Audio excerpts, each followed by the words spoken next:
Welcome back. It's been a while. How has everyone been in this merry time? Let's start. Let's start. I'm going by the overlay. Let's start with Korb. How have you been, brother?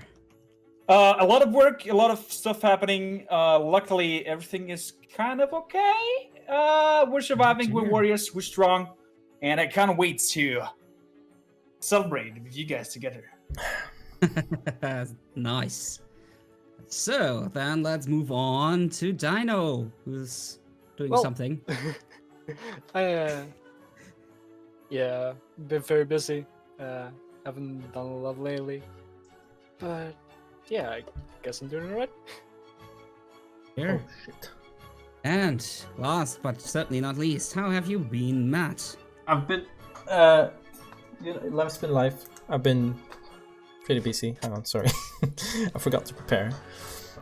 Okay, yeah, I've been alright. I've been missing you guys. I've been missing the streams. Yeah, definitely. And I'm ready to game on. Boom. Fingers crossed Max will get his Tuesdays off for us, which is, I mean, that's insane that he's trying that for us. Yeah. Considering everything, so fingers crossed we'll have him back in January and we can return to our main campaign. But for now, I thought to myself, I can't leave these guys hanging this year without another bit of D&D to fix the itch. So I am doing a one-shot. I am DMing today. It's been years since I DM'd, at least 6 years. So fingers crossed everything will go fine. So let me quickly bring us over to the correct screen on the map. We have the landing page with this beautiful workshop scene. I hope everyone sees that. Alarm for, rather a hint for everyone who's watching. If you don't want to get spoiled, do not watch my stream. Do watch the other guys' streams. Keep my stream muted in the background somewhere, because I am on the DM screen, so you will see everything if you look at my stream. So, it is time.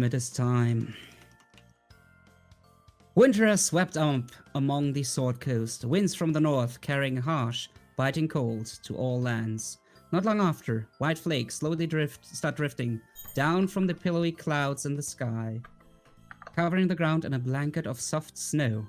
You are in the city of Baldur's Gate, greatest of all cities among the Sword Coast. While steeped in a deep, complicated legal code, it is a city of great opportunity, especially for those not restricted by concepts like good or evil. For your own personal reasons, you have made your way into the city and made a decent living off being an adventurer, a blade or spell for hire.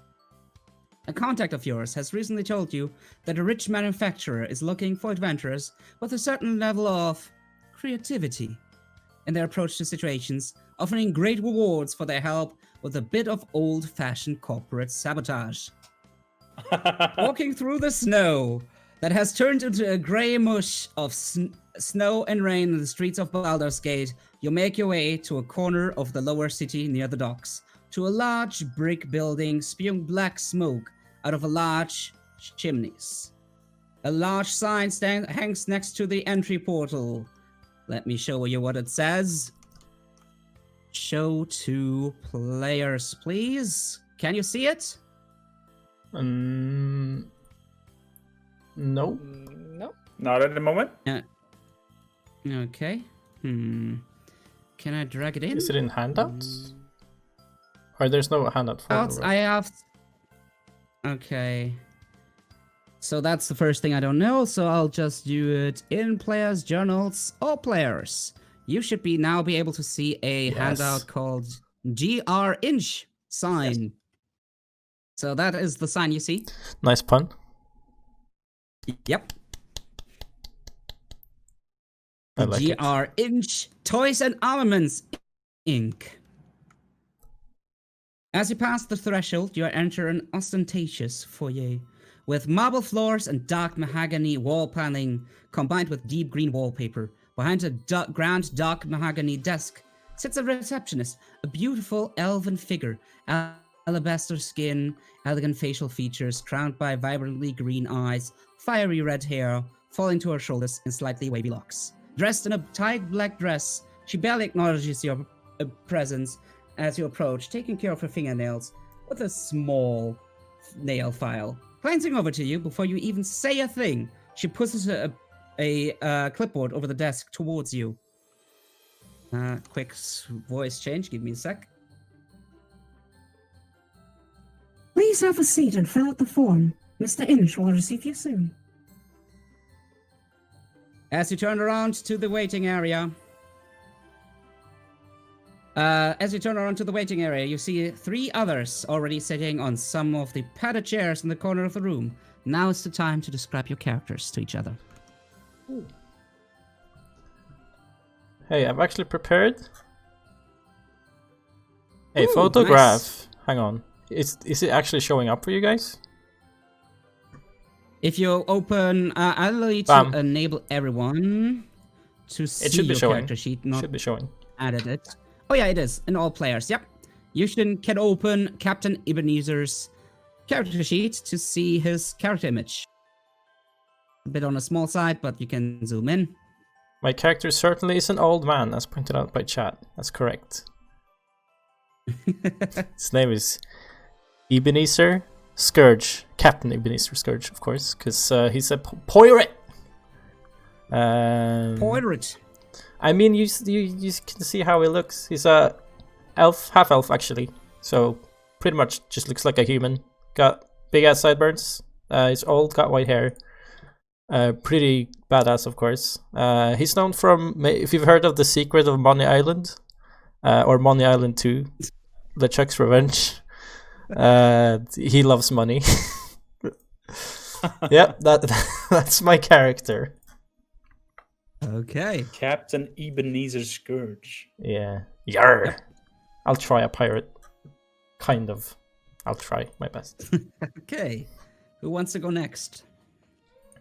I know. Well, my character is a blue dragonborn, a barbarian. And although we're going to a wintry area, or are in a wintry time, he's a blue dragon. He doesn't feel cold. He's a warm fella. Warm fella. That could be Cold-blooded. misunderstood, man. That could be misunderstood. Okay. So then, that leaves us with Halfdan. Well, Halfdan is a human from the Nord that kind of was wintering the world as, so let's call it a merchant. And he found in very, very in distant lands of his odd people, all clothed the same way, all having a certain reddish rope and a green belt around them.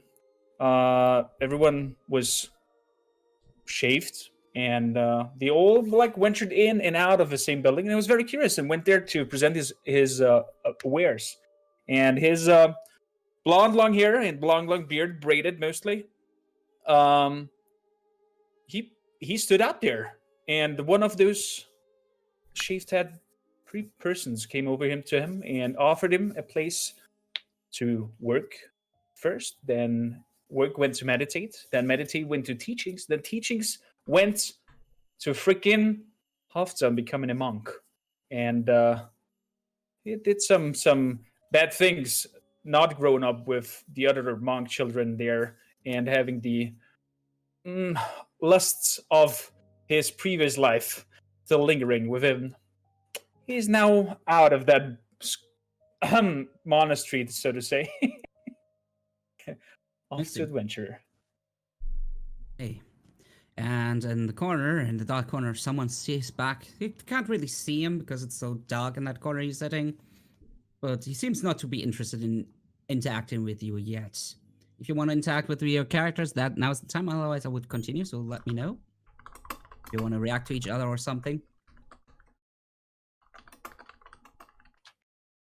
I'm looking to our dear dragon, looking him up from top to down, like, you're far from home, aren't you? I mean, not really. I'm not from around here, but I'm very familiar. See, what about you, Mr. How should I call you? Captain. Captain. Aye. That would. Captain That is a term Scourge, of- Captain Scourge. if you don't mind. Well, the name rolls off the tongue. I kind of like it. Thank you. Well, you might say I'm at home, only at sea. As it happens, my ship is gone. With my crew. And that's my story. Does that technically make you no captain anymore? No crew, no ship? Well, the Unless he ship gets a is new boat. still my he's not possession. gonna- It's been temporarily, I believe, fucked off is the word. Pretty unlucky with my mutinous crew, you see. Oh, I see. Apparently not happy with their pay or Christmas bonuses, which of course they don't get. Yeah, that's the story of it. So for now, just looking to make some more money and go get those bastards. How You about mean, yourself? like buying your crew back, or Just buying might not be the word there. But they'll pay. That's all I say. Okay. let's see. So after sitting there for a while with the other adventurers, chit-chatting, just getting to know each other roughly, very superficial, but you know, never hurts to know who you're dealing with. A small bell rings from upstairs.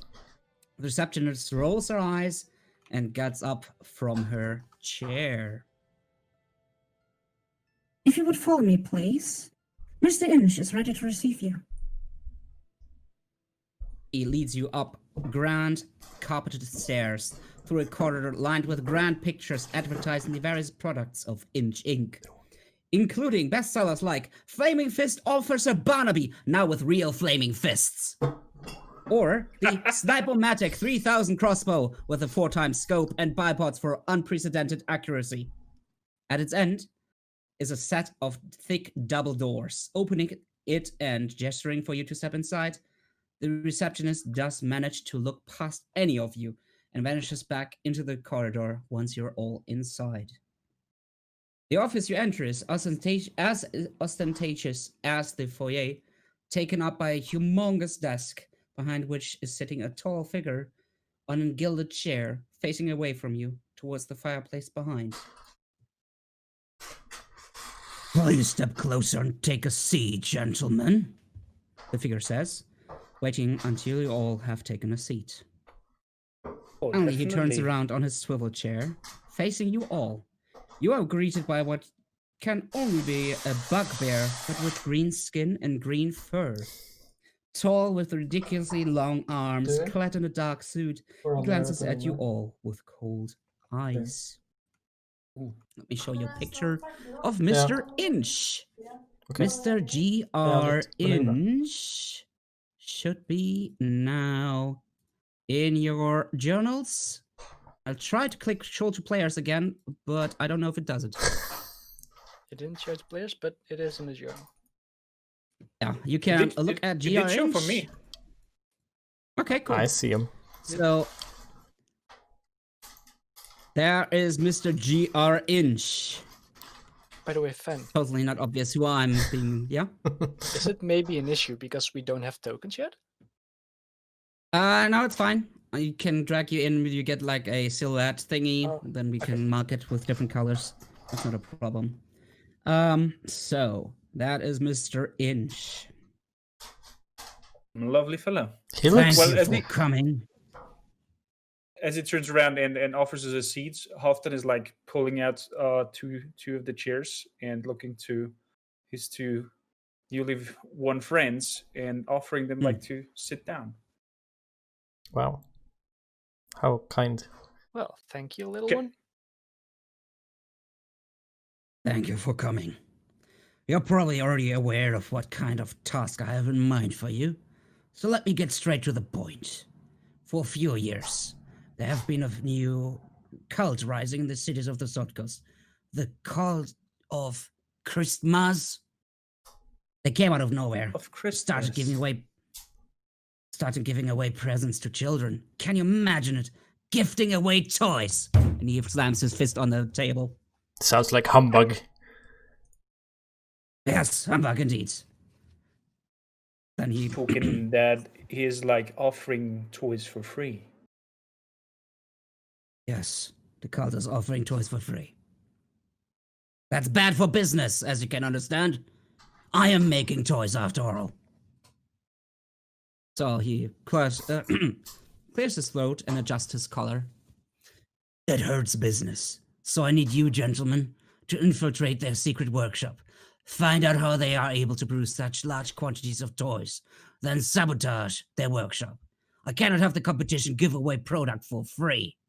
It's horrible for business, as you might understand already. My security has been able to locate the workshop and also find out that the cult is currently employing helpers to ramp up production. Henceforth, you will be outfitted with disguises and teleported close to the workshop of the cult. According to current reports, security is very tight there, so I would advise against open conflict unless it's necessary, you know. It happens. Should you succeed, you need to exfiltrate and meet up with my operatives observing the workshop. They will provide you with means to return to Baldur's Gate. Should you succeed at this task, you will be paid 20,000 gold each. Any questions? Considering how noble your cause, I will accept your offer of the humble 20,000. Will you supply us with any sort of gear? Yes, it's part of the disguises. Can't have you running around there with, and he kind of looks at all your gear. Blades and the like. They will not take kindly to that. Well, if you're offering that much amount of money, and he kind of glances to the captain, I thought you're a captain and used to not accept offers straight out of the belly, like at least try to haggle. Again, I repeat, this is a noble cause, and I will not let business be killed. You just see Idge look at you and like, I'm offering 20,000 gold. Do you really want to haggle with me?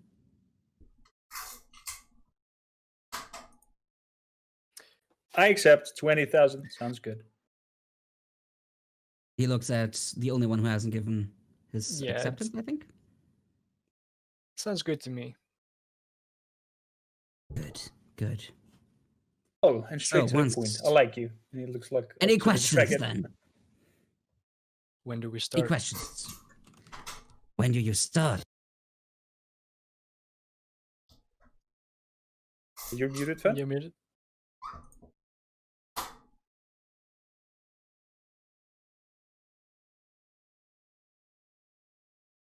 Phone and now it lost its connection. There we go.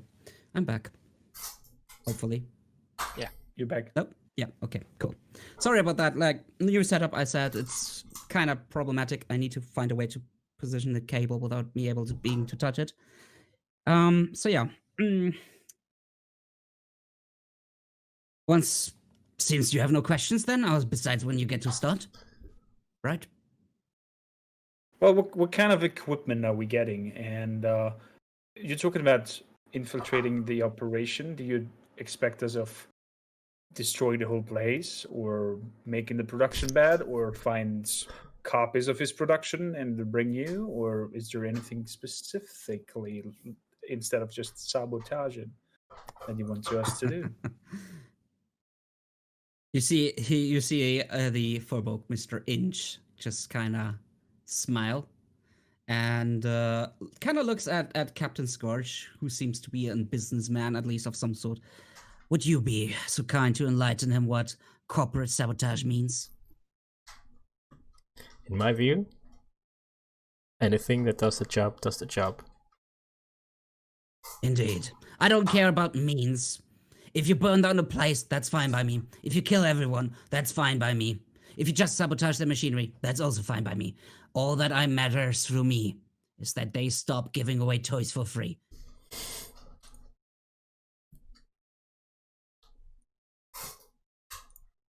And what if they would give you toys for free to sell on? Well, never mind. Forget it. If you pull that off, I would be very surprised. You I plan? don't think that cult and me will look eye to eye. Okay, here's a new plan. We kidnap all the kids, and then we sell the free gifts that they get.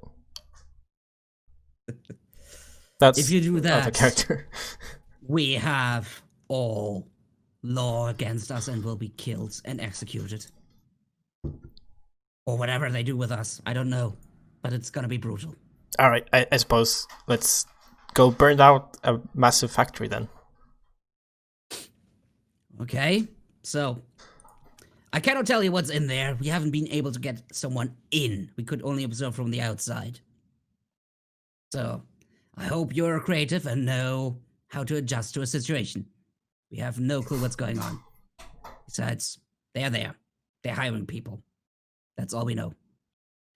Count on us, Mr. Inch. Well, I have learned not to count on people, but I'll gladly pay you if you manage to come back alive. So, once all your questions have been asked, I assume there's no more. Mr. Inch rings a bell. One last thing, excuse me. Oh. Yes. So this 20,000 gold, how Each. much is being paid in advance? Nothing. I'm not gonna send my money off to a random place. What guarantee do I have that you just don't walk off with my money? What's our guarantee to be paid? What's your guarantee? And he chuckles, then gets off his chair and pulls a big heavy chest from around his desk, puts it on the desk, and opens it. It's filled to the brim with platinum coins. That enough of a guarantee. I see. A lot of money. And I have your word. Have my word as a businessman. May I?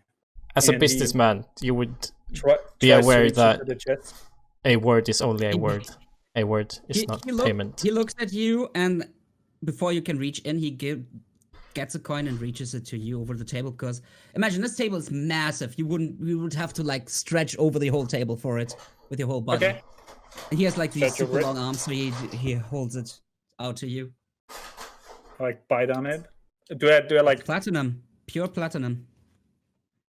and I'll like look to Captain Surge and I have to relook the names again. I look to my companions and like just nod and toss it back into the chest.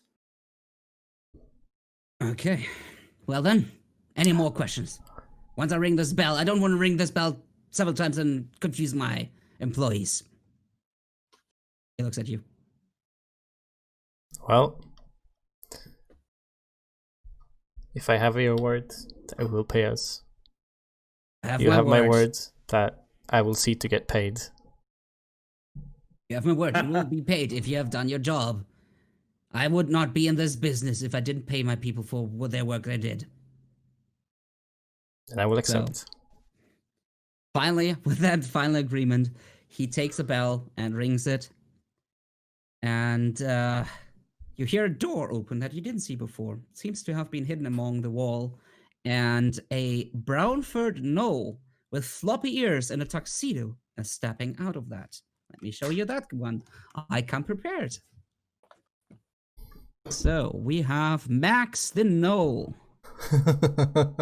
Show to players. Show. Oh, now it's asking me. Show to everyone. Can you see it now? Yep, Yes. it's popped up on its own.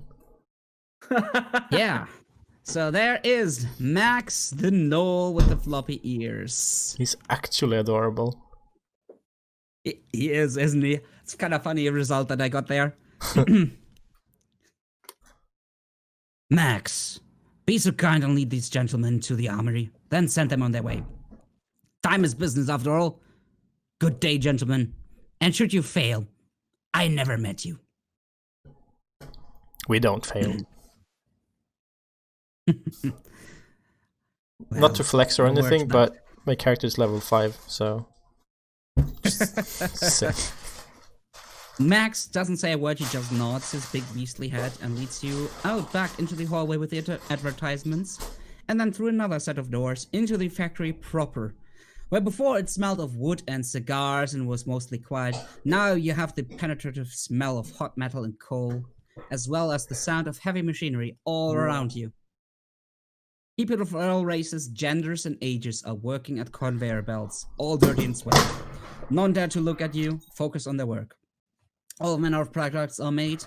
On one conveyor belt, you see raw blades being delivered and then sharpened by children at big grinding wheels.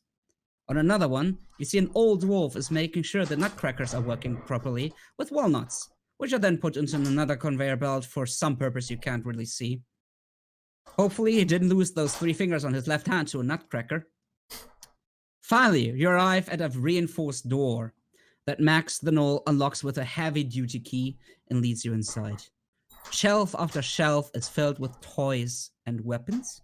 To be honest, most of the time it's difficult to say where one category begins and the other ends. He leads you to a shelf with a sign prototypes on it and eyes one after the other. And then he hands you your weapons. So we'll start... Let's see. Let's start with the captain. I will show this to players. Does it ask me this time? No, it doesn't. Cool. Come on. What's going on? Roll 20. So I'll show it to everyone, all players. So you should be able to see the Gilded Saber of Golden Glee in your journals. I see text. It's just text. Yep, Yep. that's text. I have no image, unfortunately. So, Okay. the Gilded Saber of Golden Glee is a saber gilded from tip to pommel and a gold wire wrapped handle. Though, knowing your characters, I'm kind of guessing you're gonna take a closer inspection if this is real gold, and you'll find out, no, it's not. It's a fine dusting of fool's gold. Matt, strangely enough, the weapon has a coin slot at the base of the blade. So there is a little card attached to it, to its pommel, that says magical weapon. So it gives you a +1 to attack and damage. It's like a rapier, but instead of piercing damage, it does slashing damage. What is? Can I find this in the compendium to add to my sheet or? Ah, fuck! you How am I can't supposed find to it there. remember this? All right, let me note this down. You have a rapier, right? Yep. Should I You just can add just switch add to a +1? rapier. You can either copy the rapier and then add it, change it to do slashing damage instead of piercing, and get a +1 to attack and damage. I'll just And it has try and remember. okay, Oops. and also to Didn't mean to do that. demonstrate, So that's a 12. demonstrate how. No worries. To demonstrate how it works, Max points at the card that says "Shout Ka-ching!" and it will spew fire. Does he hand me some silver to do this? Yeah, he hands you also a coin. Okay. Kerchang.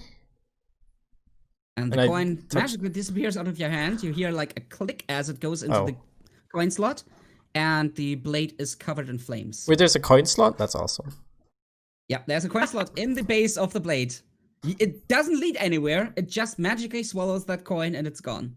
I meant to say ka-ching, but not ka-ching, if you know what I mean. So the spell wouldn't happen. I wouldn't have to pay the coin. Oh well. It's foolproof. There's 20k gold for this. It's fine. Yeah. He also looks at you and says, in a weird voice, "If you want, you can change your gold to silver."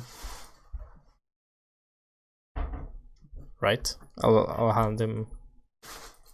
What? Okay, so you 5 will gold? exchange your gold coins. Well, He all will of my. exchange Sure. whatever gold you give him. He exchanges it for silver coins. So you have more of those. How much silver per gold? 10? 10. Yeah. All right. Cool. Okay. While you are figuring that out, he is handing the next one to our Dragonborn. It is the gluttonous great axe of great glucose. This is a great axe with red and green and white swirly handle and a sharp sugary lollipop blade. It is also a magical weapon, so it adds +1 to attack and damage. And it says on the little card attached to it, licking the blades will enforce you with energy.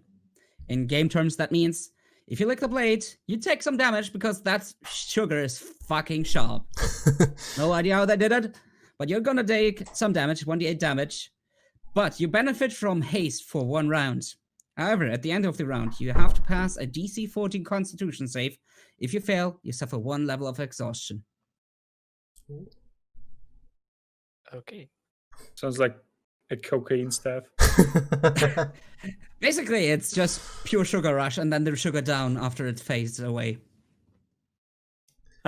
Damn. Yep. And then, for our monk, I also have something prepared, because he doesn't use weapons, I'm assuming. Or at least not primarily. I have prepared something that will help him as a monk. All players. He gets the Jingle Bell Bangles of Brawling.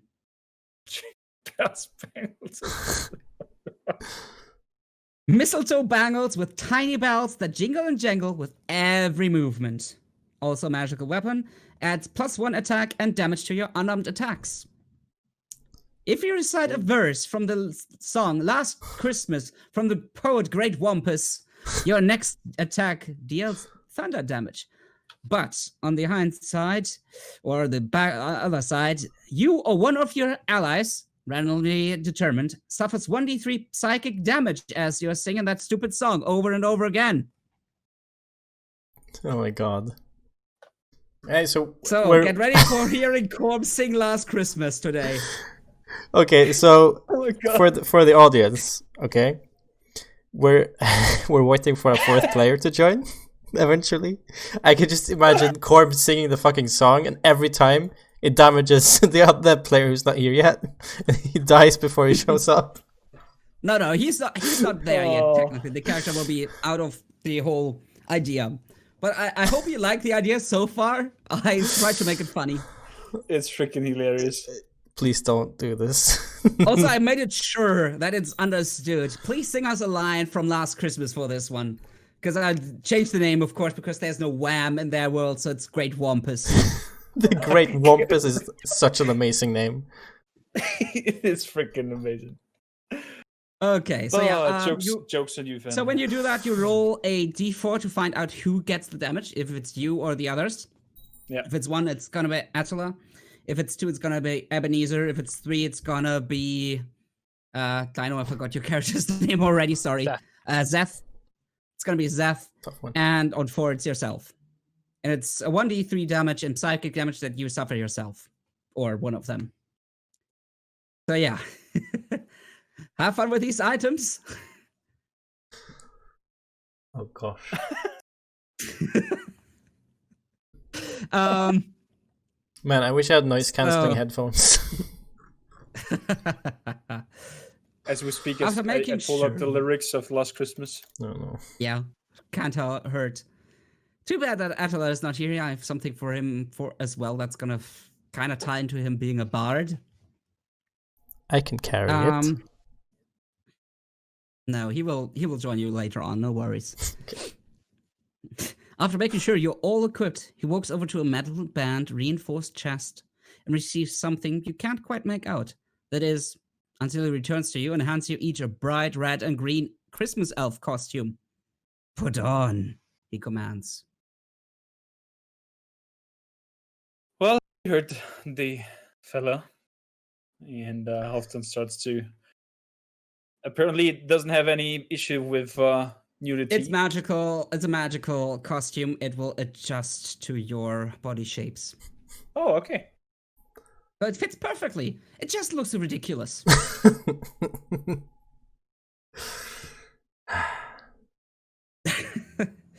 So, do you put it all on? Is it like fully tailored to our size, or It's magical, so it really completely adjusts to you. It grows in size or shrinks as it needs to. It will always perfectly fit. For the cost. It just imagine, please, a dragonborn barbarian, so muscles and scales and everything, and then in a Christmas elf costume. We need to make that in pretty Hero much. Forge. Oh my god. There's, unfortunately, I looked for it. There's a rough estimate, but you'll see that later. It comes into play. Oh no.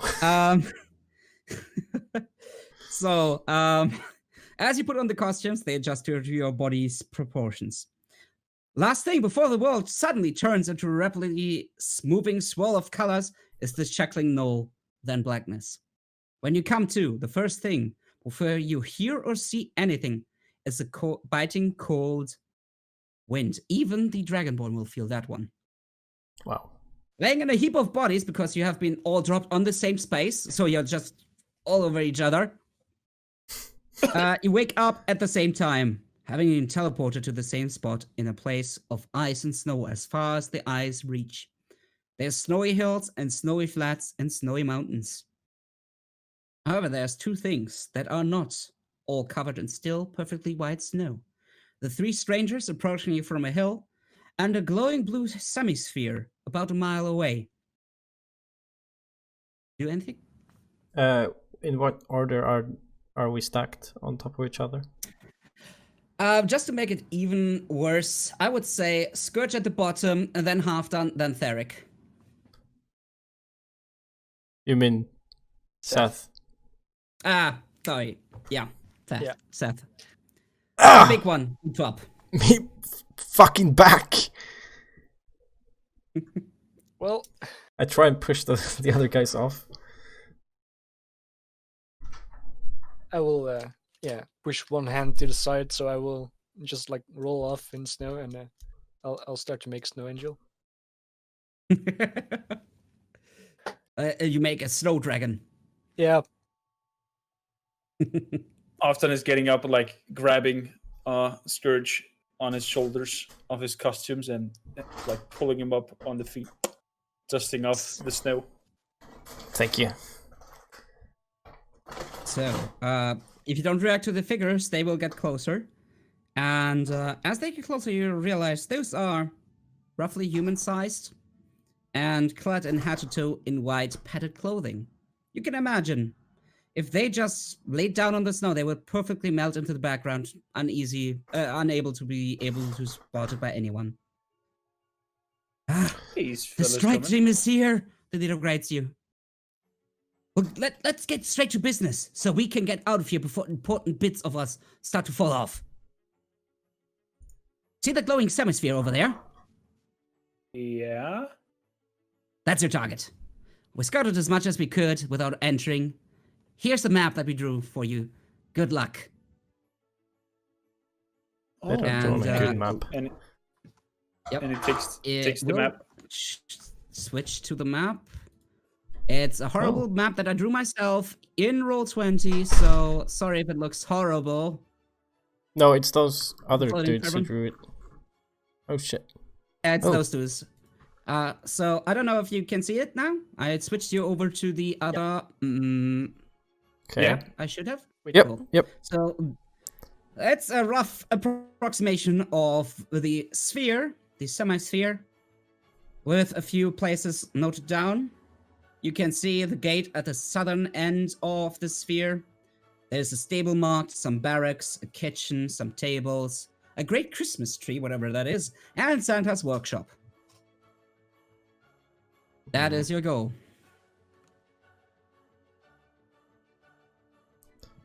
Okay. He looks at you. Any questions?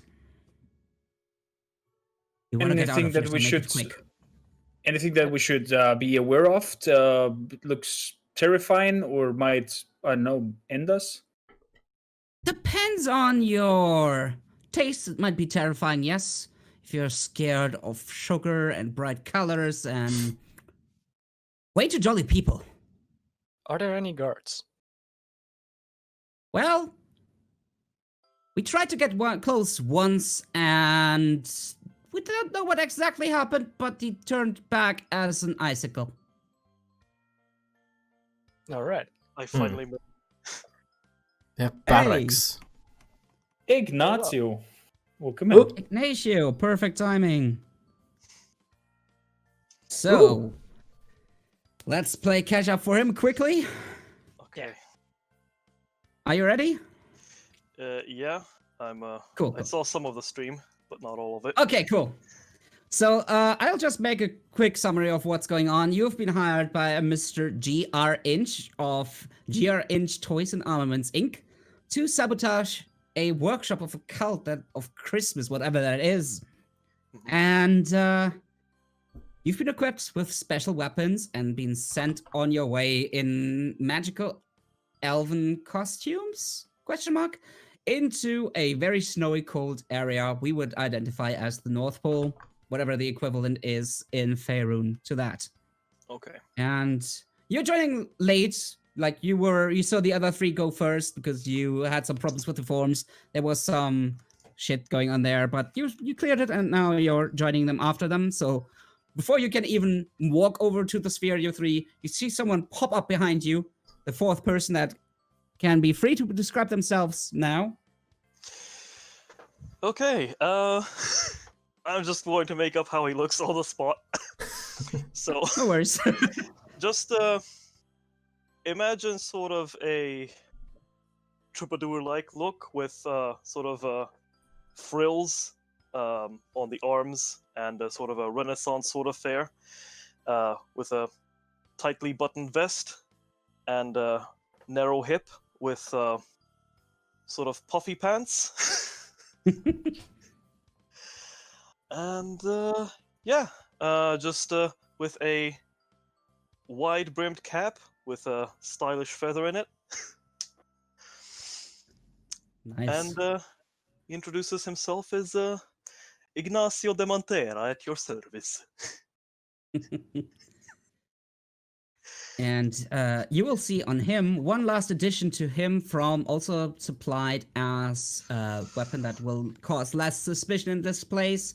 I show it to every player. You should have it also in your journals. It's called the Peppery Peppermint Rapier of, what did I call it? Rhapsody. Rhapsody. Yeah. The Peppery Peppermint Rapier of Rhapsody. It is a rapier with a green blade smelling of peppermint. The handle is slightly sticky, and the guard looks like a red ribbon. It is a magical weapon, so it gives you +1 to attack and damage.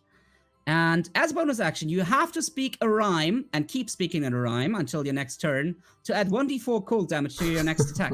Should you fail to rhyme until your next turn, you suffer 1d4 necrotic damage. Oh no. I told you guys, all my stuff I give you has a twist. There's your twist for you.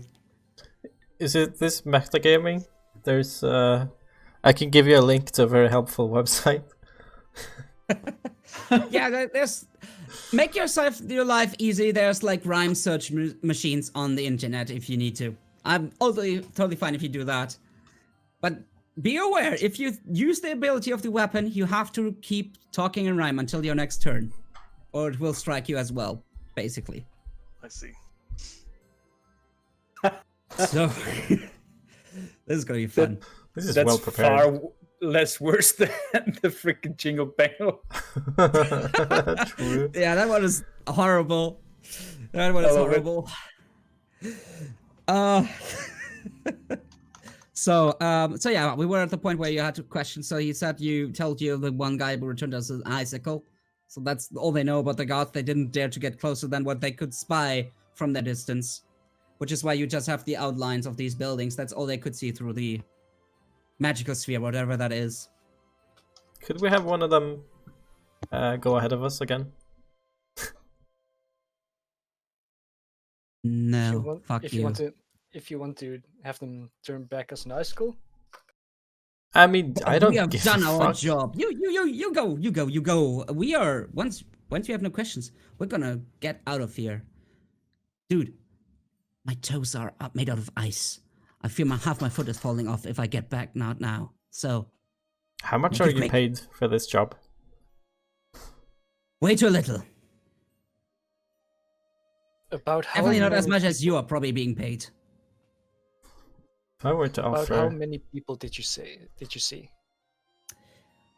It's tough to see people exactly, or at least count them, because through that energy thing, they kind of all look alike. But I would say several dozen. All right.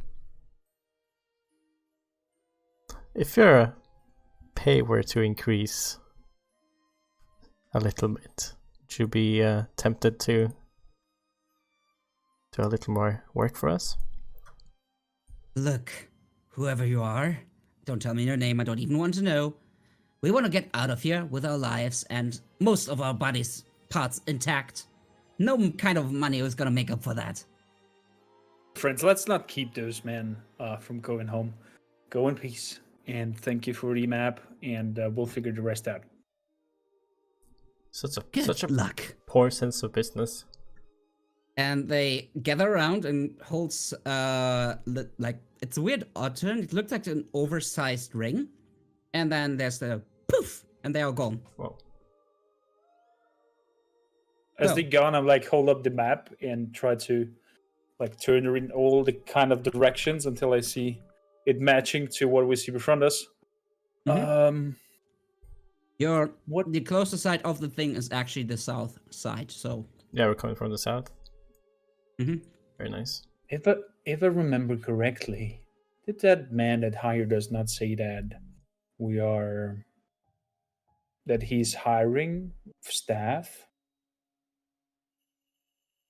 So let's just go for the obvious way and walk right in and present ourselves as the new working force. Gather intel and see how we can sabotage that thing. He's talking slowly and very annoyingly monotone with you, like he would be meditating while he's talking. okay. Mm-hmm. Does everyone agree? Mm-hmm. Yeah. Okay. Yep. Cool. Good a plan as any. So, parting with the scouts, you press on towards the glowing sphere, approaching from the south. If anything, the biting cold is a good reason to walk briskly, lest you freeze to death before reaching your goal. Magical energies are crackling in the air around the sphere when you get closer. The only visible opening in the energy field is the gate marked on the map. Oh boy. Gigantic candy canes forming an arc? This is gonna be one interesting place. Welcome to Santa's workshop. So, do you approach the gate? You don't see any guards? No one standing there? Oh, why do yeah. I not have a spying glass? Damn it. Because it's probably too expensive for a level 5 character usually.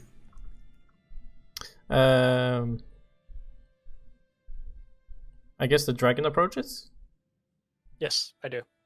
I'll kind of stand back, try and keep a full eye view of everything. I'll just So- follow the path that he's creating in the snow. As Zerth and Halfdan are pressing on while Scourge is staying back, and I guess Ignacio follows Scourge's example. Yeah, I'm Where's he just go- going to try to hide. Okay. And Well, look. it's kind of difficult because it's a plane of snow unless you want to dive beneath the snow. Then you could hide, yeah? Yeah, I think I'm just going to go prone and then sort of. Yeah, okay. We can Try to- start rolling snow into big balls and make you into a snowman. You could try. I don't know if you will like it.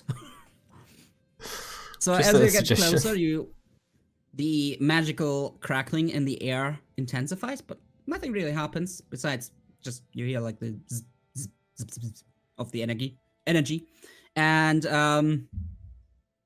still no guards. No one. However, you step into the gate.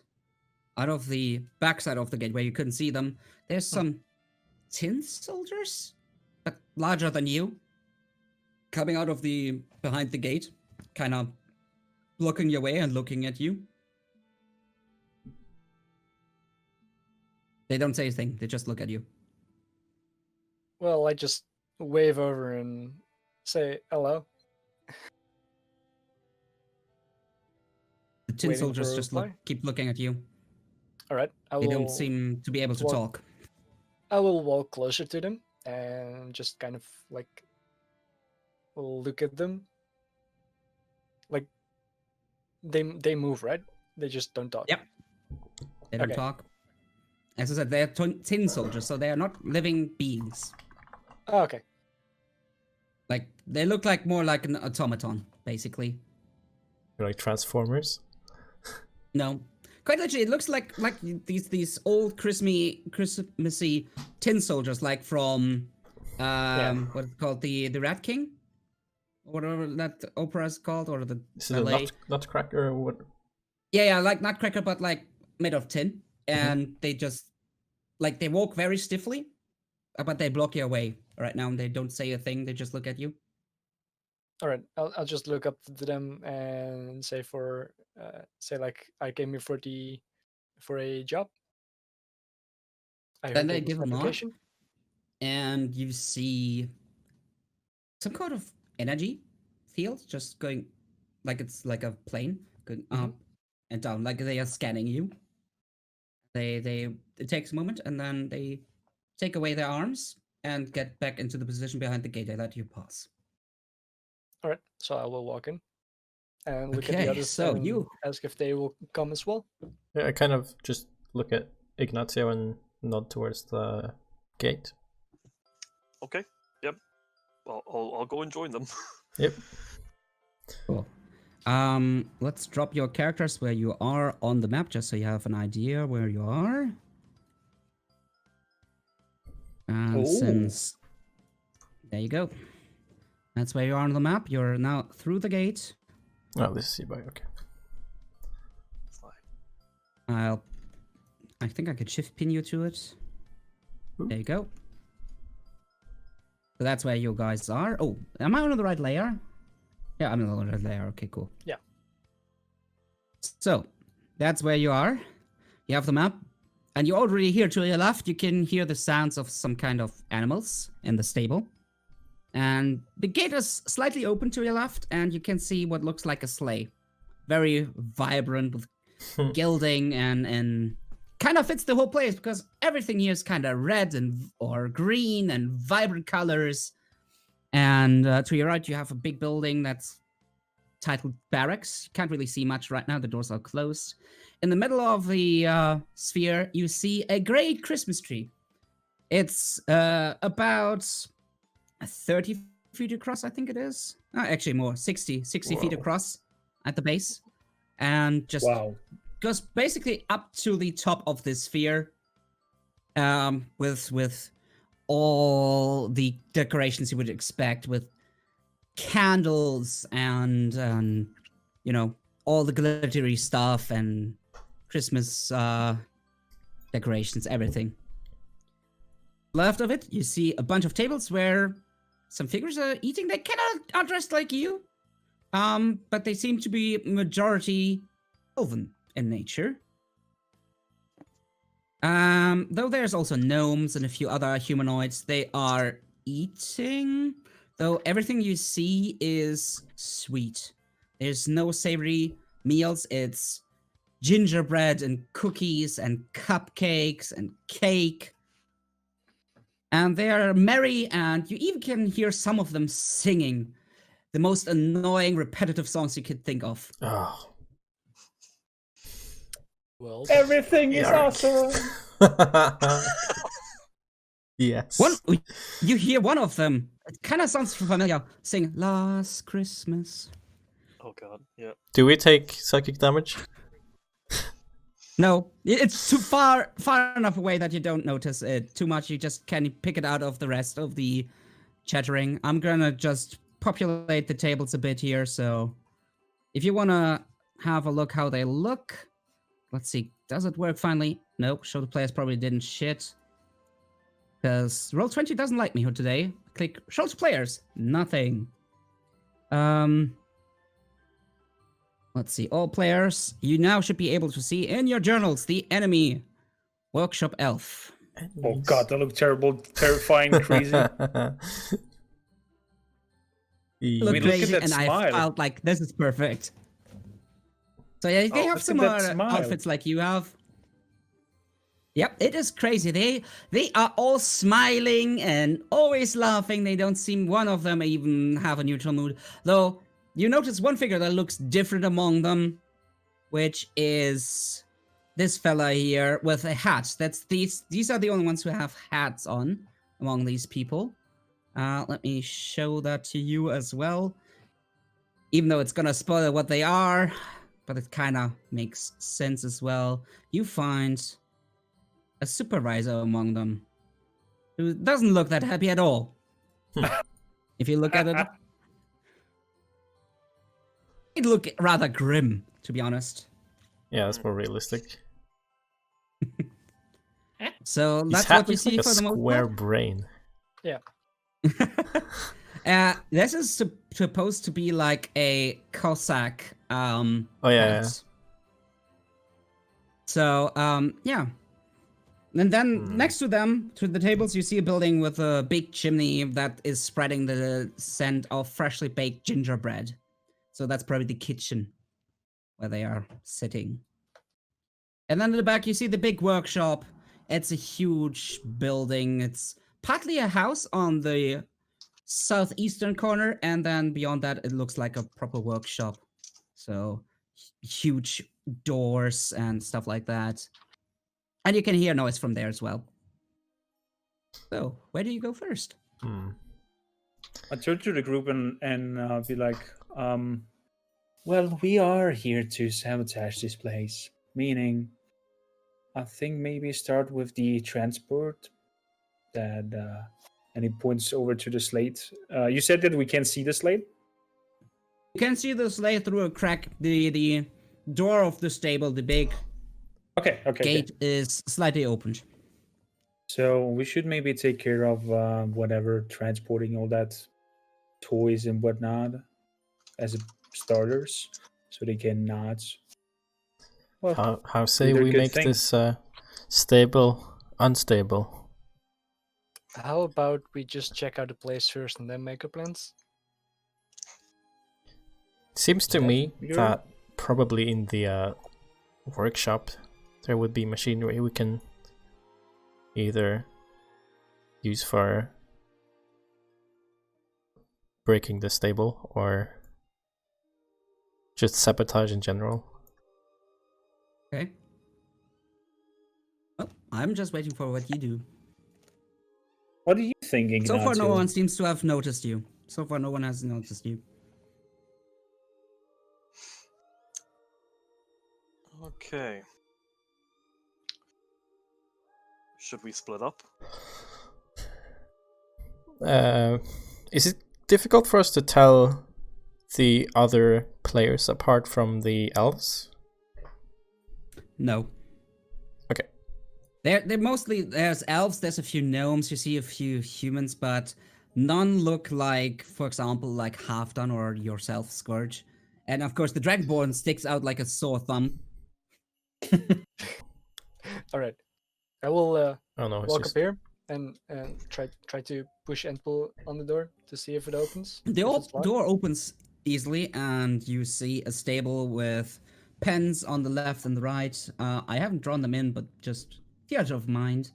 Where can I clear Fog of War again? Sorry, I need to find my way around the tools here. There. Where's- Reveal areas. Oh. So.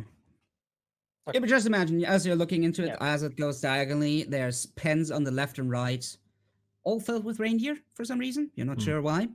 And in the front here is the sleigh, big open sleigh. As I said, gilded and reds and greens and blues, vibrant colors.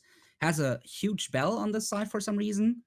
And you see a few elves tending to the reindeers, and also there is one fella there with his back turned towards you. He's currently tending to one reindeer, the only reindeer that has a red shining nose for some reason.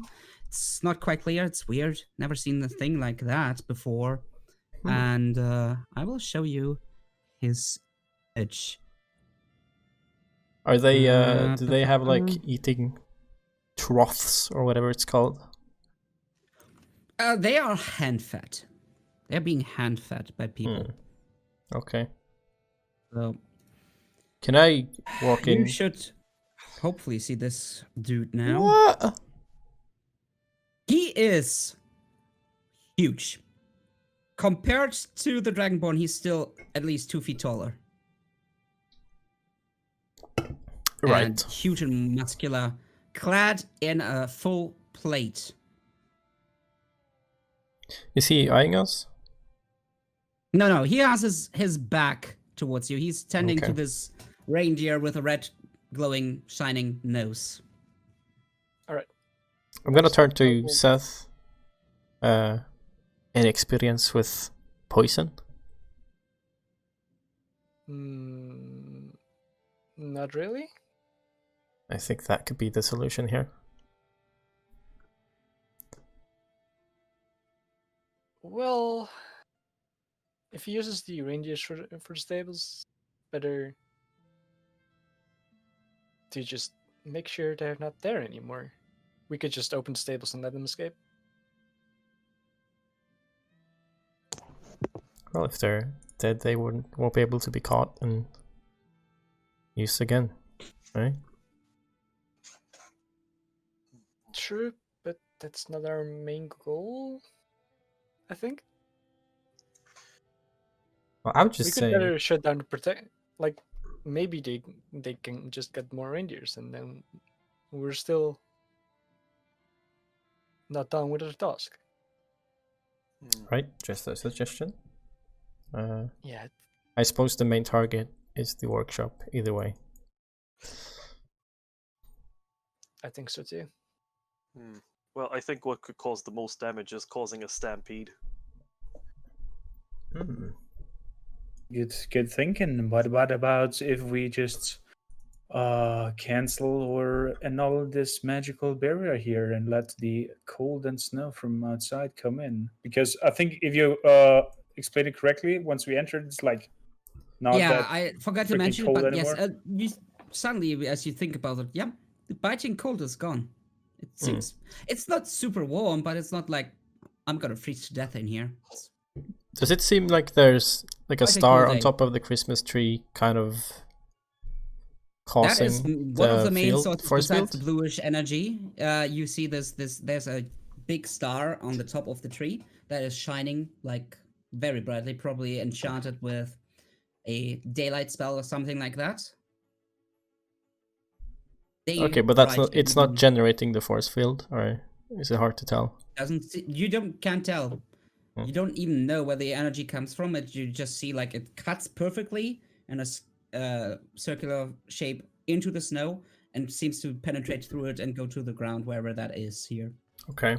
If I look closely at the tree, can I see a power cord go somewhere into an outlet? Nope.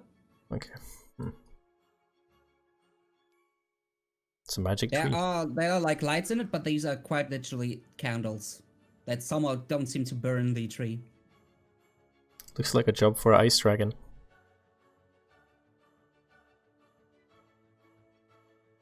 Well, do you want to press on to the factory, or do you want to see through everything else first?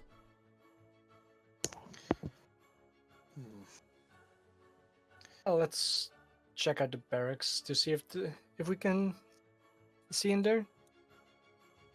Okay. And I'll will also just like push on the door here. Yep, door's still not locked. Seems they don't lock the doors too much here in this area. And what you see is to the left of the door, there's another wall. Seems like some other room. You might be able to see the hints of a door over there. And imagine among the walls, there's like simple, what do we call them, cots? Like not real beds, but like bunk beds. There we go, bunk beds. all along the wall with chests. Kind of looks almost like a military barrack, but of course, everything is Christmassy. So you see candy canes and popcorn, and everything is bright and vibrant and happy. You see a few people sleeping, few of the elves sleeping. And as you peer in, right next to the door is one of these grim-looking fellows, and he glances over to you. Who are you? Hello, sir. I am looking for someone to talk about a job here. We just entered. Oh, you must be the new helpers, of course. Yes. Sorry, Christmas is so close. Kind of everything has been going up and down here, especially with these joyful. They spend more time fucking singing than working. Anyways, let me show you to your place. You can grab one of these bunk beds, drop your stuff that you don't need, and I'll show you the place, and then get you to work as soon as possible. Okay? All right. Okay. So, he leads you inside. He shows you a few empty bunk beds and chests where, if you want to drop anything off, you can. He also shows you to the bathroom for the staff, which is over here. It's a big room. A section of it is reserved for bathtubs. Another section is reserved for the loos and such. So you can clean, you can do whatever you need to do in there. Fair warning, the other buildings don't have public bathrooms. So if you need to do something, you have to return here. All right. How about the tin soldiers? Are they around or? They are the gatekeepers. Yeah. They're always there. They never leave their place. Okay, but the only tin soldiers are at the gate. Oh. That what you Aren't you see? a curious one? Do you ask him that, or do you? No, try to- I'm asking like what I see out of character. Okay, yeah. You haven't seen any other ones, beyond those right at the gate, and they really stick to it. Like Okay. they don't move away from it at all. Right. And they also don't seem to move right now at all. Do Yeah. they have like the turn wheel in the back? No, I mean, like not that easy, man. like the what's it called? Yeah. The thing you screw up to. Yeah, I charge know them? what you mean. Yeah, no, they probably are driven, like many things here you think are powered by magic. Right. So once you have showed you around and you made yourself comfortable, he leads you out, points towards the stable. Not really relevant for you, just know there's some animals there, and actually you can see, well, now that you're moving a bit further, there's a few out of in the corral here. They are just, moving around, a few reindeers, so they don't stay in the stable all day long. And then he waves you over and leads you over towards the kitchen area, rather hurriedly. So, here's the dining area. If you need any food, please report to Mima Sizzle in the kitchen over there. And he points at the big doors. She can provide you with your rations for the day.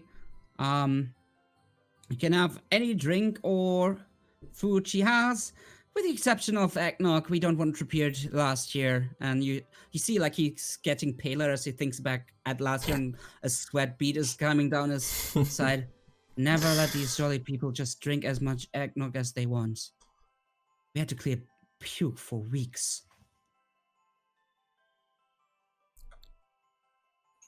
Okay. Holy Thanks for showing us around. Where do we report for work? And as you say that, he just points straight north towards the doors over here. Okay. Report to a foreman in the workshop. He will assign you a job. Depending on your skills, you might either work on the conveyor belt or just wrapping gifts. Wonderful. Okay. Merry Who Christmas, is- everyone. One quick Merry question: Christmas. Who is creating all these gifts and toys? Well, we are It's doing final assembly and then wrapping it. I don't know how it's created. Never bothered to ask. Okay. Sounds like a good job for me. Uh-huh. Has its benefits. Also, it's only one time in the year, so... a vacation time after this.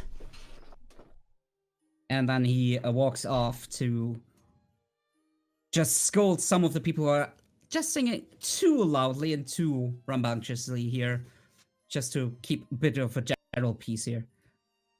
But yeah, you're free to do as you want. You know that there's a kitchen over here, and there's a Meemaw Sizzle there, who gives out food, and the workshop is over there. Alright. Yeah, I will walk into the kitchen. Okay, you walk into the kitchen, so let me reveal the kitchen. Well, Zeph is walking into the kitchen. I turn to Ignacio and eye him and like, you are very quiet. What do you think of all this merry joy situation that we got here? Oh, it's certainly interesting, but I'm just trying to identify what the supply chains are. They mentioned that all the material is coming from somewhere, so let's see if we can find that out. Thinking, good thinking.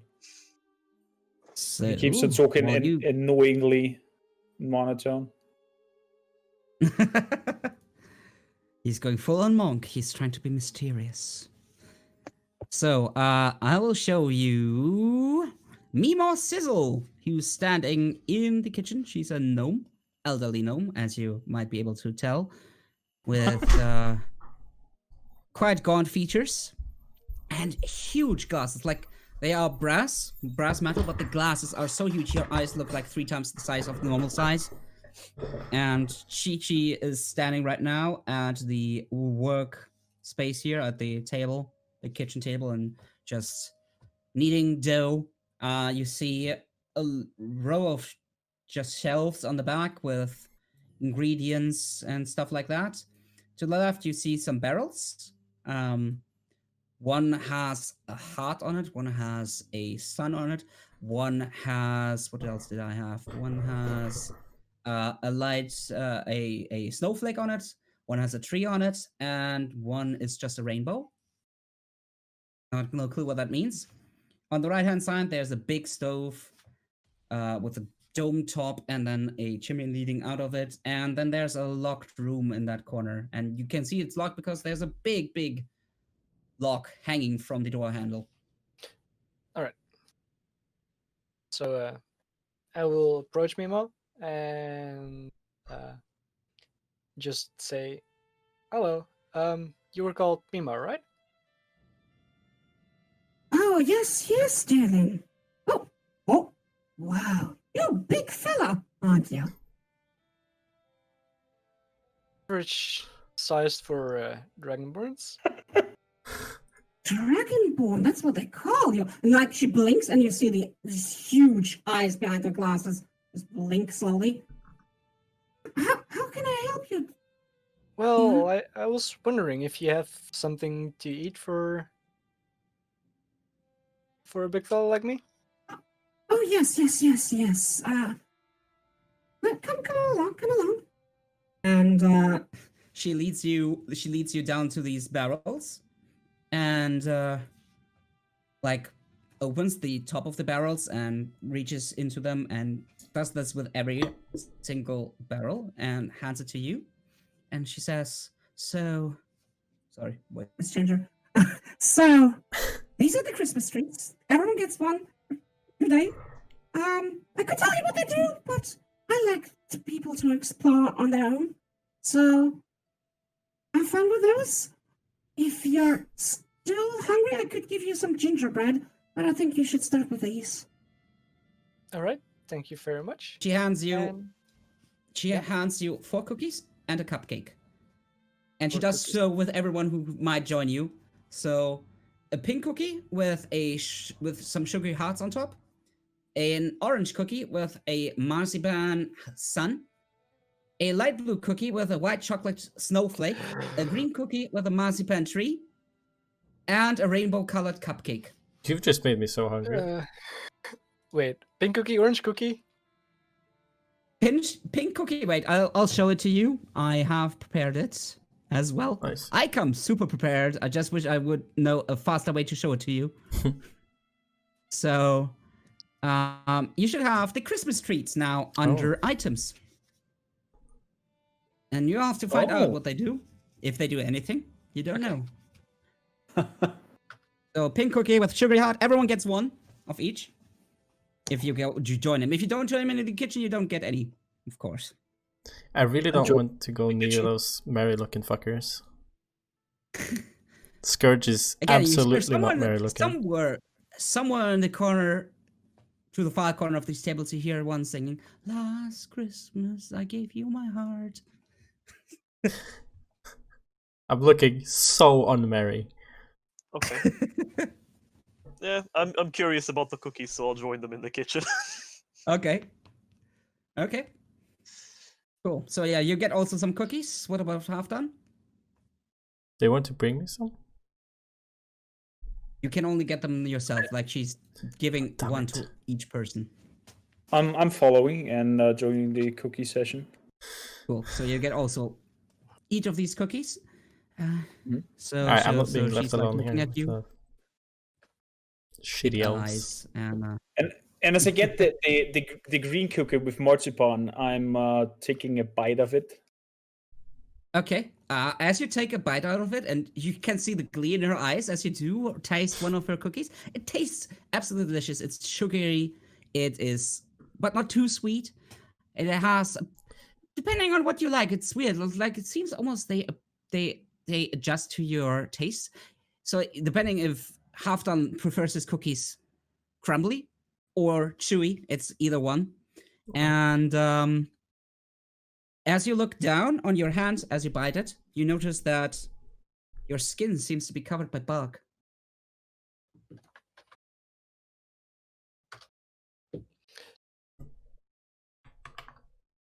Halfdan in the first moment is like very wide open, looking to the group, and wanted to yell them that that freaking cookie tastes like meat, but then he sees his hand and is highly confused and putting the other half of the cookie into his pocket, trying to cut. She's like, Don't worry, dearie. This is a protective cookie. Have you ever heard of the spell barkskin? Oh, Is it like the druid bark skin? yeah. Okay. It's basically it's like one-off use. Okay. then it throws the rest of the cookie in the mouth and munches it.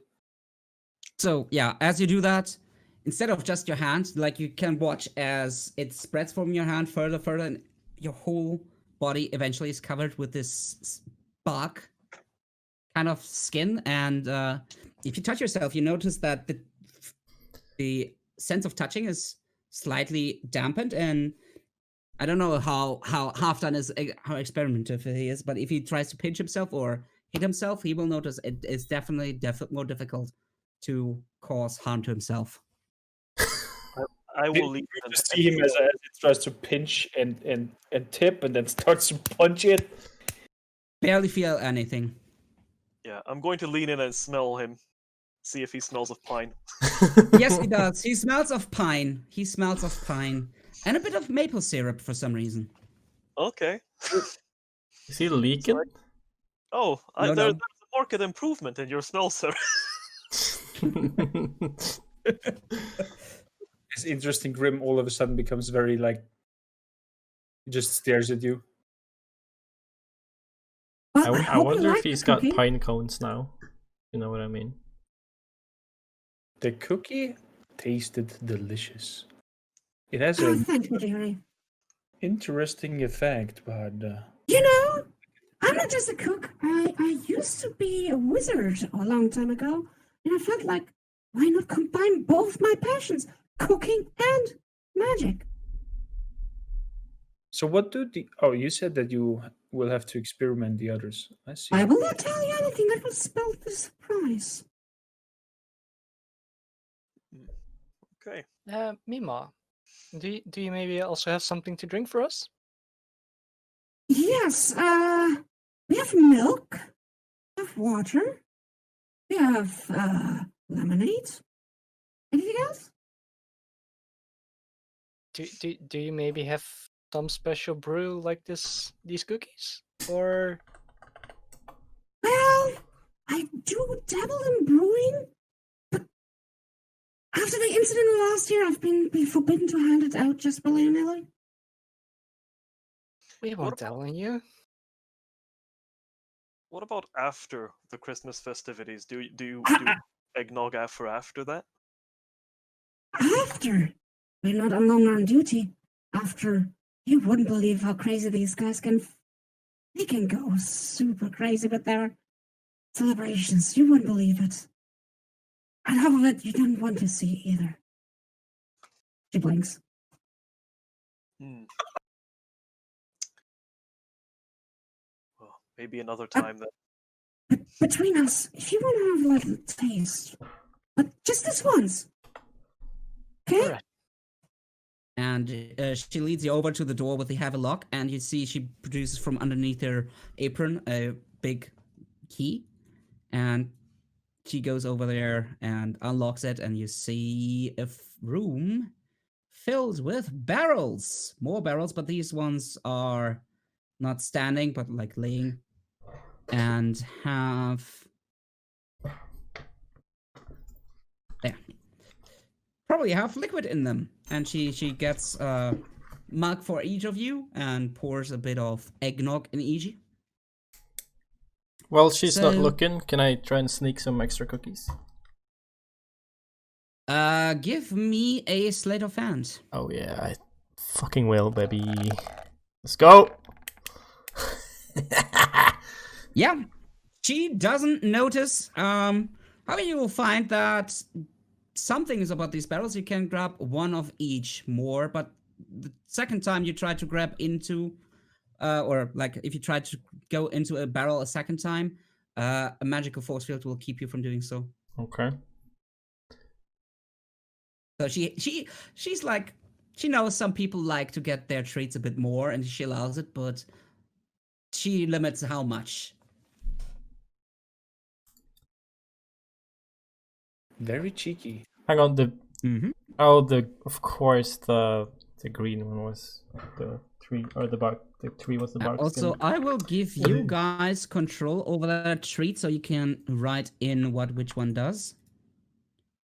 So feel free to make your notes about these cookies as you use them and the cupcake.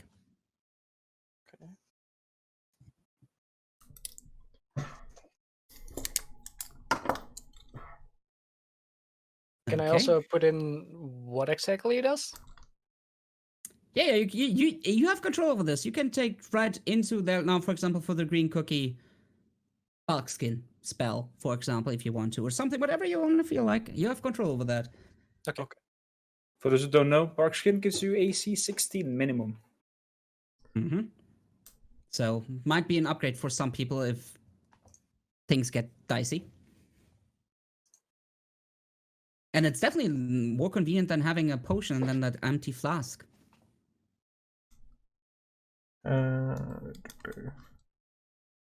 Wonder if the rainbow is random.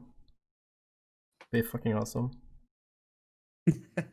I won't spoil anything. Where- We'll have to try. Were any of the fuckers outside having cookies? No, they all ate gingerbread. Okay. Doesn't say it. They Okay. can't have it.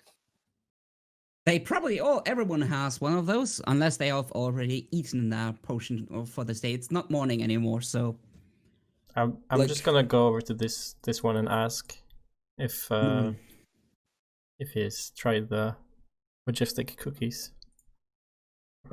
okay. You ask one of the elves. Yeah. Okay. There's something weird about the elves. Once you get closer, you notice something is peculiar about their voices, and as he talks. Oh, I had my cookies, yes! Ah, they are so good. What's your favorite? My favorite? I like the green ones. It's fun to run around and be wild with your barkskin. I see. What's yours? Did you try them all? Yes. But Mimo Sizzle is very peculiar about this. We are not allowed to tell others. You have to find out yourself. I really like the pink one. That was my favorite. What do you think of the pink one? It's fine. Did you not enjoy the particular activity you were able to do as you ate it? You're a sneaky one. I won't tell you. Dude, how high? Like, can I not roll this episode? You can tell it's not his first rodeo. You're not the first newcomer here, and he knows that they try to get the information out of people, but they know also probably you can imagine that Mimo's Sizzle doesn't take kindly to those spoiling the surprise, so they don't want to ruin their own supplies. Is she like violent or something? Okay. Well, I'm No, just cuts them off of these delicious cookies, which for these people probably is like drugs. okay. Merry Christmas. And I'm leaving him. Merry Christmas to you too.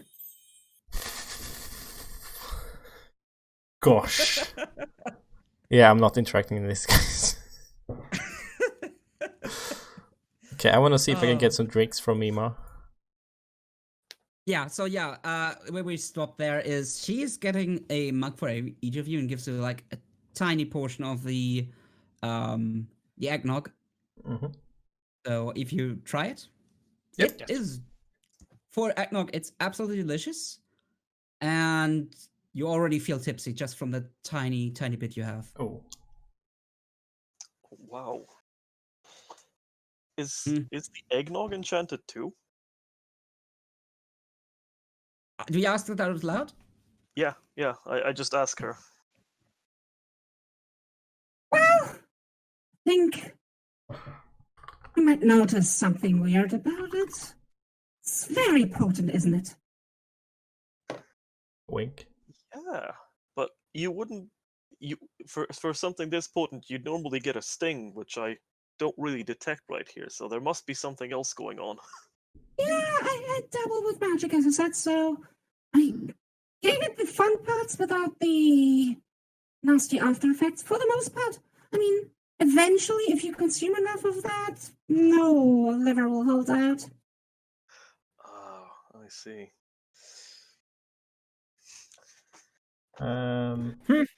Sounds delicious. And he's Ow. like, I would like to Drink. try and pour my eggnog into my water skin without her seeing. Yeah, that works preferably. absolutely. Okay. Yeah, she doesn't mind if you don't want to try it right now. All right. I also have, I'll give you some new mugs. I also have some spiced wine. oh, Usually I like to make it warm a bit. You know, it's pretty cold out there, so that's nice to warm yourself up and get tipsy. Oh, nice. So she will like get a bit of that and walk over to the stove and just heats it for 30 seconds or so, just so it's a bit warm, not super hot, because she doesn't want to also spend that much time. You see the dough is still on the work table here in the middle. And yeah, it is absolutely delicious spiced wine, and you feel an inner warmth spreading. And yeah. Again, if you already drank the eggnog before, the tiny taste of you had of so far, you're now beyond tipsy. Okay. Are we slurring words yet? It's funny, like you're not slurring words, and you seem to be mostly in control, but you have a feeling like you're.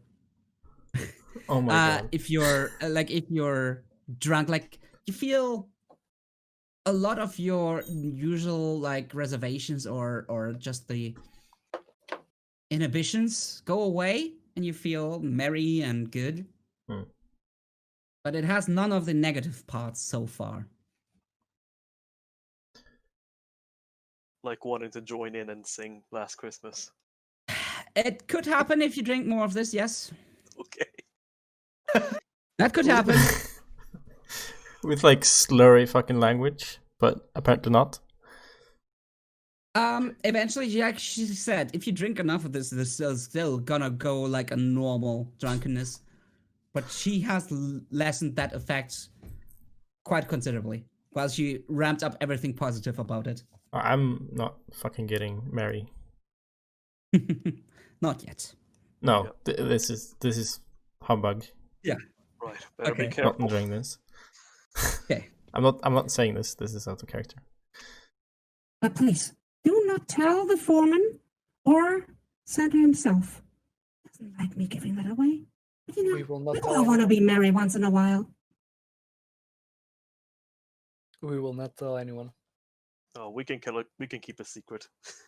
And she gives you a wink again. These huge, humongous glasses, like she gives you a wink with an eye that's 3 times the size of a normal eye. Wow, that's a big wink. I'll give her one back. Yep. Just chuckles. Fellas, I would say Anything else, dearies? no, we should go get working. That's what we came for. Go to the workshop. Good idea. Good idea.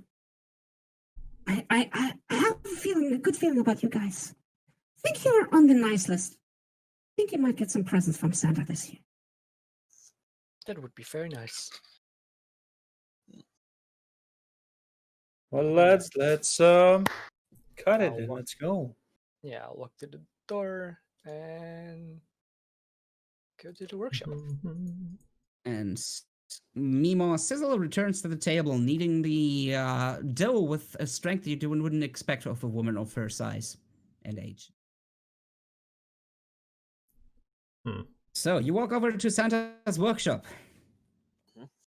Mm-hmm. There's big double doors again here. As everything here painted red with green trimming and a bit of gilding and everything. And you hear loud sounds behind it, and as you try to open the doors, they at first don't really want to budge. And you hear from inside, sorry, give me a moment. Sometimes the door gets stuck. You know, all the people going in and out, eventually the doors break a bit. Just give me a sec. And then you hear shuffling, and like you see the door is being moved, and then eventually you hear a crack, and it opens finally. And as you're let inside, you find yourself in Santa's workshop. In a part of Santa's workshop, that is. And you see a big freaking conveyor belt attached to a non-descriptive, really, it's like a metal box at this end here. Like at this end, this is a big metal box that you don't know what it's connected to, and out of it comes like parts for gifts, for presents, for toys. Slowly moving along the conveyor belts. In the back, you see 2 big tables with tools and everything, where the workers are assembling these parts to toys. And then at the end, it gets here, where it's taken off the conveyor belt and then packed at the packing stations with bright and colorful gift wraps. So that's the packing station. And then sometimes whenever they have another, they have like small, what do you call, like hand carts. Once they're full, they drag them off towards here, which is probably like a storage area for the gifts. All right.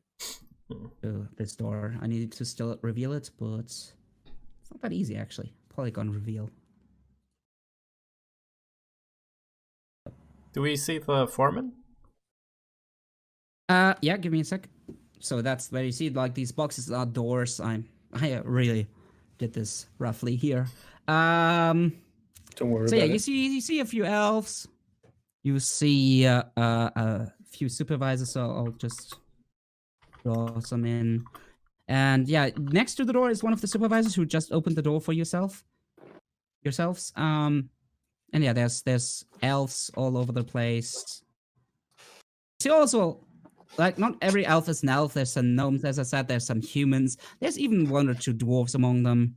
Though, you can imagine dwarves are not really compatible with this kind of merry, super happy, elvish, childish behavior here. So, there's I not, feel him. not a lot of them. Hmm. Yeah, I do Can too. Can I like take a look around this box, see if there's like anything special to it? Yeah, you can walk around. It's leading straight to the ground. Seems to be either fused with the ground or not. You cannot tell. It's like perfectly matching up with the ground. You can't see beyond.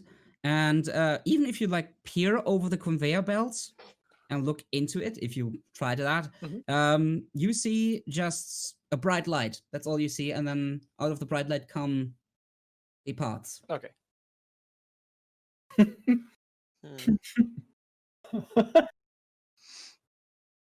Hmm. Do they like store all the packed thingies somewhere? Yeah, like I said, they are packing them here, bring them on hand carts. They Okay. deposit them on hand carts, and then some of the elves are bringing them over to this door. Okay.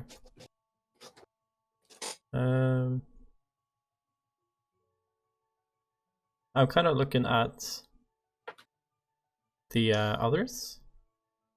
Like these dwarves don't look incredibly happy to be working here.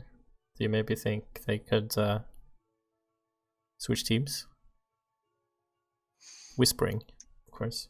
Do you think that giving up our plan might be a wise idea? Well, Yeah, I think I'm going to whisper back. I think subtlety. we should finish scouting first, and then we'll see what our options are. Of course. Okay, so while That you're is- talking amongst yourselves, you see the supervisors just looking at you and approaching. To not make Perfect. any suspicion, I will just offer my work while you guys keep I on. will walk up to the supervisor. So, you know, guys? Yes, reporting for duty. Yeah. Okay. So, how are you with tools? And he looks at everyone. Can you use a hammer, a saw? Absolutely. I would say I'm prefer proficient. more delicate things. I'm proficient with Okay. certain tools. Well, how about this? You, sir, and he points at Scourge. You report to the foreman over there, and he points at this one. And you will help with the assembly. Wait, which one? That one. Over there? Yeah, okay. And then he looks at the other one. Anyone gonna else bow with and good hello. tools? Good with tools? Anyone? Yes. You. Okay, sir. then you go follow him. And everyone who's not so proficient with the tools, you'll help with the gift wrapping. If you don't know how to do that, we'll show you. But please, better be good at this.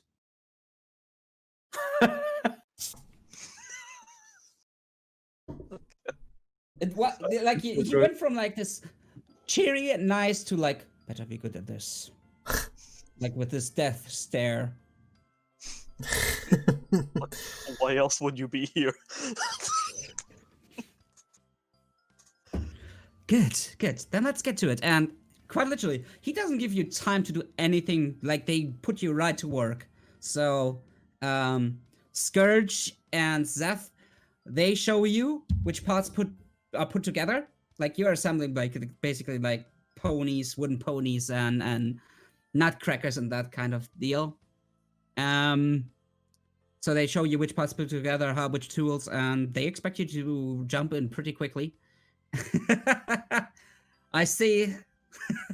Zeth is already being assimilated. He's turning slowly into a Christmas elf.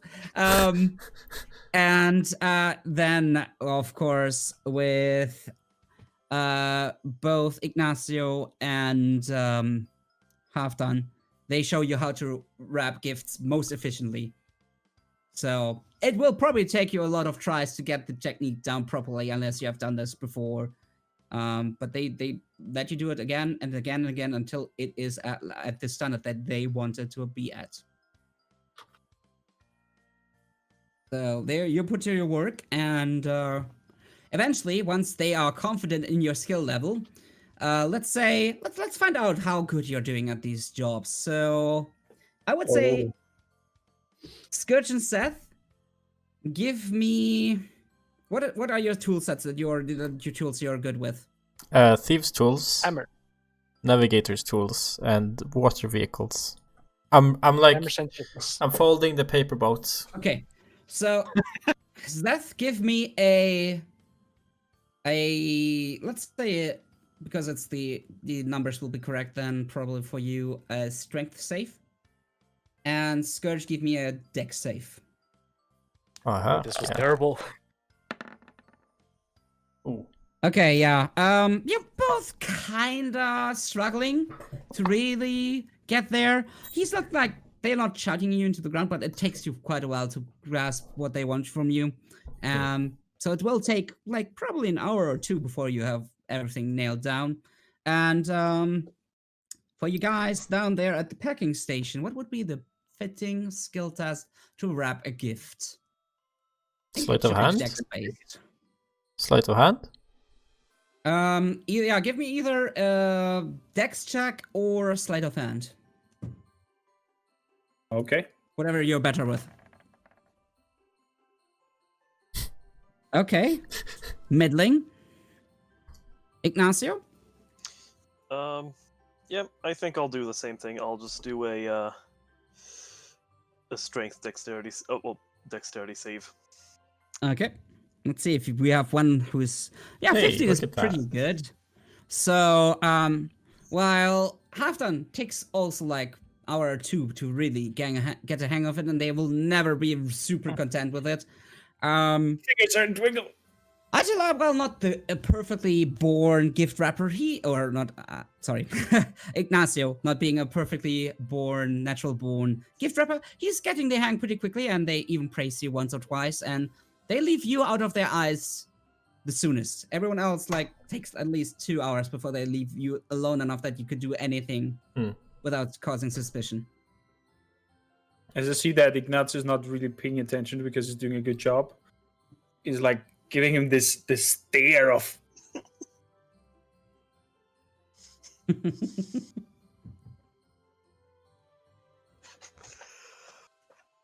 Okay. So how's the They look vibe at- in here? I hope that was just in your eyes and that you didn't really gesture, because they look at you. yeah, it was just in my eyes, but my Okay. eyes said that. I'm not sure if They- you got it. But You must have an interesting language with your eyes. His eyes are so he's like expressive. doing with the Yeah, like eyebrows. he's morsing you stuff with his eyebrows. Yeah.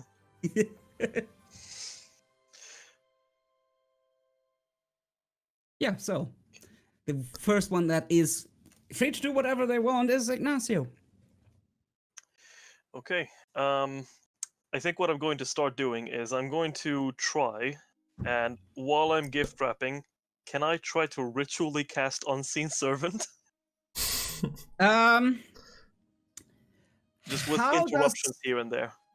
Yeah, I'm wondering, can you wrap your ritual casting of Unseen Servant in something that sounds like a Christmas song? Ooh.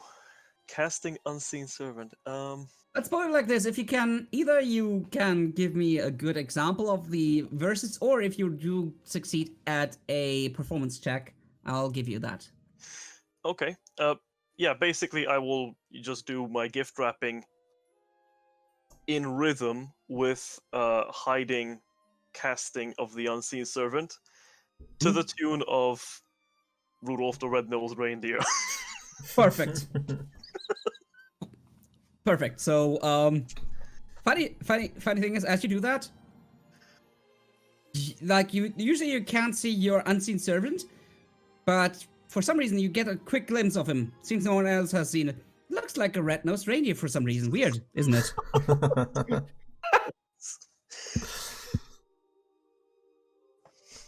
Okay.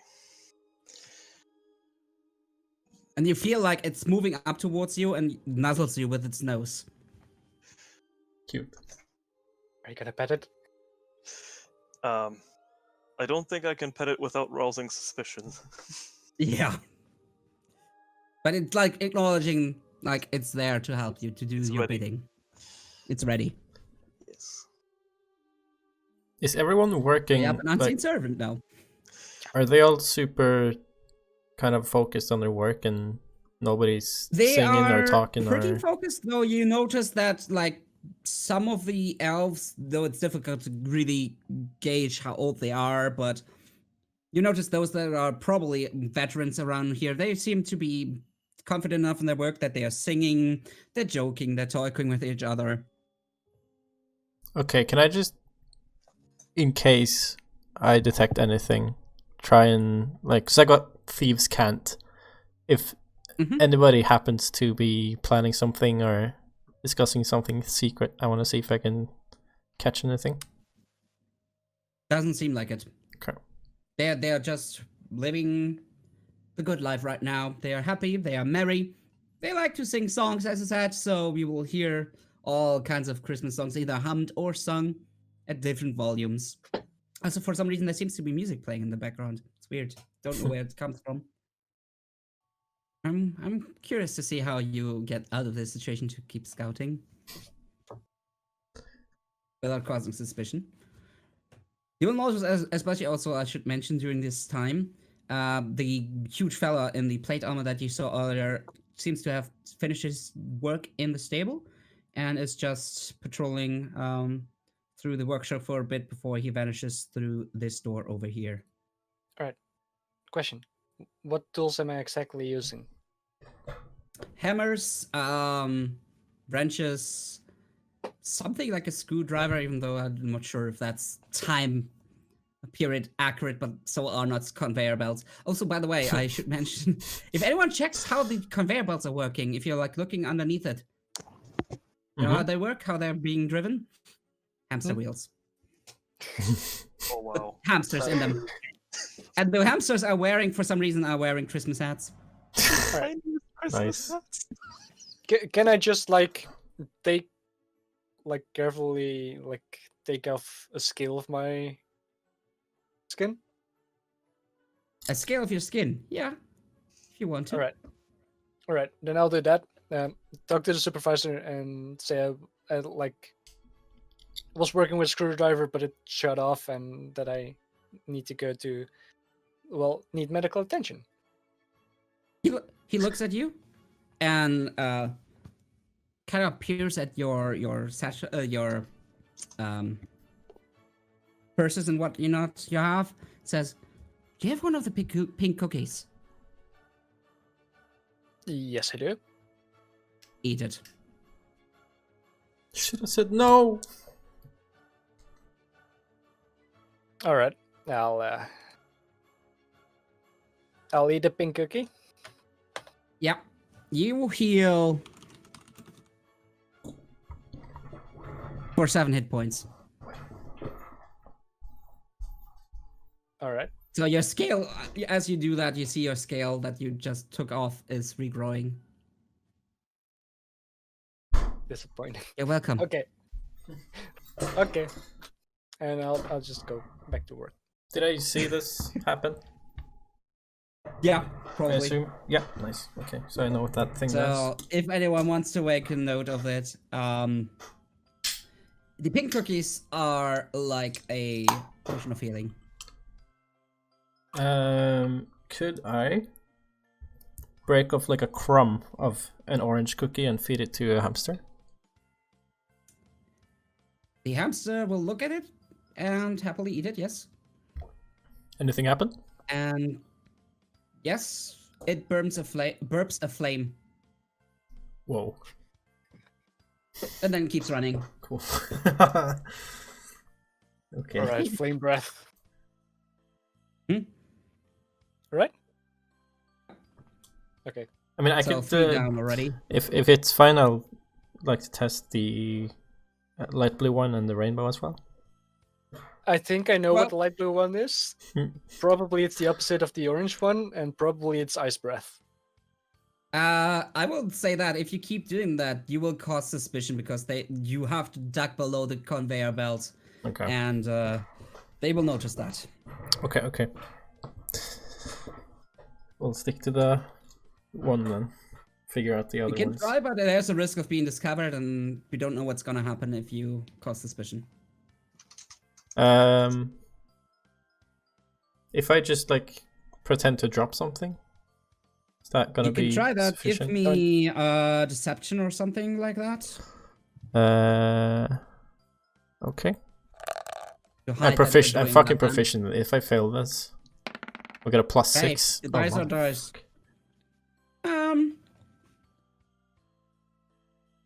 Before you can actually dive or go lean down to pick it up, one of the workers next to you goes down because he's smaller than you, and picks it up for you and holds it out to you. There, you dropped something. Oh, thank you. How kind. You're welcome. Merry Christmas. Merry And then he walks off Christmas. and just keeps working. Gosh, damn it. They seem to be quite perceptive. Are we just meant to be? How long are we supposed to work? Did they give us a time frame or anything? You have no idea. You have no idea how long they expect you to work. Halfdan is reaching up the hand and like trying to wave over one of these. Yes, Over yes, here. yes. May I go to piss? Yes. You know where the barracks are. Yes, I do.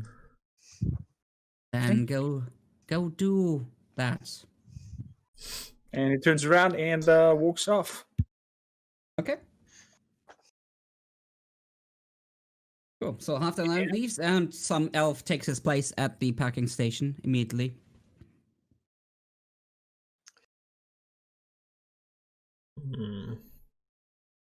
So on the way to the toilets, I try now somehow to inspect the Christmas tree, my surroundings. Do I see anything suspicious or useful for us?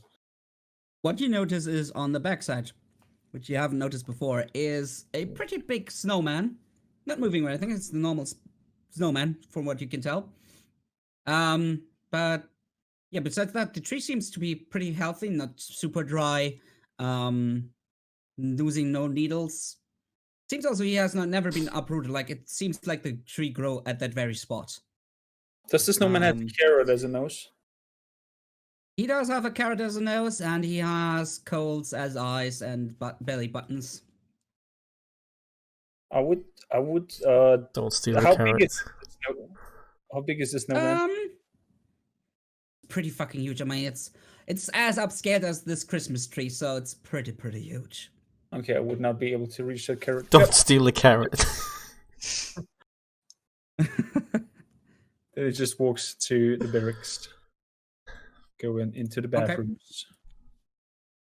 No one stops you. No one even pesters you. This is private time. They respect that. That's one of the few places where you don't hear the songs, where they don't wish you a Merry Christmas while you're doing your stuff. So, yeah. I would expect an helping elfin hand coming out giving you some paper.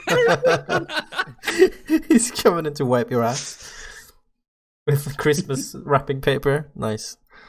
No, well, technically, yes, the toilet paper, quote unquote, it seems to be also decorated in like Christmas colors and whatnot, so yeah. Kind of looks like you're wiping your ass with gift wrapping. Do we know like about what time it is at this point? Kind of difficult to say, going by the fact that you're probably so far north that it's bright all day long, and the fact that there's this daylight shedding star on top of that thing, and that the sphere of blue energy is all around this, so there's a lot of sources of light. It's difficult to say. Is there a clock? Haven't seen a clock so far. Okay.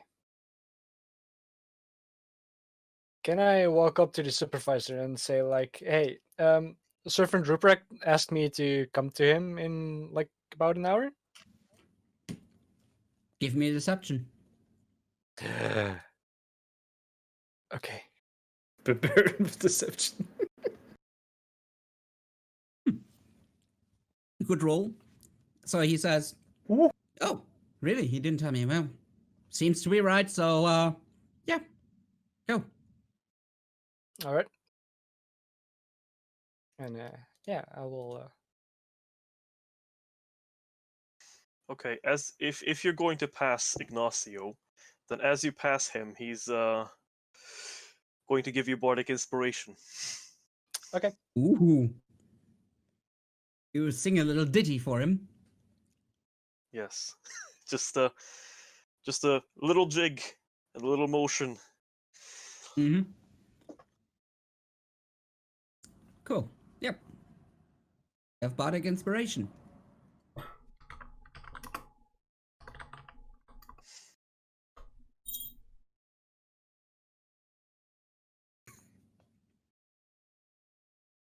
What do you do?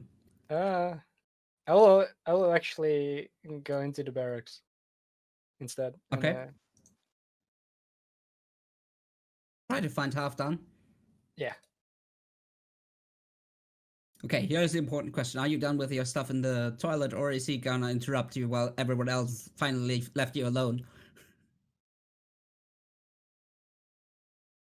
Well, I don't know as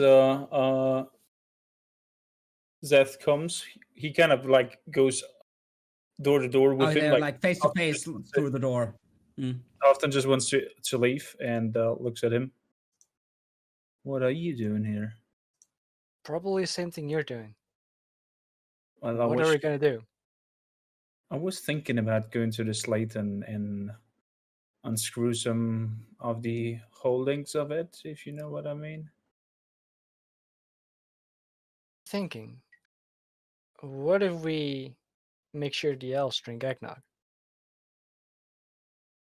Like last year, they didn't seem to like it, and if we give everyone eggnog right now, they might become all jolly, puke over everything, and yeah, might not be able to work. And Now we will convince that lady to give us that eggnog. she has the ski. She is alone in there. If we Okay. if we go inside, lock the doors, and fight, but she is. She appears very strong, and she used to be a magician or mage. It might be difficult. Well, it would be not that well paid if it wouldn't be difficult. We can also try to abuse her kindness and make her give it to the elves. We could try to convince her. Yes, why not? The path of non-violence is a good one. All right. So how do we get our friends here and like help us out if needed? I don't think we have the chance for that. Either we have a lucky moment that they are coming at the same time as we're entering that place. I don't think that we have any possibility to bring them along without looking suspicious. All right.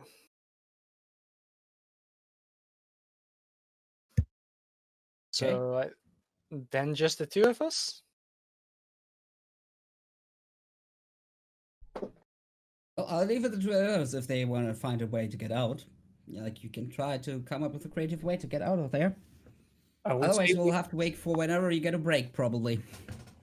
we leave it to the gods and head out towards that merry cooking lady. Actually, I'll just go to also in real. Well. Oh, okay. Cool. wondering- Let's take a look at the time. Yeah, how about we do a quick toilet break, 5 to 10 minutes, and then continue? Okay. Alrighty. If you're up for it. Unmuting. Someone please slap this dwarf if he's not listening. I'm listening. I'm here. Okay, Oh, cool. wow. Just making sure. Previous experience, you know. Of course. All good. So yeah, welcome back, everyone. I hope you used your break to freshen up, to get some drinks, and we are heading straight back. So I know there's some plans brewing to try to scout out the workshop a bit. I know there's some plans brewing to coax Mimar Sizzle into giving the eggnog and probably also the spiced wine to the elves. So, Yeah, one more Exactly. who question. wants to start? If we didn't drink all of the eggnog, do we still have it? Or Like she gave you just a small. yeah, but you Small said like portion. if you took a small sip, you're tipsy, and if you take the rest, you're more than tipsy. No, So- that was she gave you some eggnog and then she gave you some spiced Oh. wine. So it's Okay, one made you tipsy and the one other one pushed it just further. okay. It depends on the plans- alcohol content. Yeah, what is the percentage of alcohol? And also, don't forget it's magical. Yeah. No. It doesn't burn quickly enough. No, yeah, Yeah. indeed. Even if it burns, it's not violent enough to. Probably end like with a substance that's similar to creme brulee or something like that. Yeah, Ew. which is actually really good. So if you want to treat the elves, then go ahead. So Halfdan and Zeth are going to the kitchen. What is Scourge and Ignacio trying to do? Yeah. What are you guys in the workshop doing? Right. I think I'm just going to. Those three are the supervisors, right? The ones. Yeah. kind This of one is here. moving around a bit. Like there's one dedicated to the packing station, one dedicated to the conveyor belts, and one is just moving around, helping where he Okay. needs to. Well, that's a lot of attention here. Yep.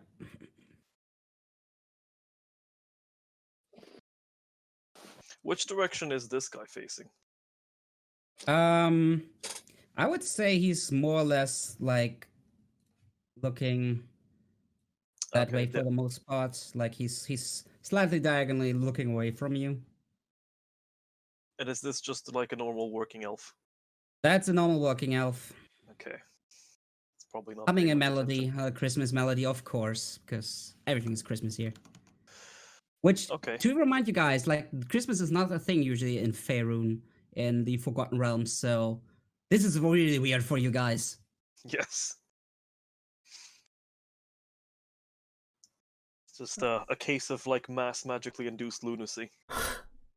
Yeah, like the description from GR Inch, also called Grinch, was quite fitting, I think, from the eyes of a denizen of this world, a cult. Hmm. I'm kind of trying to catch Ignacio's, like, get eye contact. And, like, Okay. because the others have been gone for a while, so I feel like maybe we need to, Make a move. yeah, go and find them. Maybe they've made a plan or something. Okay. How far away are you? Oh, you're across the belt. I Yeah. see. You don't happen to know Thieves' Cant? That would be actually helpful. No, I'm not a Okay. rogue, I'll teach you. unfortunately. Also, I think my connection interrupted, so... Oh yeah, I had that Yeah, for a Roll second 20 as is well. acting up, but I think Okay. it's back. Well, in any case, I think what I'll do is I'll just nod for Ebenezer and then look for the next gap when the supervisor sort of patrols away. Yeah, that happens when the next handcart is filled. He's escorting every single handcart to the storage. Okay.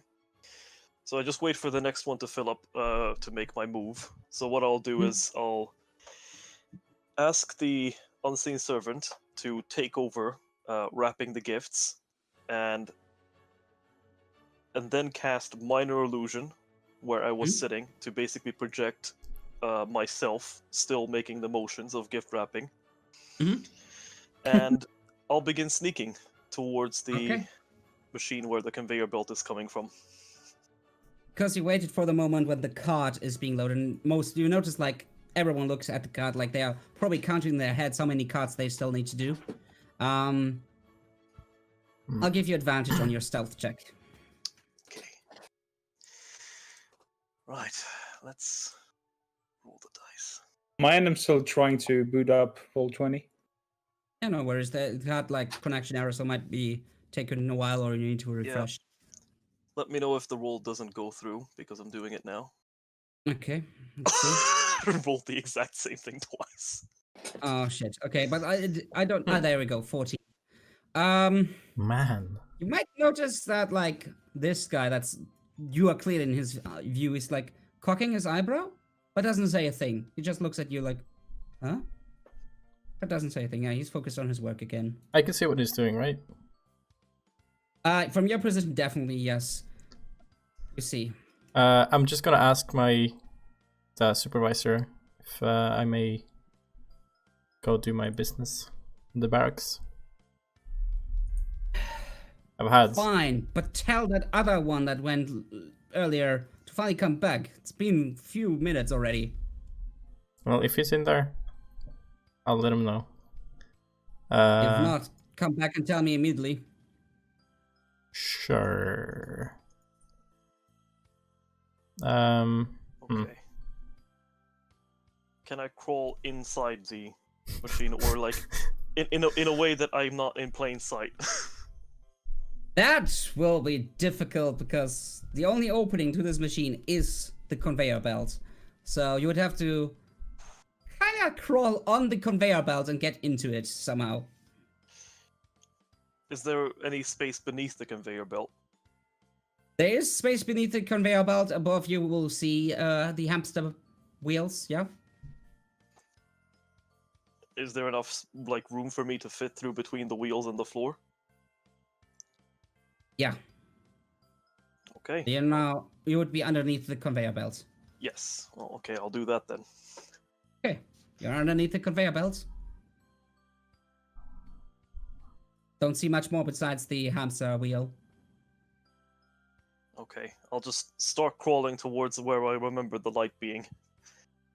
Yeah, it's on the top side. Basically, you imagine the conveyor belt, then here's the opening, and everything. The conveyor belt goes into the machine. Basically, that's the only opening you see. There's no space underneath it. Oh, I see. Right, so the conveyor belt ends at the bit of the machine, and there's nowhere for me to crawl in.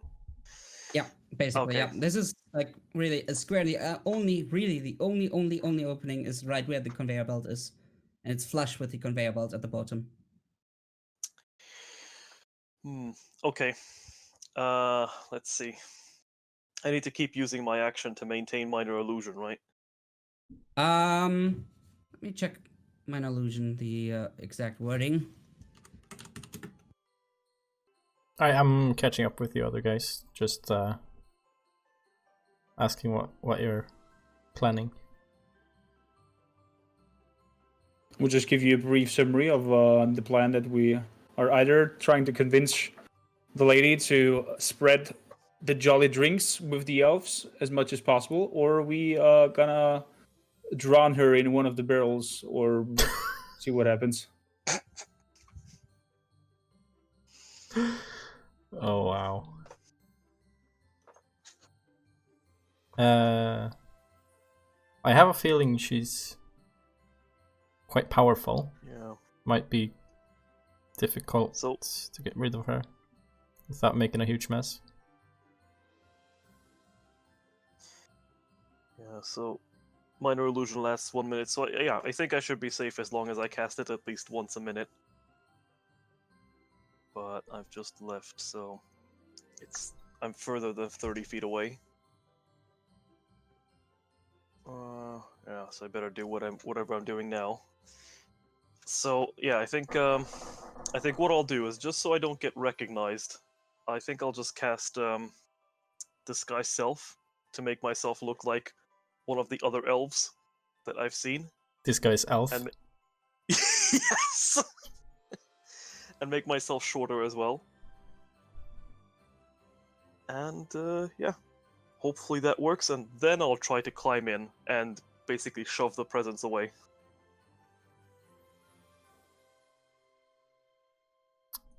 Hang on, this part is where the pieces are coming out, correct? Yeah. Yeah, okay. I thought your plan was like crawling back into the portal. Yeah, so... Yeah, you can get there. You hear a what from the elf over there that noticed you earlier. Like, he's still kind of curious what you're doing, but like, he's not staring, just occasionally glancing. So if you want to get in there, you have to kind of avoid getting into the paths that come out, and you have no clue what they look like, because like there's light and then they come out. So you don't see them ahead of time. But you can. Just gonna be tough, like, if you want to avoid making unnecessary sounds, like from something crashing down because you're in the way, give me a dex save. Okay. May as well try to do that. Oh, I accidentally rolled with advantage, but yeah, just whatever. I'll give you whatever. I'll give you that. I'll give you that. I'm gonna be lenient here. So yeah, you succeed. So you get inside, and what you will see is that your theory is partly correct, but there's not just one portal. You see a fiery portal, a watery portal, a stony portal, and one that seems to kind of come with some breeze. These are portals to the elemental planes. Huh. Somehow there's energy coming through them, and they combine to create the elements of the objects that they need and create them. Wow. My mind is pretty blown right now. I thought this through. Can I sort of hide there and just observe it for a while? Yep, you will see, like, depending on what they just need to create, a lot of things are taking, especially elements of the element of fire and earth to create metals and such, for example, while you will see earth and water example for anything wooden. You see air is rarely used. Very rarely used. It's more like for toys that like glide or something like that. Okay. If I sort of study the phenomenon and like try to understand how the magic works, is there any way I can figure out how to make it malfunction? You will probably have to give me an Arcana check for that. Yes. Okay, I'll do that.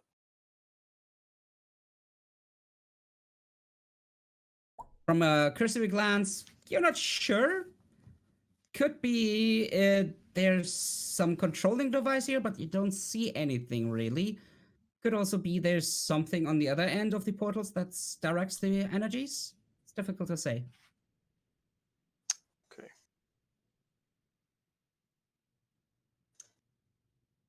Now I'm beginning to wonder whether a Scourge is coming or not. Oh. I didn't realize that was a plan. Yeah, Scourge already left, but you don't notice that because, you know, you did your plan when he already was going. So you might be stuck there for a while, though, depending on how long you stay in there, I might grant you another roll on Arcana if you keep observing. Yeah, that's the plan. I'll just sort of see if I can figure this out. I thought he was gonna go find the other guys. We'll see. So, since the others are doing something else, we'll skip over to them for a moment, and then we'll return to you, give you another roll. This time with advantage then, because you had time to study. So yeah. Halfdan. Beth.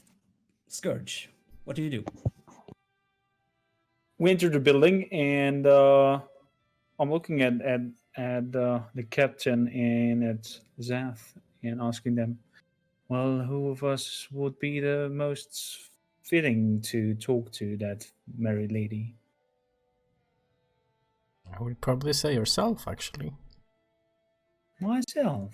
Do you think that such a calming, soothing voice will cheer her up for giving us all the drinks? Yeah, I wouldn't want to offend anybody, but I don't know if a dragon is the one for that particular job. Yeah, no, definitely not. Unless you really want to intimidate her.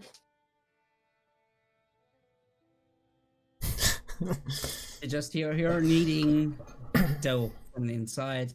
Like you hear the slap as she slaps it on the table, and then. All right. By the way, I want to Occasionally let the other roll- guys know that it's possible for them to grab another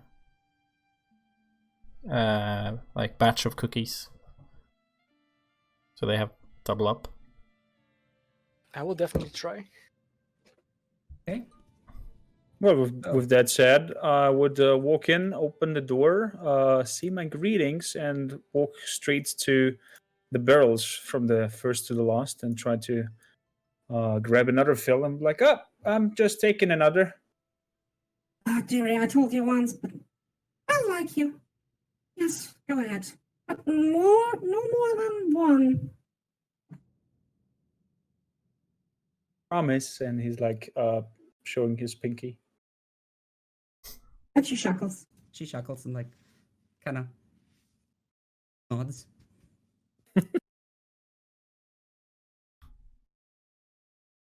Your friends as Or, well? yeah, She kind of peers. She kind of peers through the door because Yes, I'm please. assuming they followed you. Oh, may I? I'll go ahead. Thank you very much. Well, unless you tried to grab earlier, then I would be careful. I'd have found the barrels. I pretend to take. Well, I'll take a couple of cookies out of my, I guess, pants, and pretend to be taking those out of the barrels. Okay. Yeah, she will. She doesn't seem to comment, at least if she notices. You don't get any reaction from her. I'm very good at sleight of hand. I don't even Very need to perceptive roll. man. Let's just say. Okay, if you want it, let's roll. I just said I didn't need to roll. The auto success. Oh, now you got it. Okay, come on, give me a roll. Oh no, he's arguing with the DM. It's gonna, yeah. Suck on that nut. Yep, she doesn't notice. I told you. To give you a good thing you rolled high. She has a +7 to perception. Yeah, I was actually very close to a heart attack. Yep. She doesn't Well- seem to notice, so she just believes you all take one more cookie, and she kind of gives you a wink, which is again kind of weird with her huge glasses, like the huge eye, giving you a wink. Okay, with the cookies in pans, I approach her. And You have pouches. You don't have to stuff them into your pants. okay, I'll put it in the pouches. It's still in my Approach her and pants. be like, I mean, if you Meanwhile- like them in your pants, you can, but you know, Worm some have cookies. chocolate. Some have Okay, chocolate so- on them, so So I will look at the door, see if there's some like a locking mechanism from the inside. no locking mechanism on this one. Okay. Anyone can walk in at any time, it seems. Okay. so, dear lady, I noticed somehow the lack of spirit of working and more of singing, and your jolly drinks, I must say, did enlighten us for work we have never done before, and the staff is quite delightful of our productivity, meaning I think that your special brewery might actually save this Merry Christmas night and make everybody work even better. I really think so. It was delicious, and I've never wrapped packages before, and the package that I wrapped are just perfect. Ah, you're warming an old lady's heart. You're such a dear one. we should give everyone a Christmas present ahead of time. But only It a is so. small one. It is so hard to talk like that. Oh my god. Why? Is it so bad? Like maintain this monotone tone of being calm. It's so Yeah, awkward. okay, yeah, that's true. Well, thank you, dear lady. Shall I roll out the barrel and give everyone a drink, or how do you want to do that? I think we need to bribe the supervisors so they will look away while we'll do this. Well, won't the supervisors want to drink as well? Yeah, but if you go out with a barrel right away, that will not go good. So, why don't you go outside and send them here for a drink? Everyone can have a drink, if you know what I mean. Okay. Well, friends, please go outside and bring in the supervisors. Tell them that we have a merry present for them. All right. Sure. Can I suggest filling like water skins with a little bit of eggnog just to like let them know what's going on? That If might they be a don't believe. good idea, dearie. Yes. Yes, I'll give you some for your water. But don't drink it on your own. You might be laying in the corner afterwards. I will not, I promise.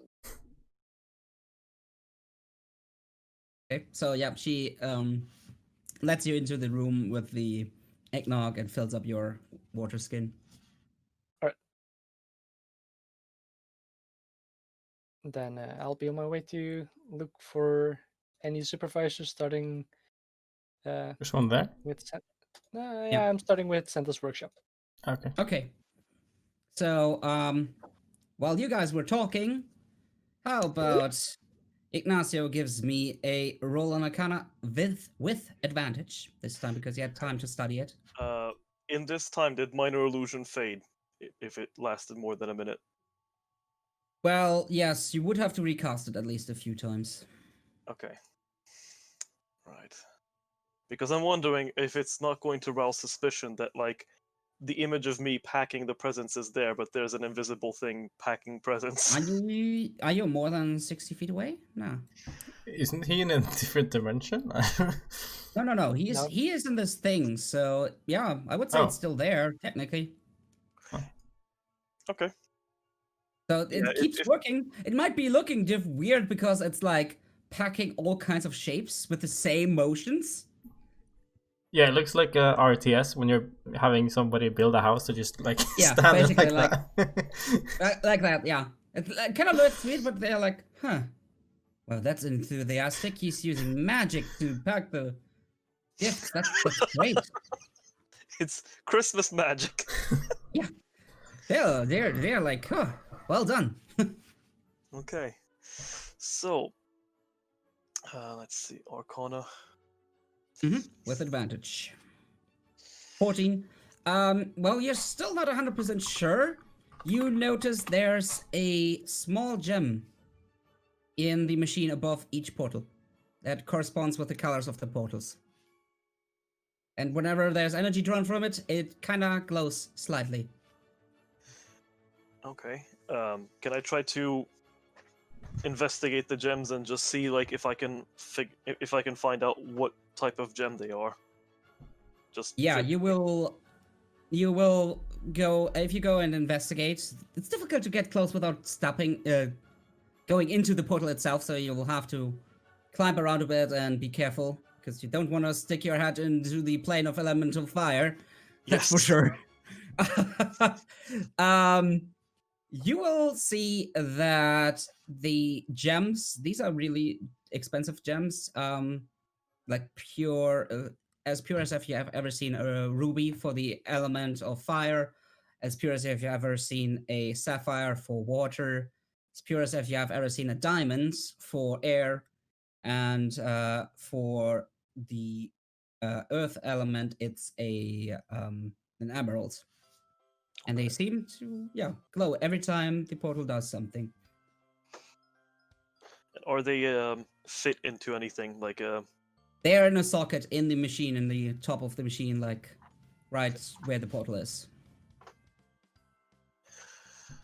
Right. Is that all I can find out on this turn?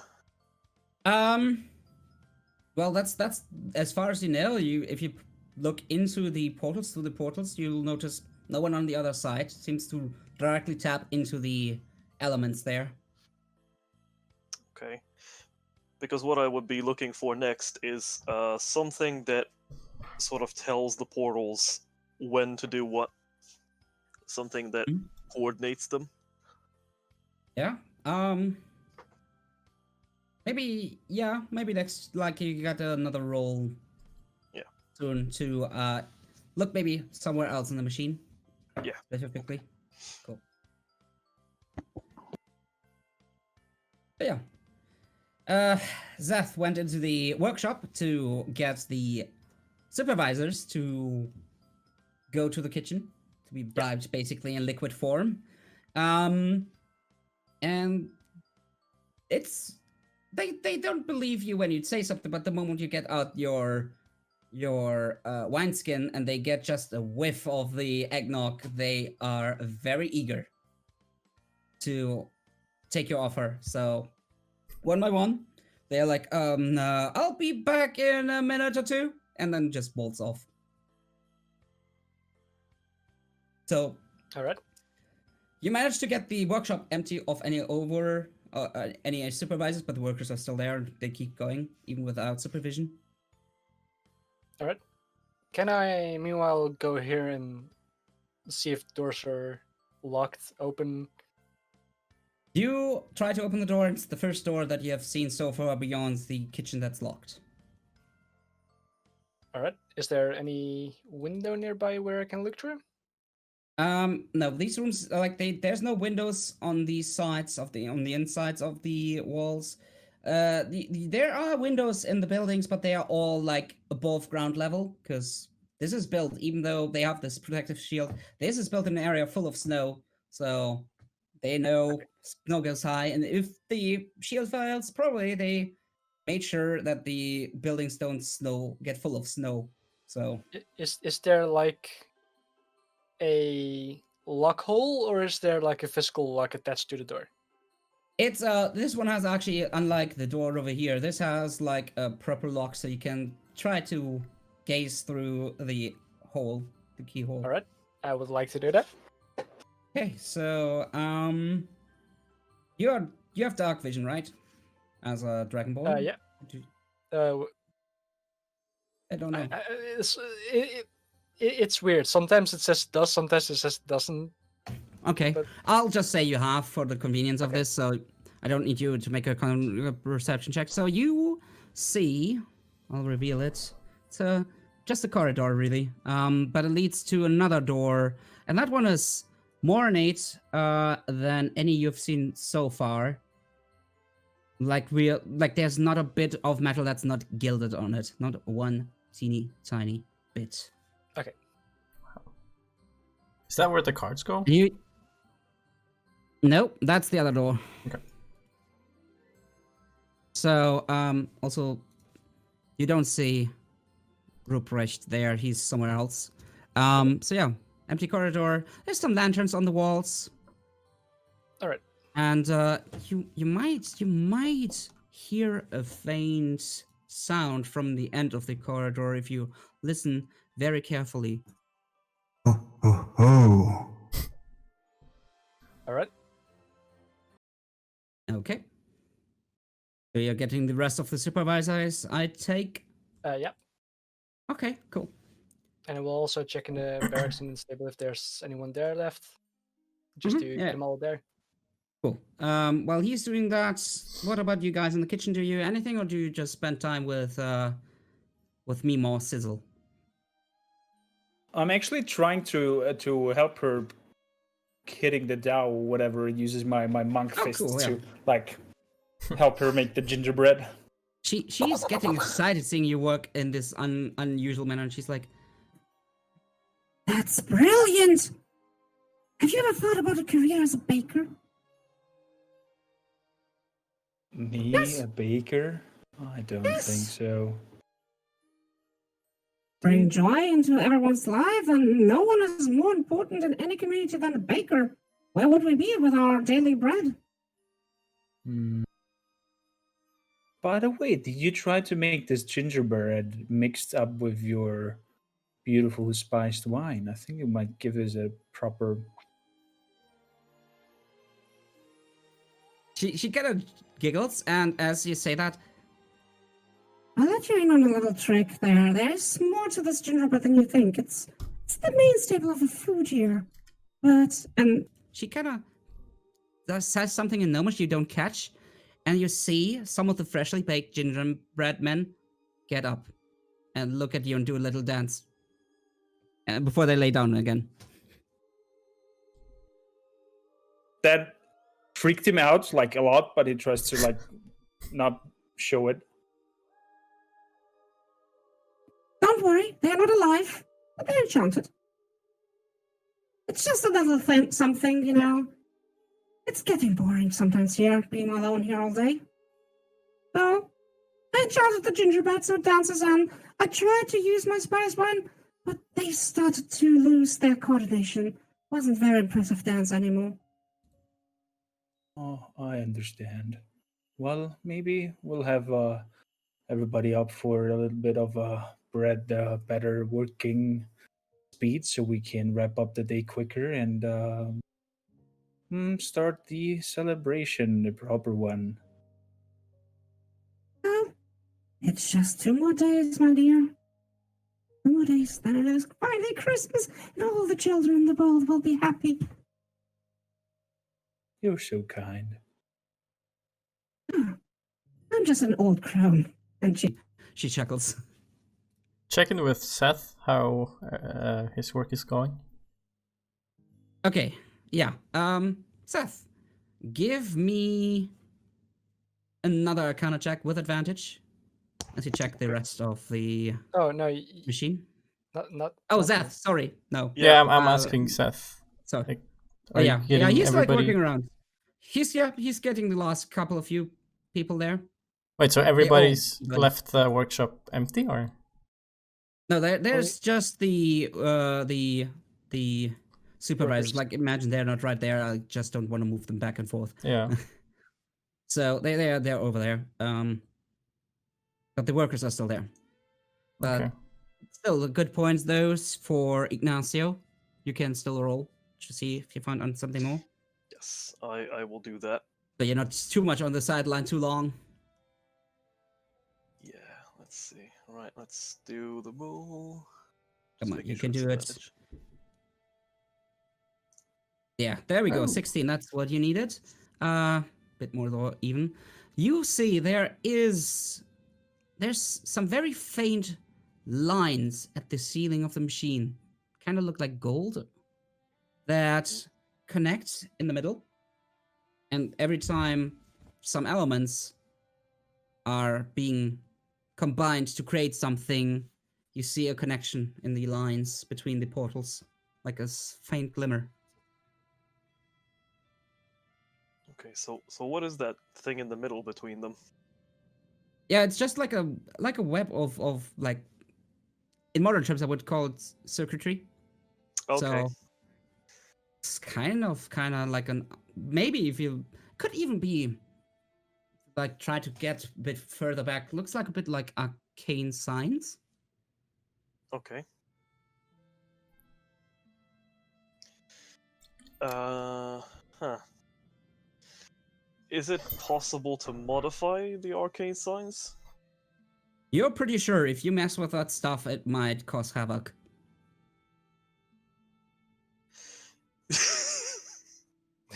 Okay. Pretty sure. Well, what Do I it. will do then is I'll memorize the patterns, Mhm. and I'll start crawling out of there. And before I emerge, I'll just look around to see if there's anyone that might see me. You notice that the supervisors are gone and the workers are just minding their work, singing, humming, talking with each other. No one pays attention to much, really, besides their work. Okay. So, let me just check something here. So what's the range on Mage Hand? Boy, head 30 eater. feet. Okay. Oh, clever. Hmm. Smart idea not to do this while you're in the machine. Yes, I definitely don't want to do it while I'm in the machine. That's why I'm looking at the range. It's 30 feet. So if I memorized where that sort of device is, Mhm. can I manipulate the hand to tamper with it without needing to see it? Might be a bit difficult, bit tricky. I would say give me. Oh god, what would be a good check for this? Maybe sleight of hand? Yeah, maybe Sleight sleight of of mage hand. hand. Give me sleight of hand. I was And we'll thinking see. about history as well, like knowing how Or well it that. is. Yeah, but it's more like he needs to manipulate the magic mage hand without seeing what it does. Yeah, I just have to give it a little touchy-feely and try to identify if Yeah. I'm basically getting the part that I remember seeing. Yeah. Alternatively, So it would be easier if I just asked my unseen servant to do it for me. you could also try that. He just needs probably several turns to get over there because he moves 15 feet. Yeah. My issue is if I send the unseen servant in there, I doubt it's going to make it out in one piece. It has 1 HP. Yeah. So, yeah. I will try fiddling with the mage hand first after I Okay. climb out of the machine and sort of hide. Okay. Using So the give me a sleight of hand. Let's see if you get a high enough result to not just scratch up the ceiling. Okay.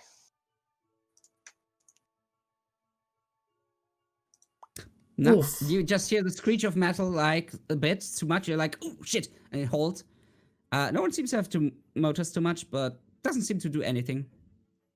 Okay. I will just wait. Okay, cool. So, then let's switch over to Zerth and the others again. So, Zerth, you managed to get all the supervisors and they agree. So, Mimo gives you the go ahead and says, okay, 1 barrel of eggnog and 1 barrel of spiced wine. That's all I can give you. Anything more, and Santa's gonna be very angry with me. And believe me, he's a kind old man to children, but don't cross him. Do you think that he will notice if we give the workers a little tiny bit more? Well, last year. Well, let's put it like this. The magical shield barely held his anger. It barely made it enough toys for the kids. Barely, like last minute, the last toy. He was not happy. Well, we make sure that maybe everyone gets only a small potion and spice it up and split it up perfectly for everybody, so there should be no problem with that.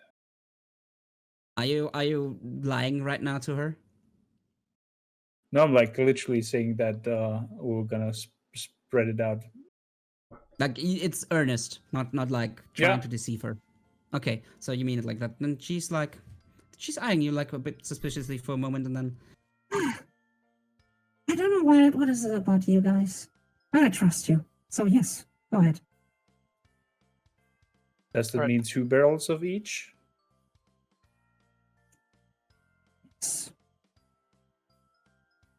Okay, and as she say yes,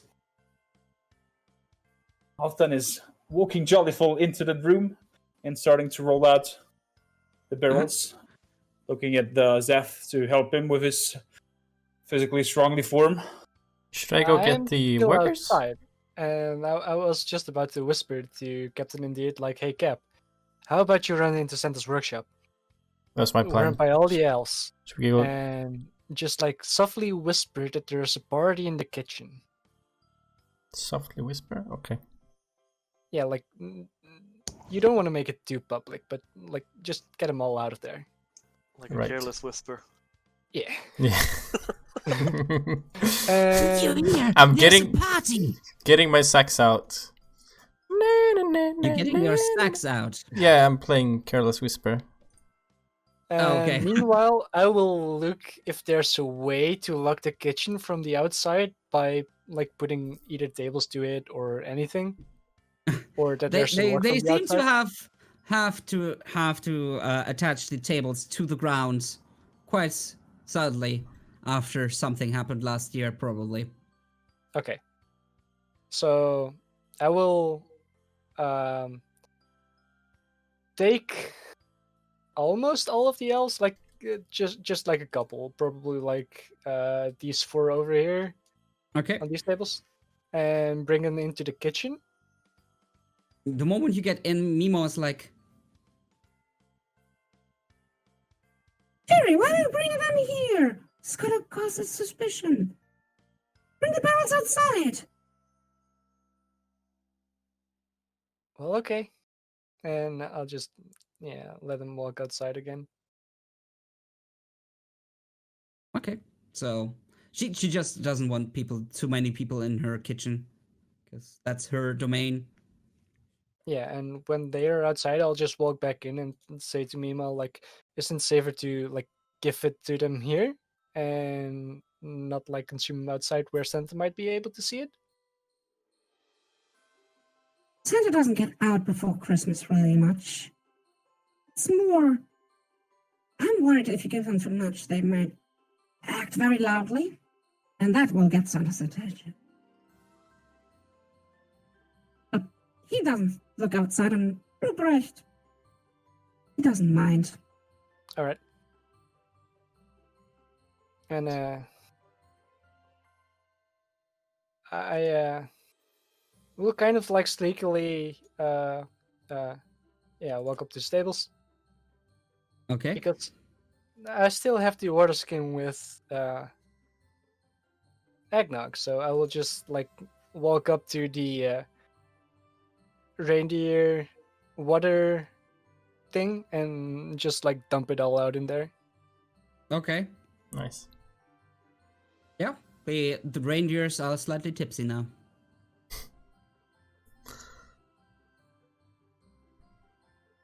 I'm assuming Ignacio is still disguised elf. Yes. Yeah. Yeah. He's disguised Okay, elf. so I'm going over to him, and like he's the first one I'm telling about the. I'm going like, hey, the supervisors are saying we get a break. There's a special surprise for us in the kitchen. Okay. I will lean in and just go like, it's me. Ignacio. Right. Okay. Okay. Just So tell the others too. I found the way to sabotage this device, and I point to the machine that the conveyor belt is attached to. It's just, I think it's down to timing. So if we're going to do something, we should do it all at the same time. perfect. Well, we can get this workshop cleared. I'll go tell all these elves about the party to work at the kitchen, and when Yep, they're they cleared out. eagerly leave their posts. Though one of them is like, guys, shouldn't we turn off the conveyor belts? And then one of them is like leaning down below, like at the entrance to the conveyor belt, like, hey hamster, take a break. And the hamster stops, and the conveyor stops right there. Okay. Did he say that in like common? Yeah, he said that in common. Okay. No one bothered to ask to talk with the hamster so far, so. Interesting. Well, if everybody's cleared out now, Mhm. can I just feed the other hamsters a crumb of the light blue and the rainbow? Yep. Okay. Light blue. You see a shimmer, but then that's it. You're not sure what it does. Okay. And, I'll ask. the Hey, rainbow.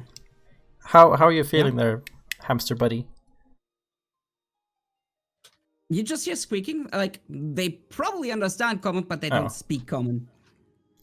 So, for the rainbow, I need to look up one thing.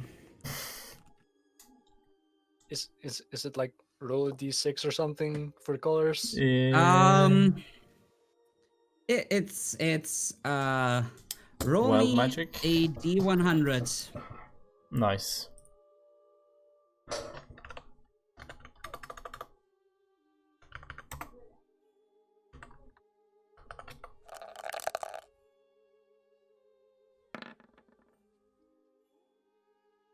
$17. You see the hamster that you fed that grows a long beard made of feathers. And then he sneezes and the feathers explode from his face. Wow. Interesting. Okay. Noting down. Feather face. Yep. Note it down. Although Exploded from face. I am suspicious since it's a rainbow that it's like a random event. Do you want to feed thingy. another hamster? Sure, as long as I still have my I'm just giving them a tiny just crumb. Feed them like a crumb proportionate to their size. Yeah, so let's put it like this. Insignificant amount of crumb. So then roll me another d100, please.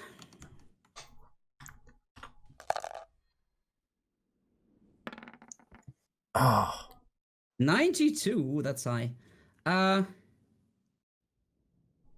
You're not sure? There's a weird glimmer to this creature.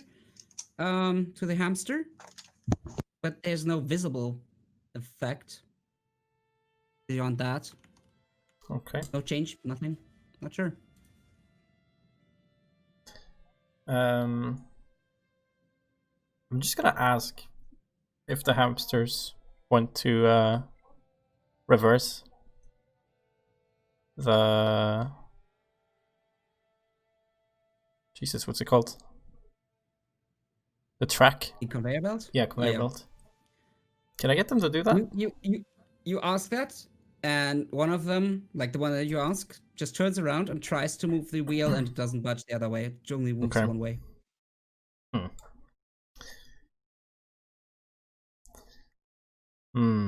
Okay, I'm going to ask Ignacio now, like how the thing works and what the plan is. Yes, be right back there.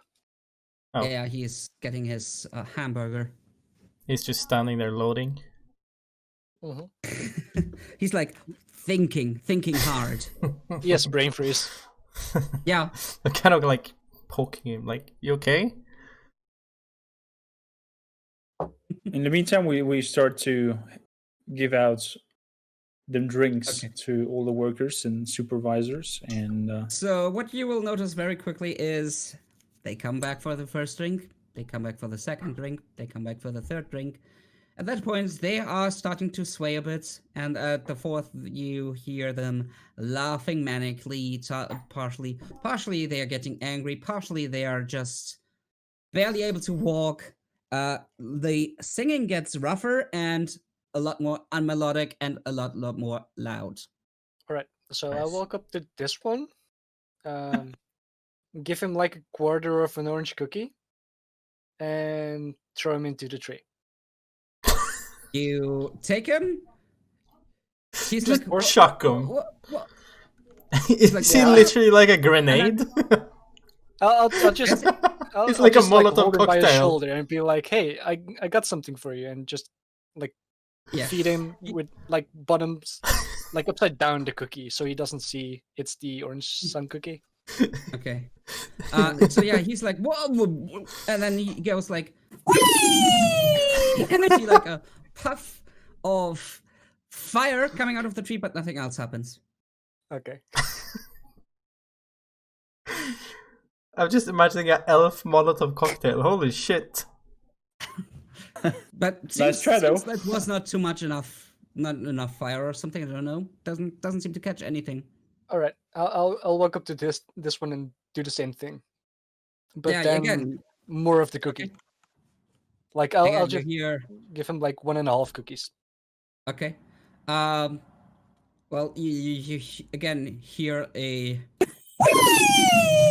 as he goes flying, and a bigger puff of fire coming out, but nothing happening. So this time you also hear ouch, ouch, ouch, ouch, ouch as he goes down the branches. So yeah. All right. I will walk up to this one, just eat 1/4 of the cookie that I have left myself, and just light his head on fire. What? I will walk up Which to one? this one right here, and Mhm. just eat a 1/4 cookie that I had left, and breathe his make sure his head is on fire. Okay, you do that, and you hear something rumbling over on this side of the tree. And before you know it, comes a snowball. A big fucking snowball, like size, Oh no. this size. Flying over the tree and landing right on that guy and putting out the fire. Oh, Okay. that was not as bad as I thought. Halfdan is like just unbelievably watching around as Zeph is throwing on burning elves into the tree, and a huge snowball coming back from the tree. Not behind the tree, but yeah. Yeah. You don't hear anything else. You don't see anything yet. No. Yeah. No one shared the information that there's the snowman, right? No. Okay. Nope. I woke Oh, up to Zeph no. and like, I don't know if that huge snowball might have been thrown from that creepy big snowman behind the tree. While the others are busy drinking and whatnot, let's pretend to go back to work and see if the other two are okay. And I don't know, maybe they find out something while we dragged all the attention over here to those barrels. Okay. Alright. So will, Ignacio's brain farts over. I don't know. Is he? Yeah. Yep, I'm back. Yeah, I was trying to talk to him a while back. I've been asking how the machine works and what the plan is. Okay, so I begin to describe, like discreetly, how the portal actually connects to 4 more portals that link to the elemental planes. These portals are controlled by these gemstones that link with threads into like an arcane symbol. And I think that if we tamper with that arcane symbol, we can cause the machine to malfunction. Because it's not just creating the components, it's actually fusing elemental energy in very precise ways to combine them into components. So it's very complicated and looks very dangerous. Do you think we could be able to make just one portal or just one element go continuously, like say fire or water just pouring through the entire workshop? I'm not sure what we could do, but yeah, if you want to examine it while the machine is turned off right now, now's probably a good time because we don't have true, as many of course. people watching. Yeah, I'll take a little look inside. I'm assuming this won't like give me more options, but I'll be able to see it for myself. So like Yeah, it you makes can sense see to for me. yourself, like the 4 portals as I described earlier, each to one different elemental plane. The gems that he pointed out that are corresponding with their element, and these fine golden threads in the ceiling of the Wait, machine. have they stopped Probably making this arcane. parts?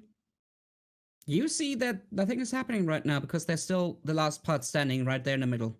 So is that mechanism kind of connected to the hamster wheels then? If you look under the conveyor belt leads in there, so it is quite literally like there's a hamster belt there, a hamster wheel underneath the conveyor belt that creates the stuff. I mean, I could just remove the hamster. You could try. It's probably not a permanent solution, but Should I do animal handling, I guess? yeah, you can try animal handling if you don't want to get bitten by the hamster, I assume. Yeah.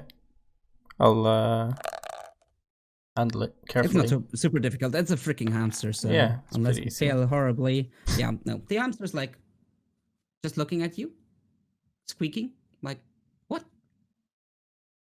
Hey, the supervisors told us that we get to have a break.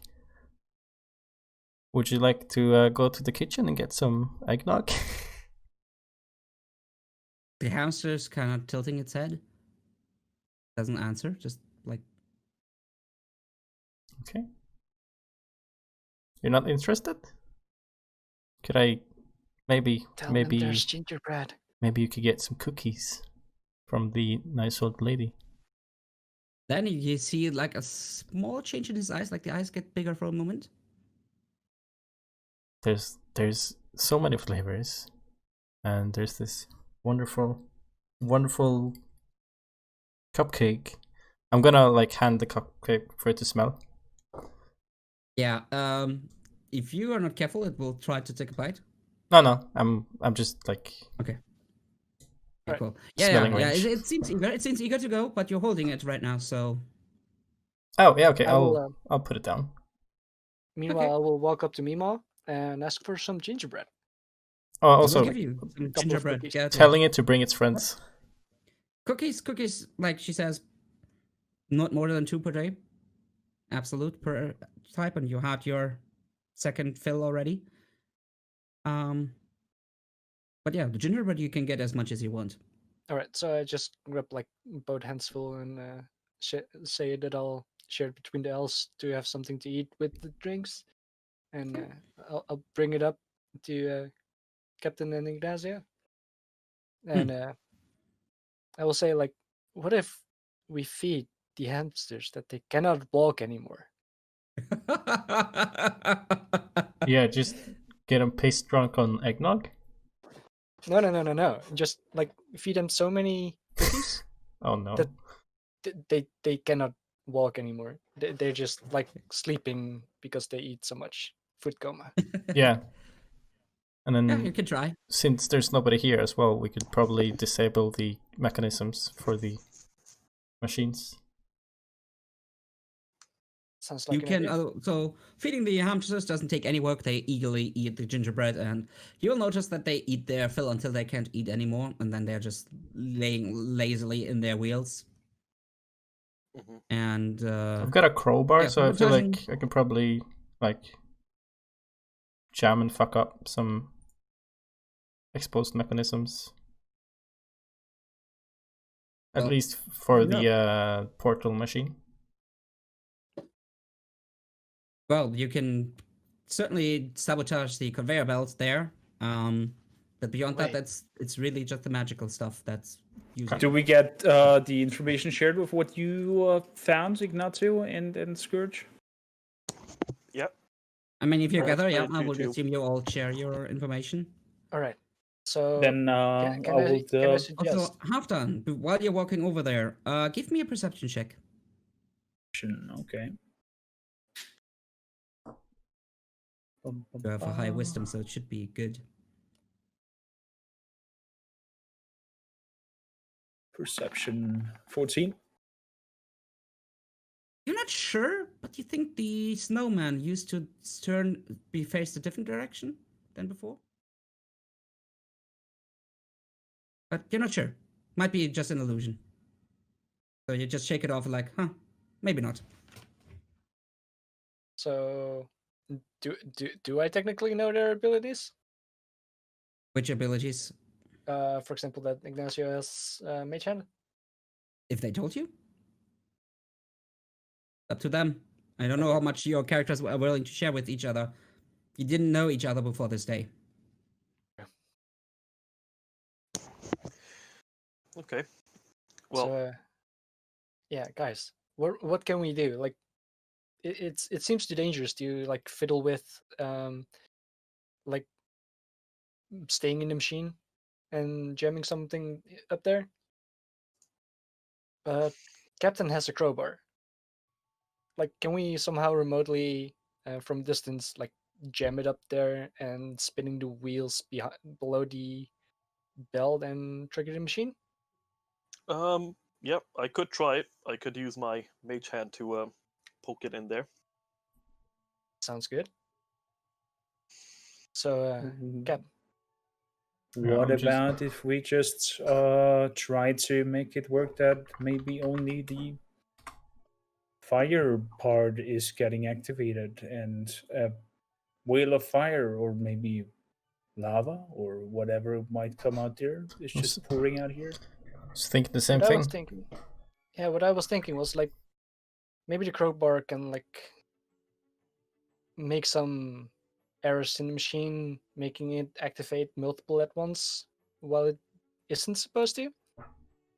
Well, then we have to make it happen in that now because they're pissed drunk and we have not a big of a window. All right. Okay.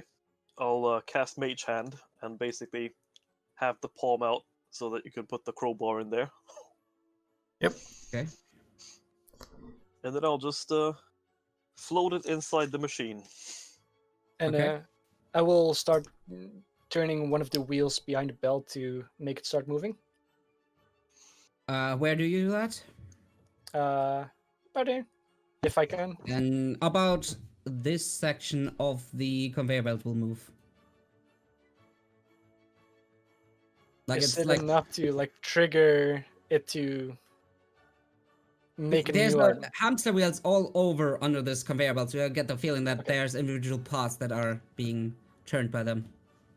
All right. Like there's sections that are driven by these hamster wheels. So it will not make a new item. Nope. All right. I'll get closer and tell the others to move away. Okay, I'll move away. Okay. And I will use my hempen rope to like wrap it around the wheel, so I can walk backwards towards the door and then like pull on it, so it will Okay. spin. Yeah, the thing moves ahead and creates some weird sculpture-like thing. It's modern art almost. It doesn't seem to have the right shape. Seems to also infuse materials that shouldn't be going together, but does it?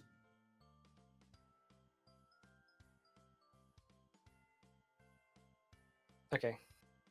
If you're going to the door, would you want just check if anybody's approaching? All right. I'll Which pick to the door? door. Probably Uh, look There. a bit Okay. suspicious. Give me a perception check. Perception. You Okay. notice, or you look over that direction, like here, down here. Seems everything fine. They're still in their festive mood. You are about to turn back and say everything's fine when you notice a slight movement over here. And for a moment you thought the snowman was moving, but when you look again, perfectly still. All right. I'll just share that info with the rest. Like no one's coming, but the snowman appeared to have moved. Yeah, I had that perception that he was facing another direction and then he faced towards us as we passed by. I Okay. don't trust that thing. Someone keep an eye on it. Okay. Yeah, Alright. so should I still float the crowbar in there and do the thing? Do the thing. Do it. Can you- This is our chance. Can you try prying one of the crystals out? Yeah, I can try. So instead I'll try to do that. Do I Thing roll sleight of hand is- again? The thing is with Mage Hand, it has a very limited force behind it. Like it Yeah, can 5 only pounds, do right? 5 pounds, and these things are pretty solid in there. Okay. So, So I but would know it wouldn't you, work. as the one who has studied this, I'll give you a hint. You would think if you manipulate the arcane sign on top of that with the crowbar in the right way, you might cause it to just spew out elements. Okay. It would take an Arcana check to see to do this correctly. Yeah, Identify I what think is I the would weak rather point. do that. Wait, can we let Grim do that? Why? I don't know about I don't know about his intelligence, but Grim has higher intelligence, right? Yeah, okay. Well, whoever is versed in Arcana, I'll detail like what you can do to make it malfunction if you manipulate the the symbol on top. But the problem is that I'm the only one I think that can do it remotely without crawling in there. Yeah, true. Yep. So, yeah, I think it's still me the best Yeah. person that can do it. So, wish me luck, I Okay. guess. You can do it. Believe in yourself. Or ask for your friends to help you, guide you, whatever the abilities they have. I can believe Yeah. for you. Well, Meanwhile, I will keep an eye on like this area. So if you are being assisted by someone with a higher intelligence, I'll give you advantage on your check. Okay. Is someone going to assist me? What kind of assistance can I be of? Like, are you someone either with Arcana proficiency or just a high intelligence? Yeah, if your intelligence is higher than 11. So Then- Grim, My intelligence is 11. assist. But Fen, you said if we recite a Christmas poem, we get to add to a stat. Yeah, Which would if you make- go do a Christmas poem, you can get a reroll on one of your sets. You have to A stick with reroll? whatever result it is. Oh shit. Yeah, you can Uh, reroll one of your stats. well, fuck it. My intelligence is bad anyways. So yeah, give me a Christmas poem and you get a reroll in your intelligence, and you have to stick with whatever it is. If it's I know. lower, your character suddenly loses intelligence. I just need to find the text. Okay, let's see. Certified freak, 7 days a week. Wait, that's wrong. No, here it is. I don't want a lot for Christmas. There is just one thing I need. I don't care about the presents. I only want to play D&D. I just want some decent rolls. Better than Corm and Dinos. Make my wish come true. Let me roll better than Fenris too. It's more about D&D than Christmas, but... Yeah, it's fine. I'll give you the reroll of your intelligence if you want. So Oh, give me nice. 46, keep 3. What's the formula? /r space 4d6k3. 46k3. You have an S there I that fucked doesn't up. belong Oops. there instead of a 6. Alright, here we go. Come on, Roy. Hey! You suddenly feel like there's a part of your brain you never used, and you suddenly realize, I could use that part of my brain. You're There's more a- intelligent. Part of my brain I never used. Just like IRL. Okay. Yep. My intelligence is now 2. Very good. Yeah, so you can assist. In that case, he gets advantage on his on Arcana check because you're pointing out stuff to him. Well, I'm singing... singing from... I guess I'm singing Wet Ass Pussy. Okay, Okay, right. come on. Arcana with Let's advantage. see. You can do it. Twice the chance. Okay. 18. Fine enough for me. So you, with his guidance, you find the right spot to change the arcane symbol, and what you see is that the gemstones start to glow vibrantly, and all the elements pour forth in a swirl and maelstrom. It doesn't damage the machine, but this is definitely a big problem because there's fire combining with air and then water putting it out, and then there's mud coming in, and it's a mess. It's a mess. The thing is a mess, and probably getting close to it is dangerous right now. Okay. Success! And it's loud. It's getting louder by the minute. Okay, 'Cause- better make ourselves scarce. Mm-hmm. Yeah, I suggest we run out and go join the others and drink and. Wait. Oh, it's probably too late now. We wouldn't be able to time this, so whenever this place is full up of other peeps, we'll have it like malfunction. So while they're in here, they might be, struck by whatever happens. Wait, This does is it too still late make now. things if we don't turn the belt? Nope. It just right now it doesn't do anything anymore. It just spews out elements that fight each other basically because you have all the 4 opposites in there. Mm-hmm. So But we need to rotate the wheel for it to keep going. it doesn't do anything right now. It doesn't create anything anymore. It's just elements bashing each other. Yeah, but like before, it needed the belts to be turned to make new stuff. But Yeah. does it still need to do that? No, you manipulated the sign in a some way that it just continuously creates this. Oh, okay, so it's like we turn the valve, basically. So yeah, is, like there, it's Alright, cool.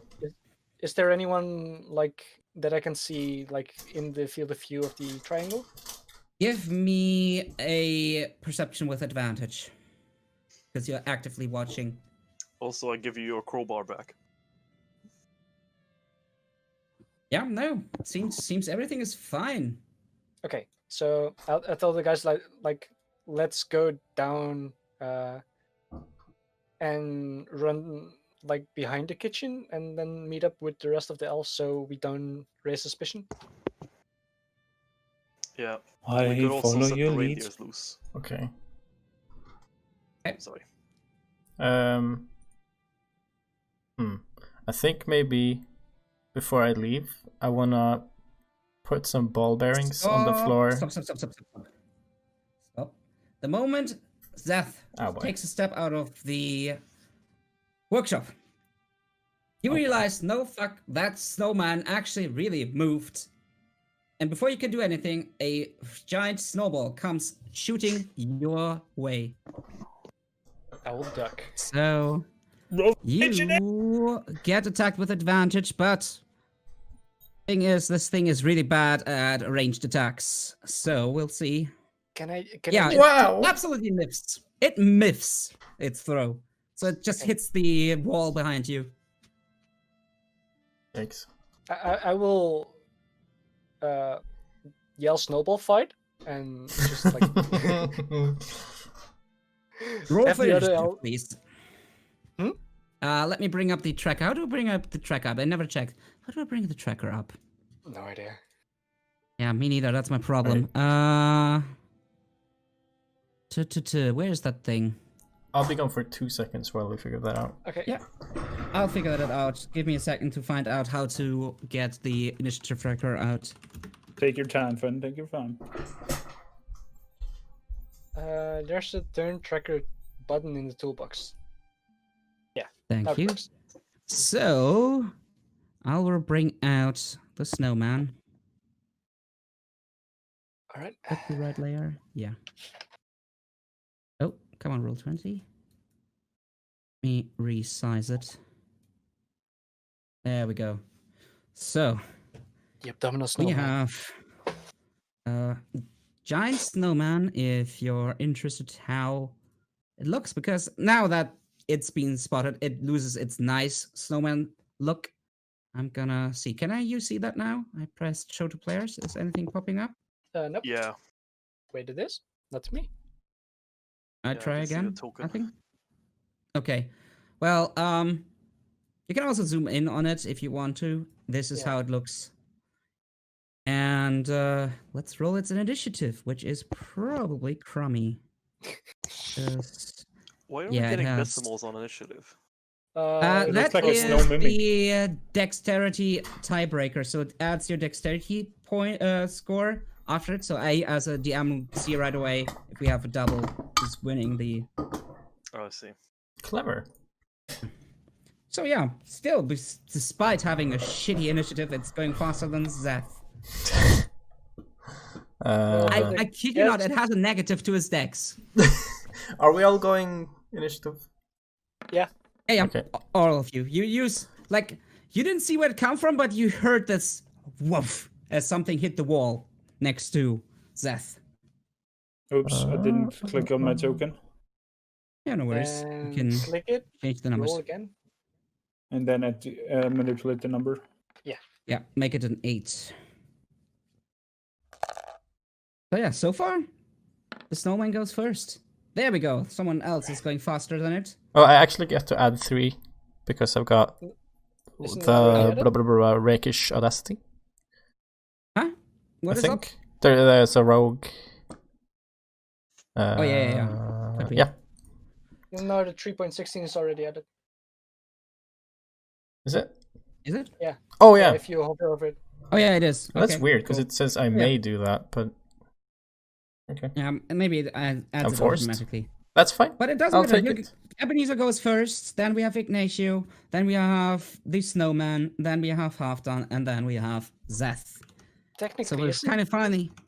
isn't the Yeah. snowman like below because it was already his turn? This was a surprise round. So we're Okay. back at the start of the round, basically. So we're starting at top. Let me just start the proper music for this now. Now we can switch playlists here because we are back in action.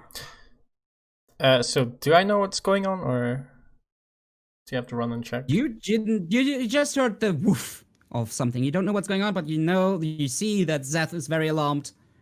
Okay. And Well, you said something, didn't you? Didn't you say something? Yeah, I said snowball fight. Oh. Yeah, snowball fight. That's what you heard, but Okay. that was I'm definitely not a normal snowball. Going by the sound. peeking the corner towards where he looks. You see a at least 10 feet high. Well, it used to be a snowman, and right now it looks like a mass of snow with a crooked mouth. Okay. Let's see. Looks like a freaking snow mimic. It's a snow golem. Okay. I'm gonna get my short bow out and let loose. Okay, you shoot At with the- your short bow. Snow lad. Firmly connects. Nice. And then I think I can use sneak attack.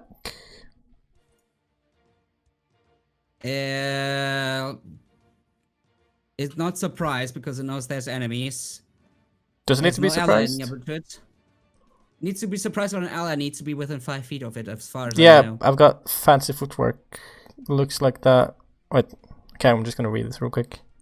When you choose this archetype at 3rd level, you learn how to land a strike and then slip away without a reprisal. Oh, wait, Yeah, that's it's not the more one. like you can attack and then move away without causing attacks of opportunity, I think. I was sure there was something else that gave me. As far as I know, the swashbuckler is not really big about the sneak damage. It's more about being able to stand his fight in a duel. Again, additional way to use your sneak attack. You don't need advantage on the attack roll to use your sneak attack against the creature if you are within 5 feet. Oh, never mind. Okay, I'm just Yeah, no, shooting. so- Right. It hits, though, so... Yep. I'm rolling. Ugh. You see the bolt connect and just being swallowed up by the snow. Okay, makes sense. Do you need more elf grenades? They are all over here, and they are staying away from this. I wonder Okay, if the snowman can So, eat cookies. do you want to move? Do you want to use your bonus action? No, I don't think I've got anything interesting to do. Cool. I'll just kind of dodge so it can't try and hit me. Cool. We move over to Ignacio. Okay. Right, I was just adding the weapons. Yeah, no worries. Cool. Okay, that's done. I know of one that will be very useful in this fight. Yes. Let me just do some measurements so I can only see about that direction. Yeah, basically, imagine that you are restricted by the door right now. So you can see, like, about there. Okay. Well, what I could do then is I could just move up to here and just stand in the corner. Mhm. Would I be able to see anything like the snowman Yeah, you can see through the open door. If it's wide open, you can see it, definitely. And it's bright Okay. outside, so range is not a problem, like, sight-wise. Right. In that case, I'm just going to hold my action so that if Mhm. it comes within 30 feet, I'll fire my hand crossbow at it. Okay, cool. That's your turn? Yeah. I'm just checking. I don't think I have anything on bonus actions. Okay, No. give you a moment to check. I'm just. Nope, that's it. Okay. Then it is the snowman's turn. Also, I'll pop out the stats so no one sees what is going on because it's no longer captured. That's a good idea. The snowman moves, and now you realize why you didn't realize when it moved before, because this thing is super slow, super slow.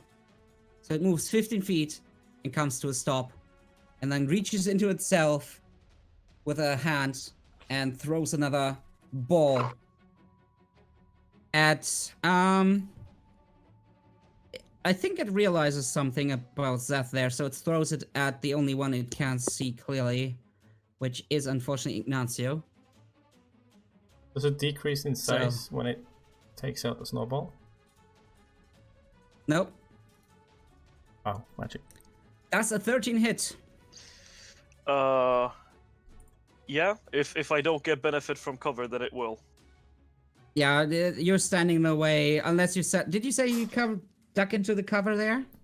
Well, yeah, I'm kind of standing in the doorway, so I'm not like. Okay, I'll give you the benefit here, and it hits the door frame, but it's really like you're feeling oof. You're like, I don't want to be hit by that. And of course you're sprinkled by snow because the ghost explodes into a lot of snow. Can I maintain my held action with it? You have your held action still, yeah? Okay. But it didn't move within 30 feet, so it's not triggering. Yeah. So, that is the turn of the snowman. Done. I move out to Zeth to see what the heck is going on and what is throwing stuff around. And place myself over here and see that the freaking huge snowman is coming towards us. And It doesn't look that going friendly to, anymore. and I'm going to dodge over here and try to be Okay, ready you for dodge. any snowball coming in. Okay, cool. Then it is Zeth's turn. All right, I'll pick out one of my javelins and throw it at him. Okay, give me a attack. Definitely hits. Oh, was it with advantage? Whoops. And you would think this is a solid hit, it would deal a lot of damage. It just slowly absorbs into the snow. Seems unfazed. Like no damage at all? Seems like it. Okay. Okay, I will stand next to Okay. Halfdan. Then we'll move over to Ebenezer All right. with Captain Scourge. I'm going to wait. Yeah, just start running towards it, and Okay. I will prepare a dodge action. Okay, cool. Guess that's all of your turn then? Yep. Ignacio. Right. Just let's see.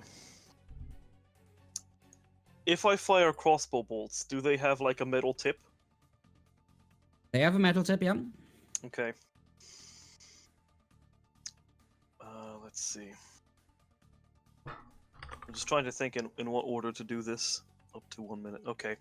Right, in that case, I will cast heat metal on Haha, the smart. crossbow bolt. Okay. On just the tip. And I'm Just going the tip. to... Let's see. What's the distance here? 70 feet. Yeah. I'm going to sort of move out of the doorway so I Mhm. have more cover. Mhm. And I'll just wait a turn. Okay, cool. Then it is the snowman's turn. And the snowman is gonna move 15 feet, so it stops short of Scourge. And it is going to throw at the closest target, which is Scourge. So let's see if it even has a chance to hit. Nope, that misses probably. 9. Yep. So that is the snowman's turn. Halfdan. So as he approaches, I will just let me check how far can I run. I am off As a monk, speed pretty 40. far. So I will rush up to him, attack him unarmed with my first action. Okay. With my first attack. I can attack twice, right? Monks are special in that I think you have multi-attack and you have your flurry of blows if you want to go even Exactly. more wild. So yeah, Exactly. yeah. So, So you I have will- 2 attacks by standard, and you can do your flurry of blows if you want to. Keep in mind your magical items, by the way, everyone. Yeah. Do the magical item appeal to one attack or to all of them? Let me remind myself of the phrasing I gave you there, because I want to be playing by that. Your next attack. Next one. attack. Okay, then I start with a normal attack on him, unarmed. Mhm. Give him a punch. Where's the character sheet? There's the character sheet. Bum, bum. Monk unarmed. 10. That hits. That hits. Give him 6 Or- bludgeoning damage. You're feeling like, usually I probably wouldn't have done something, but the magic of the bangles, the jingle of the bells helps you overcome its resistance. So it does damage. Okay. Then I attack a second time unarmed. Yeah, hits. Give him an Or 8 bludgeoning 8. damage. Then after the first 2 strikes hit him, he kind of goes into short focus using one of his key points, like Nice. chakra energy, Mhm. going into an flurry. Of blows. Where- Yeah. Flurry of blows. We're just gonna quickly read it out loud. Flurry of blows. Immediately after you take an attack action, you can spend 1 key point to make 2 unarmed strike as a bonus action. Yep. And for the first strike, before he hits, he reminds himself that he got a special thing from back then and becomes to singing. Last Christmas, I gave you my heart, but the very next day, you gave it away. And starts to Okay. put 2 hits in. Okay, so you get the 1d4 thunder damage on the first one. If you hit. If we hit, Or if the first one doesn't hit, on the second one. Basically until the next hit. that was awkwardly.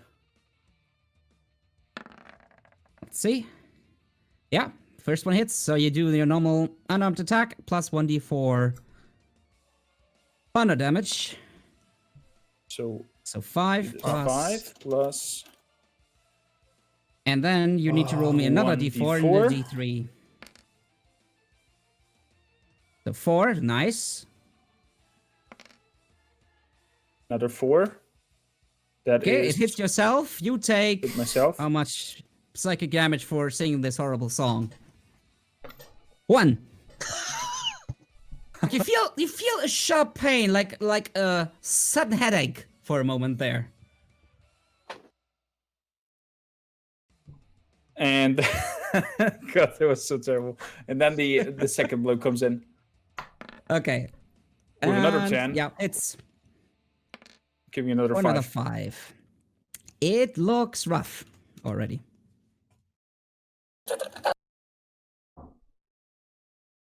And then we are moving on to Zeth. All right, I will move in, and if I understand correctly, I can rage after licking my blade, right? Entering in a rage is a bonus action as far as I know. Yeah, but oh yeah. I thought you had to like get damage or something or hit. No, Something. no, no. That's to, Okay. you need to keep your rage going. You need to either attack or be hit. I think Okay. it was. Yeah. So I'll lick my blade. Oh, Ooh. Okay. So with his probably forked lizard tongue, he is licking his blade. So you get Yep. the haste. So you get basically a second action this turn. And I get only 1 damage. You get only 1 damage. Yeah, you're lucky. Okay. And what is haste exactly? You get a second action basically. Okay. So So you could to attack twice, for example, and do 4 attacks. yeah. So damn. I will for the first attack. Oh, and it doubles your speed, and you get +2 to your AC. Okay. And, oh no, I also had it wrong. You get 1 additional attack. Sorry, phrasing here. 1 action. You get. right? Oh yeah, action. Sorry, I wrote a threat. Yeah, 1 action. Yeah, cool. So yeah, you Okay. get 4 attacks. So yeah, you hit every single time, and his snowman crumbles to nothingness. He's just a pile of snow. Hey. And the carrot. Damn. Yeah, you see, now that he's so small, like a pile of snow, you realize, wow, that's a fucking huge carrot. It's like yay big in circumference and pretty big chunks of coal as well to make that thing happen. That's some So, awesome club. you. I would grab it and take a bite out of it. Yep, tastes like a normal carrot. Nothing weird about it. Shouldn't it be rotten after its magic? Because you don't know how long it's been there, right? Something keeps it fresh. Maybe the fact that it was stuck in snow for so long time kept it fresh. Okay. So yeah, the snowman collapses, and for a moment you think, was that it? Do I get my Perception check, javelin back? everyone. Yes, A if percent- you wanna go dig through the snow, you will find your javelin. Yes. So everyone please give me a perception check also. So we have an 11 from Zeth. We have a 15 from Halfdan. 17 from Ignacio, and a whopping 25 from Ebenezer. And you hear from this right part here of the building, like even though the windows are pretty way up, you hear muffled voices, and you hear one particular voice say, Ruprecht, take a look. Wait, over here? from over here. I can't see your ping. Uh, Okay, okay, Oh. yep. Yeah. How is so the machine in here looking, by the way? Is it like poured? it keeps spewing all kinds of elements. You see smoke coming out because there's fire being extinguished by water right away all the time, and there's earth and air to feed into the fire, so it's all a mess. Nice. But slowly the workshop is filling with smoke. Okay, Stuff, good stuff. right. If I heard this, I'm going to hide my hand crossbow behind my back, Okay. but keep it loaded. Okay. So You're the only one in that's there. what you do. And the machine is fucked. Yeah. So we were at the end of Zeth's turn. we keep in initiative. So, Scourge, what are you doing? I don't know if Ignacio said anything to you. He's just standing there hiding his hand crossbow so far. I don't think I've heard the name before of the. I know it's the huge guy, but I don't know if Captain Scourge actually knows who it is. I'm still gonna like Probably run over not. here and be like, yeah, somebody's gonna be coming from over there. Should probably bounce. Okay. Okay.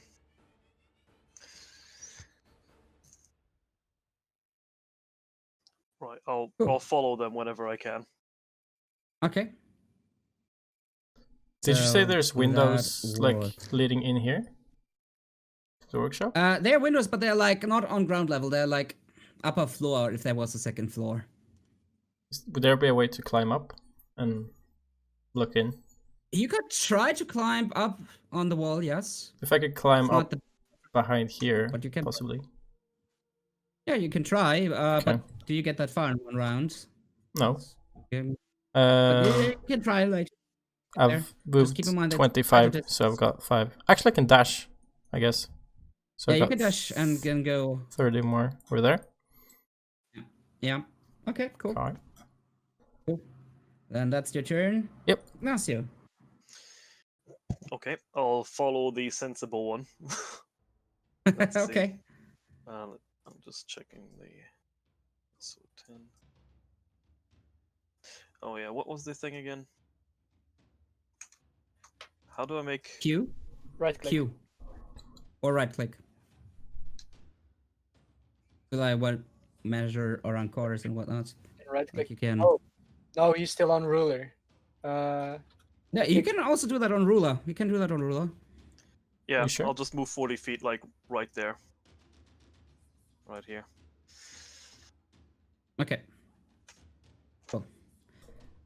That's all you do?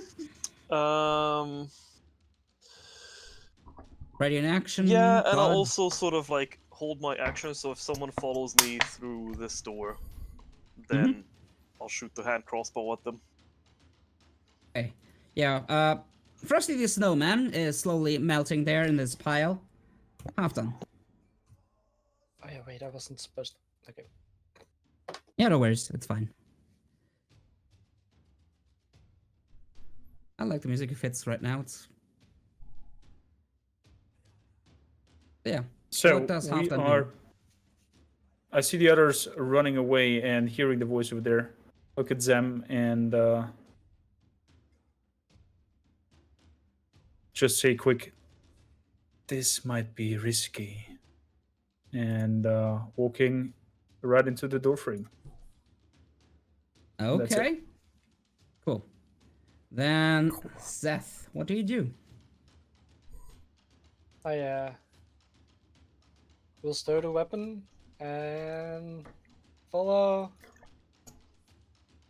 Halfdan. Okay. Cool.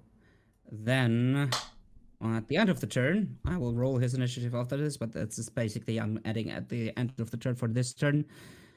You hear clunk, clunk, clunk, clunk, clunk, clunk, clunk, clunk, clunk, clunk, clunk, as this Goliath just comes dashing at an insane speed over here. So the guys in the door will be able to see him running over, and you see his blank white eyes kind of swivel and just directly connect with yours, like, and then you see him slouch and get ready. And as he does, he grabs a big fucking maul from his bag and holds it with both hands. If I think there will be no talking, then we have to go. Yeah, he sees the machine. He sees no one else is there. He just sees these two new guys standing there. He is making his connections pretty quickly. So let me roll his initiative quickly. Where is he? Tell him it was like that when you got there, Korm.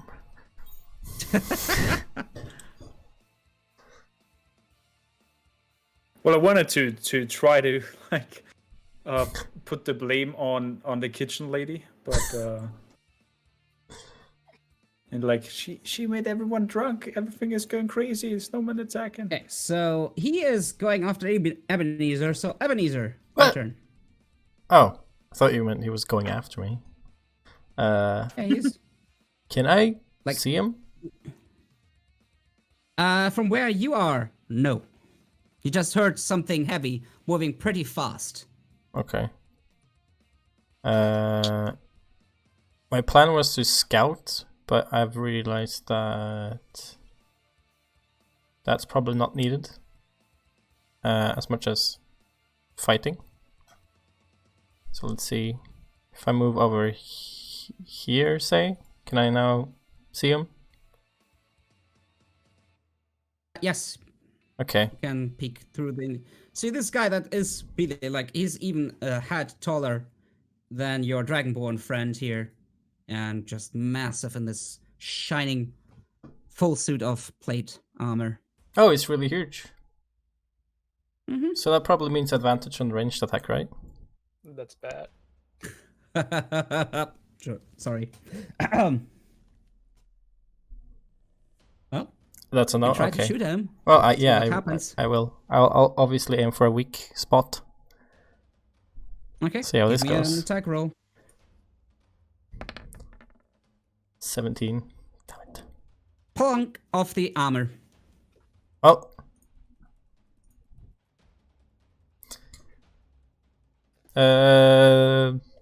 I don't think I've got much else I could do. Fuck it, that's my turn. Okay. Then it is his turn. He is moving. He's moving, let's see. He is smart. He's not a stupid guy. He's getting 40 feet closer and dodges. So any attacks against him, disadvantage. And that's his turn. Ignacio.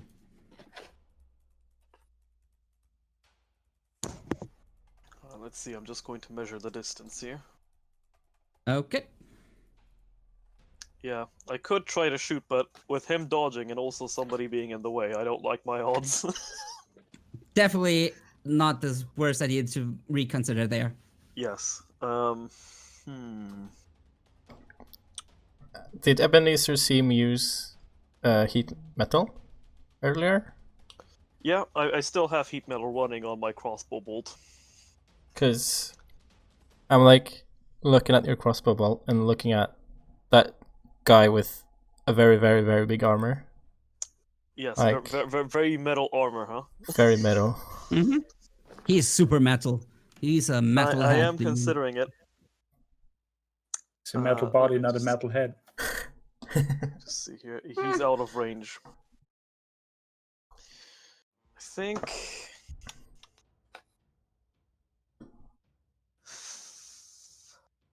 I think what I'll do is if my unseen servant is still within range, I don't know if it is. I think it might be. You moved away from it quite a bit earlier, so I feel it's like Okay, gone. yeah, it's gone. That's fine. Rest in peace, Rudolph. Yeah, I can't think of anything useful to do, so I think what I'll do is I'll just use the. Is there any way I can like help people firing at like ranged attacks at things? Nah, not really. Okay, I'll just use the dodge action and just wait for my next turn. Wait for this Okay, guy to come cool. a little closer. Okay. Halfdan. Well, seeing him coming straight towards us, not being able to talk to him anymore, he's very angry looking. I just make a step in over here and make a dodge action. And that's it. Okay. Zerth. Okay, you're moving in. You're muted, Dana, if you say something. Yeah, I'm moving in. Sorry, I'm also moving in, and we'll also use dodge. Actually, no, I will. I will try to throw a javelin at him. Okay. At disadvantage to roll again. Because he's dodging. Oh, disadvantage. Oops. Yeah. Yes. Okay. Hmm? Oof. Yeah, it would have hit if he was not dodging, so he dodges around your javelin Okay. throw. And your javelin behind him clanks to the ground. Bit of a shame.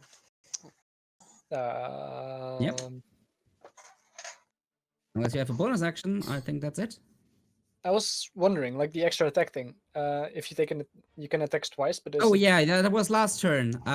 You haste fades after no, one no, turn. no. I mean this one. Yeah, It's a barbarian I think it does Yep, work on throne if you- too. yeah, on throne they work, so you can throw another one if you want to. All right. Oh, whoops. But also give Didn't me pick it again. please a DC 14 con save at the end of your turn. Okay. Because the haste faded. Yeah. Like a huge drawback actually. Yeah, that one hits. Oh my god. Even at what a roll. disadvantage, it hits. All right. Nice roll. You do okay. So I will subtract that. It hits. Okay. Nice. I 1 exhaustion. Yep, you have 1 level of exhaustion. Oh, I mean not nice. Damn it. Okay, that's your turn. Yeah, that's my turn. Okay, Ebenezer. Oh, it's me again. Okay. Yep, you're at the top of the round. He's 60 feet away. 60 feet.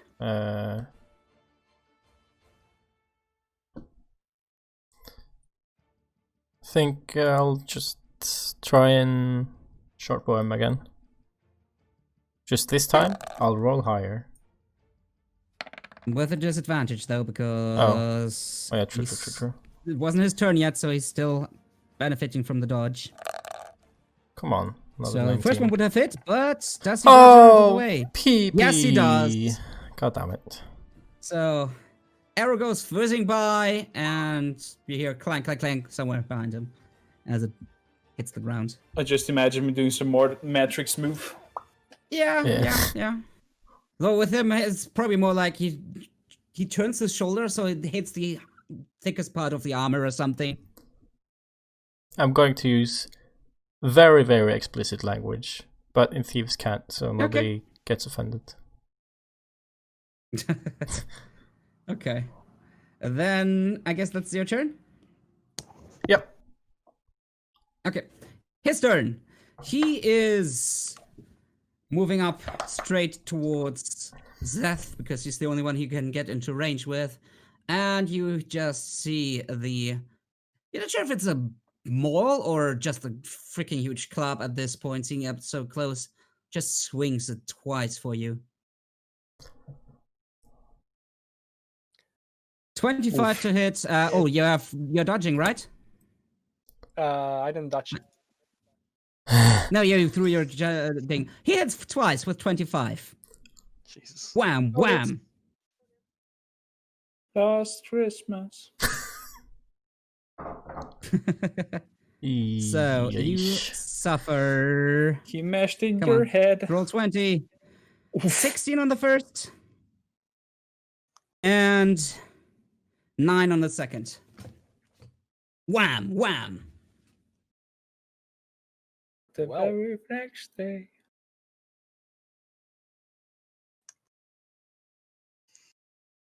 That's his turn. What do you think about heating metal now, Ignacio? Yes. I've been thinking about it all this time. Right, let's see. So I'm just going to like, where should I move so that I can actually see him? Like, do I move here? Like, is this a space or is that the wall? That's wall already where you're staying, so it's kind of blocked vision there. So you would have to be there, would work, Okay. or there. I think I could move here. Maybe. Yeah, should work. Yeah, I would see him, right?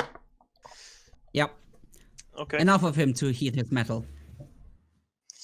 Metal. So Okay. heat metal is nasty against this guy, definitely. Yeah, probably the best thing I can do. Instead of trying to hit him against his plate armor. Yeah, so I'll just drop heat metal on my crossbow bolt and just cast heat metal on him. On Okay. specifically the plate armor around his chest. Because that's the hardest thing to remove. Okay, so roll 2d8, please. If you can't hit Find him, out how much no, damage fuck. he takes. You can't beat him, No, beat he him. takes the damage.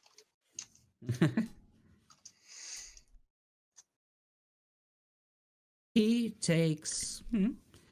Okay. Yep. That certainly seems to hurt him. And Most certainly. That must be so I didn't fucking keep painful. track of my movement. Was I like here? You were, I think, here or you there. were. I think you were right behind Scourge before. Yeah, or because something like I that. want to use the rest of my movement to just get in cover now. Yeah. So yeah, Yeah. then you can get there. Yep. Okay. Cool. That's your turn. You're keeping your concentration on that. So. Wait, does he have ranged To weapons? Halfdan. As Yeah, I he was see in range that, of 60 feet.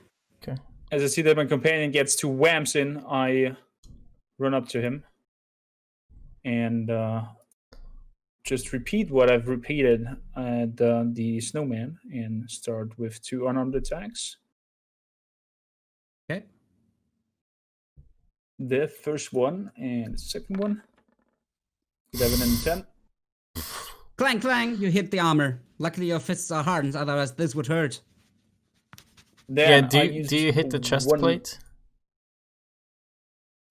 Please say no. I'm hoping he's avoiding to hit the glowing hot chest plate. Definitely. Going for the knee plate. Since he's big. Then I use another key source of mine to start a flurry attack of fists. Okay. Coming in with the first. 15. Coming Hits in the with armor. the second. Oof. No luck this time. All your blows. A normal person without play armor, we would maybe hit at least twice. But here, no. That's good. Completely And without effect. that's it. Cool. Then it is Zerth's turn, who has been clobbered twice, one time really hard. Yeah. Question. Rage likes halves the damage taken, right? From bludgeoning, piercing, and slashing. Yes. Okay. In that case, I want to use my bonus action to start raging. And then use reckless attack. Ooh, so you're getting advantage, but he gets advantage if he attacks you. Ooh, brave. Okay.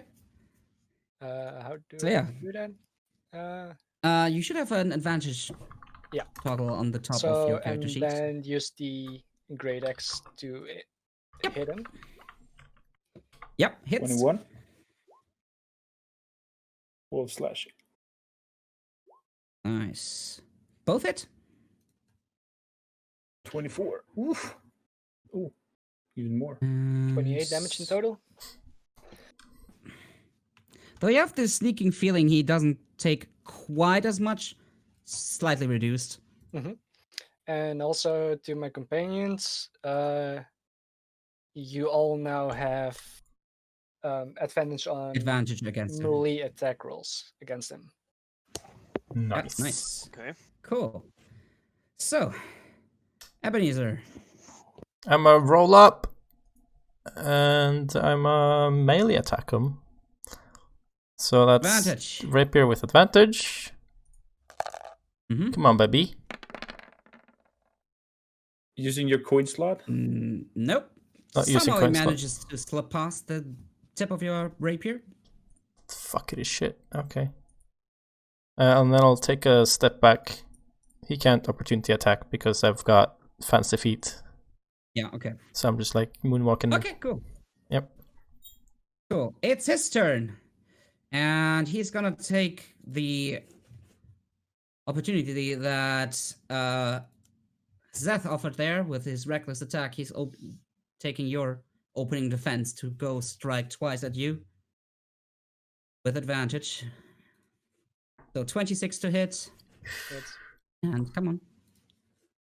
Come on. Wait, where's the Club for font? It doesn't naughty give me the- kids. How are you doing for Yeah, I HP, love it. buddy? And 20 to hit.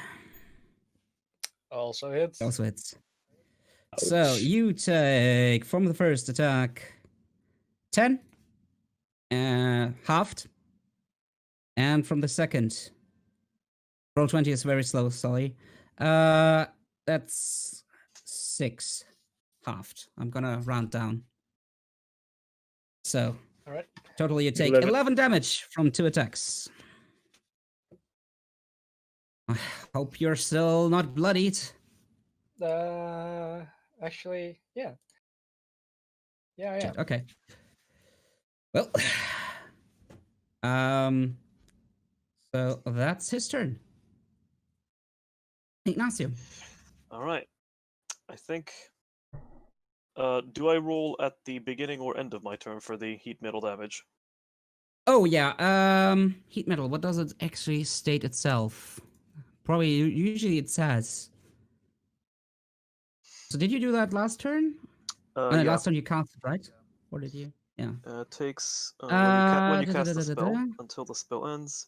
You can use a bonus action on each of your subsequent turns. Okay, so that's Okay. how So it you is. have to consciously make the decision there when you want to do that. Okay, Why wouldn't you? right. In that case, I may as well use the bonus action right now and just deal 2d8 damage. Okay. Give me the 2d8. There we Ooh. go. Turning the heat Yep. up. Hurts.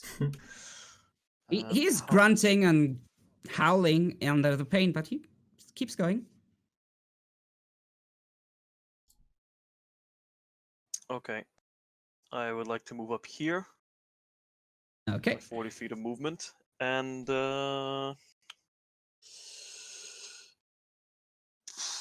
if only I could move 5 feet further, I could cast Cure Wounds.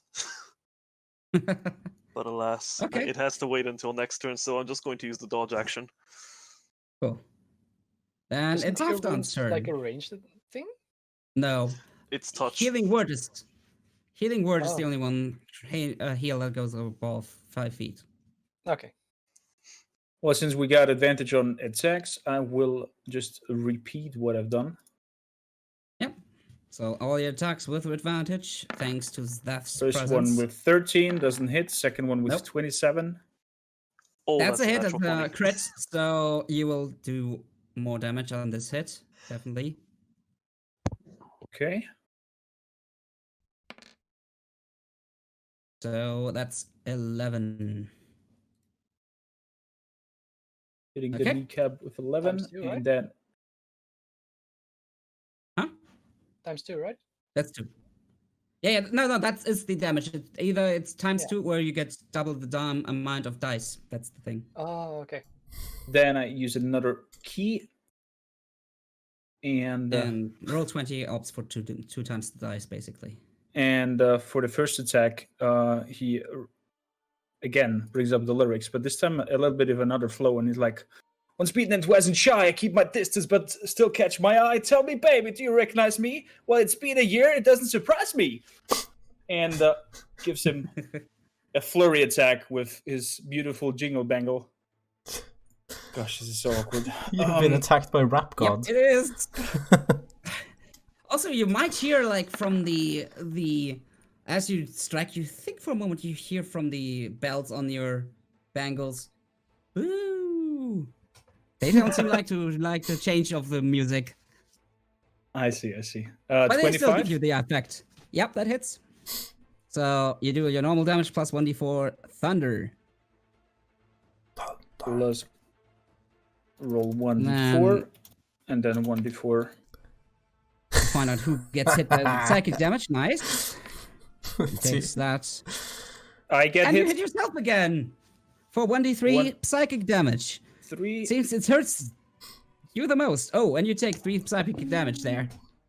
Psychic damage. And because that hits him, I try to hit on his kneecap and forcing him down to get prone. And he has to do, because of my open hands technique, I will put it in chat, he must do a dexterity saving throw to not get knocked prone.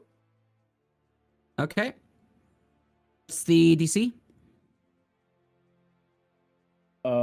Should say probably under martial arts, because that's determining your challenge thingy.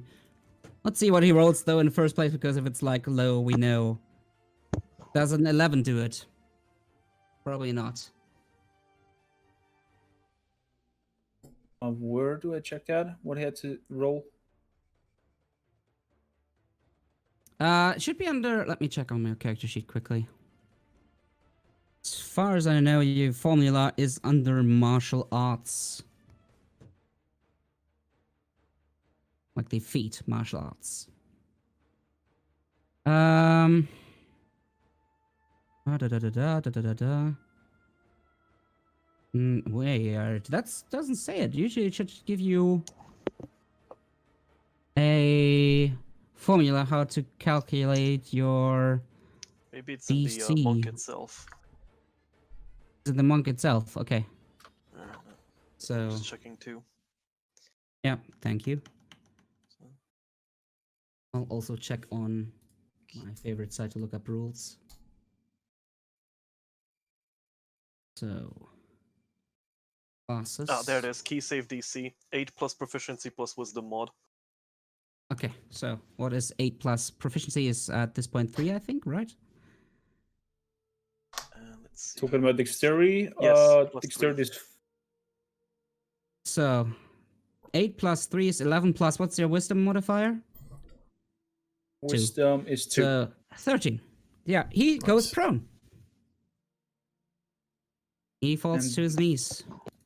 Then the last attack. 26. Wow. Yep, it's Give him another 7. okay. And with that hit, I choose that he can't take any reaction until the end of my next turn. So does he have to do a test again? No, he just can't do no reactions. Can you post me the skill that's attached to that? It's still in the open hand technique, the last one. Can't take reactions until the end of your next turn. Save or fails. You can push it up to.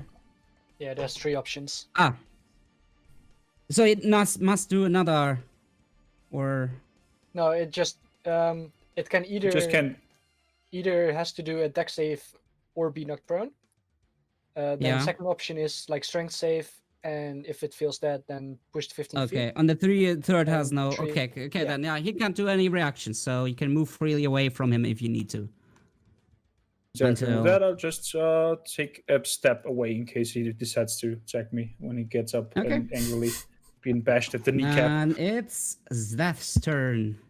Yes, and I will madly swing my great axe at it again. Yeah, you have advantage now as well because he's on the ground. So 21. So you don't need to go reckless. That's what I'm saying. Okay. Yep, both hit.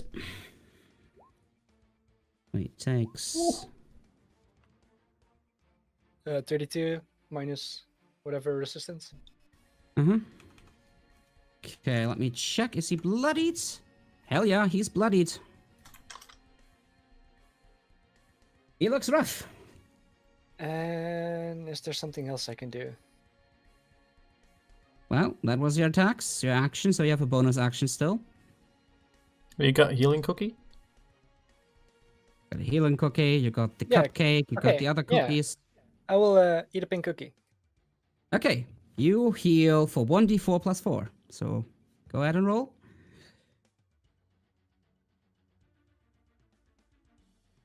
You will heal for 6.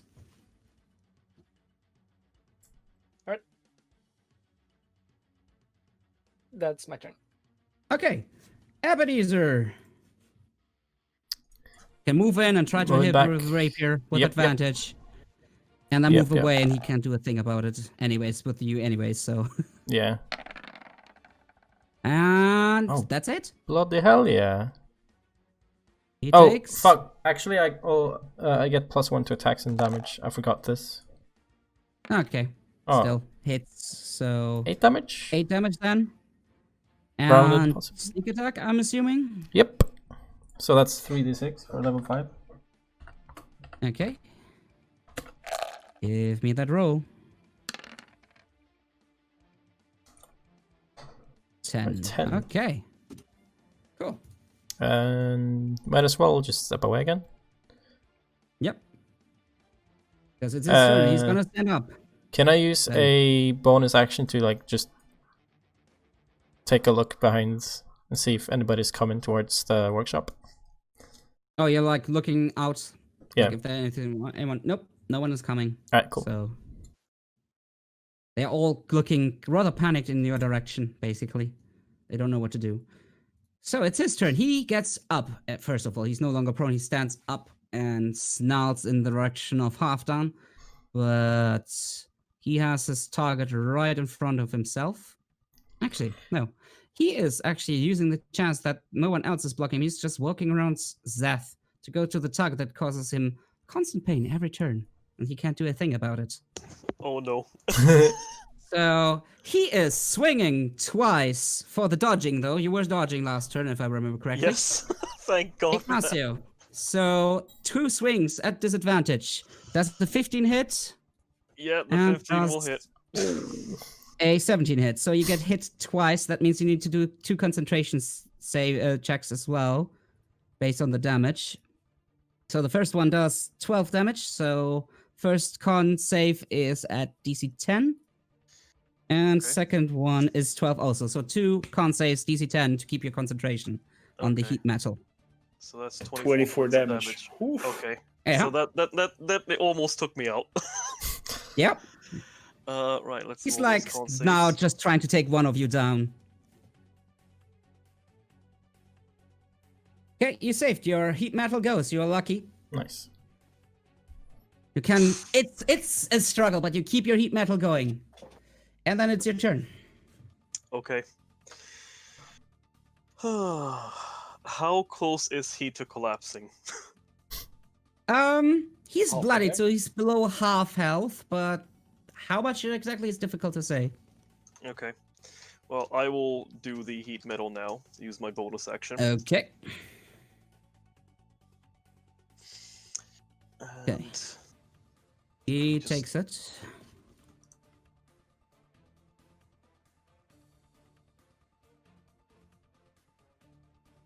And then yeah, you I can't think take I'm his going... reactions to do anything, so you can just move away. Oh, yes, of course. He still doesn't get his reaction back. I'm gonna be fair like that and remind you of that. Thank you. Yes.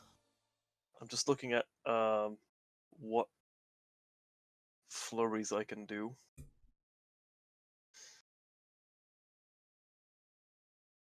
That's the question. What can you do? Yeah. See, I would have done a flourish, but not when I'm on this much health. Yeah. I'm just going to sometimes move retreat behind the is monk better option. and eat Good idea. a pink cookie.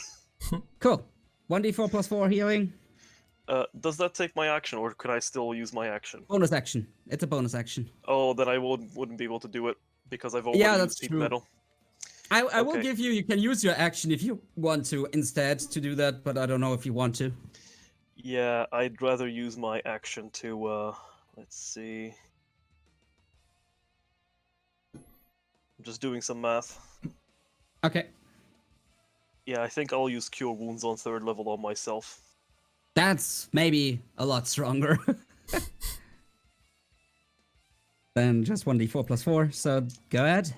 So, Heal let's see, yourself. so I think that's D8, 3D8, plus 4. Let me check. I'm just reading it. Cure Spellcasting modifier, wounds. yeah, so it's 1d8 for each level above first, so that will be 3d8 plus 2.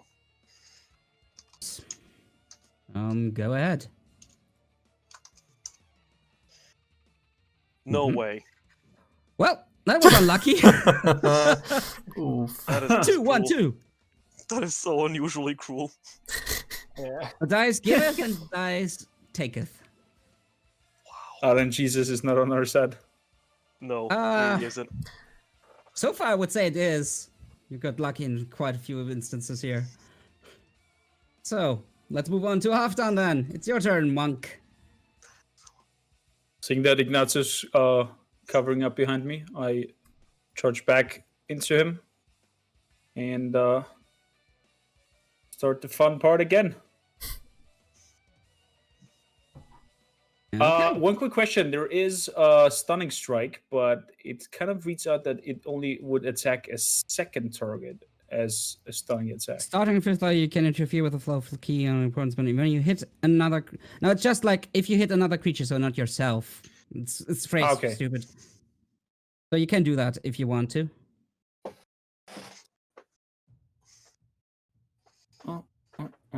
So when if I hit, okay, let's do that. Let's try 2 attacks with normal, not advantage anymore. 24 and 27. You still have advantage, Oh, by the way. fit. Yeah, you have advantage. So if you want to roll again for the other one to see if it crits. If Maybe you're crit, lucky. Nope. No, a double crit. Okay, so yeah, 1 hit, 1 crit. So for the 1 hit that is non-crit, I'll use another key point and make the stunning strike. So it has to do a Constitution saving throw. DC 13 we established, so con save. Public roll. He's stunned, you got lucky. Wow. Then Someone we needs got- to roll well. He has a +7 to his check there, so odds were on his favor, but... It's 8 and 6. Okay, 8 and 6, so... Okay. Cool. Wait, which That's it? one is That's- the- That's it, because I don't think that I can use another key for the flurry thing. Yeah, I think you can only use 1 per turn. Yeah. Something Again, like I'm that. wondering which one is the crit, because it's both. The 7 plus It's 1 only is the 7 crit. plus 1. It gives him 2 times the dice, basically. Exactly. No. Yes. The He first one rolls is the a 3 d4 plus 8. 4 on Yeah. his damage. And the other one, he rolls a d4 plus 4 and a d4. You don't add the dex again to the crit. You only double the dice, not the Oh, overall damage. okay. It's correct. So, that's your turn. Zerth. Still don't think. Okay. No, wait. Okay. Sorry about it, but he rolls a d4 plus 4. That's his normal hit. Yeah, which is 3 plus 4, and it adds. 7. Oh wait, it adds the 1 as a d4. Okay, never mind. Yeah.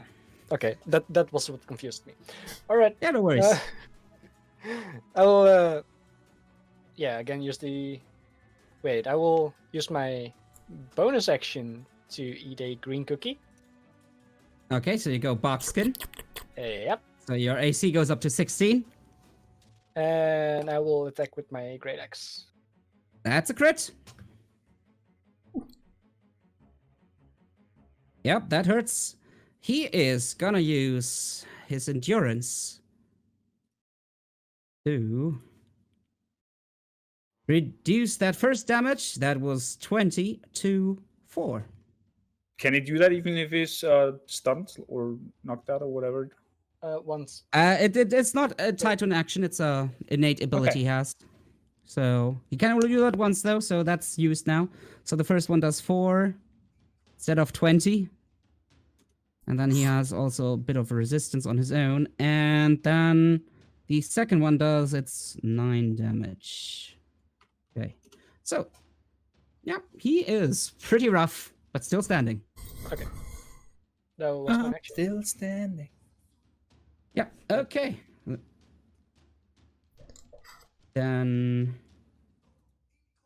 Ebenezer. Alrighty, He's running still front. over. Got my advantage rapier attack.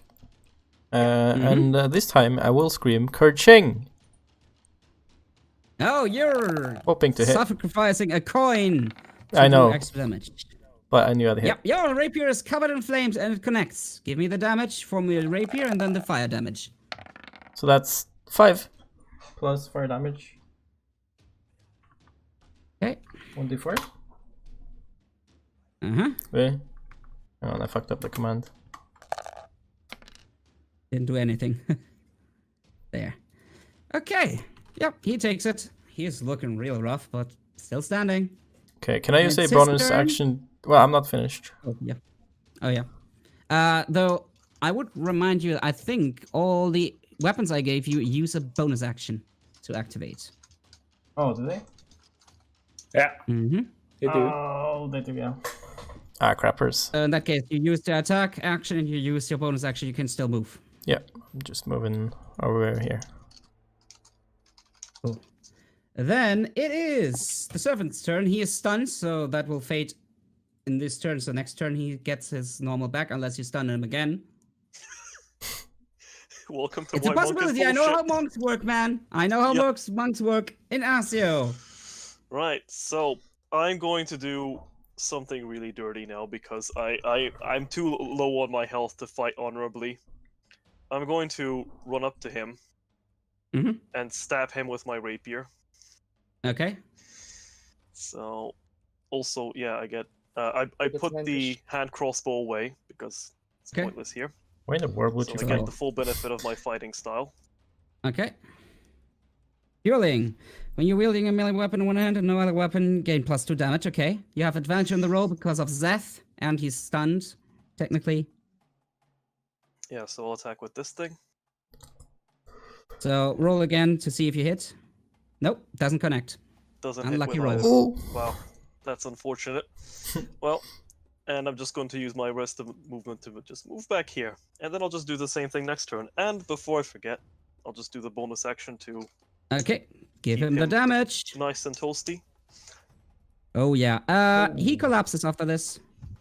He is stunned. He cannot. He would see. He wants to scream, but he can't because his muscles don't react, and he just collapses. oh boy. He is dead, dead, dead. And you Wow, notice what a way to now that go. you have a chance to take a closer look here without him moving, that he seems quite susceptible to fire damage. So that you use heat metal was his undoing. He takes double damage from fire.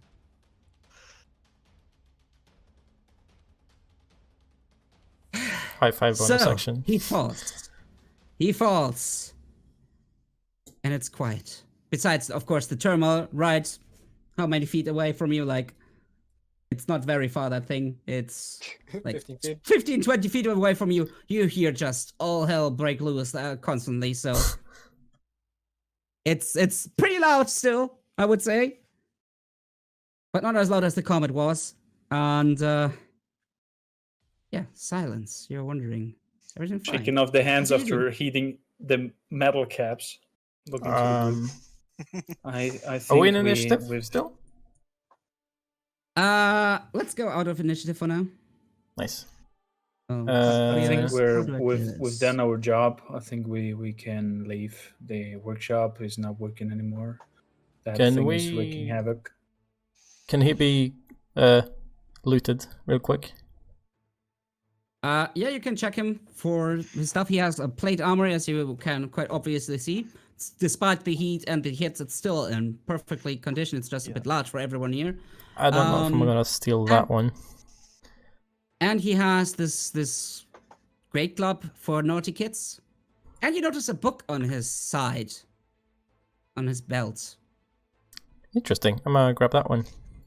I you end open heat it? metal, by the way. Okay, I Thanks. don't want you to get And burned. he slowly stops sizzling and cooking in his own Oh, juices. fuck me.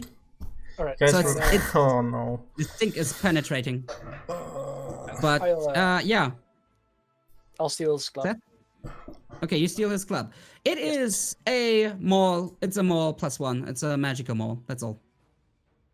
Okay. And Ebenezer, do you open the book? Yes. Okay. You see every page is the same. It says on the left side, nice, and on the right side it says naughty. Oh. And the first page you open, you see the letters shift, and you see naughty. Ebenezer Scourge. You see Halfdan. You see the name Zerth, and you see the name Ignacio. Is the name fuck, I only remember Mima. Hang on. Is she in the She's on nice. book? Okay. She's on nice.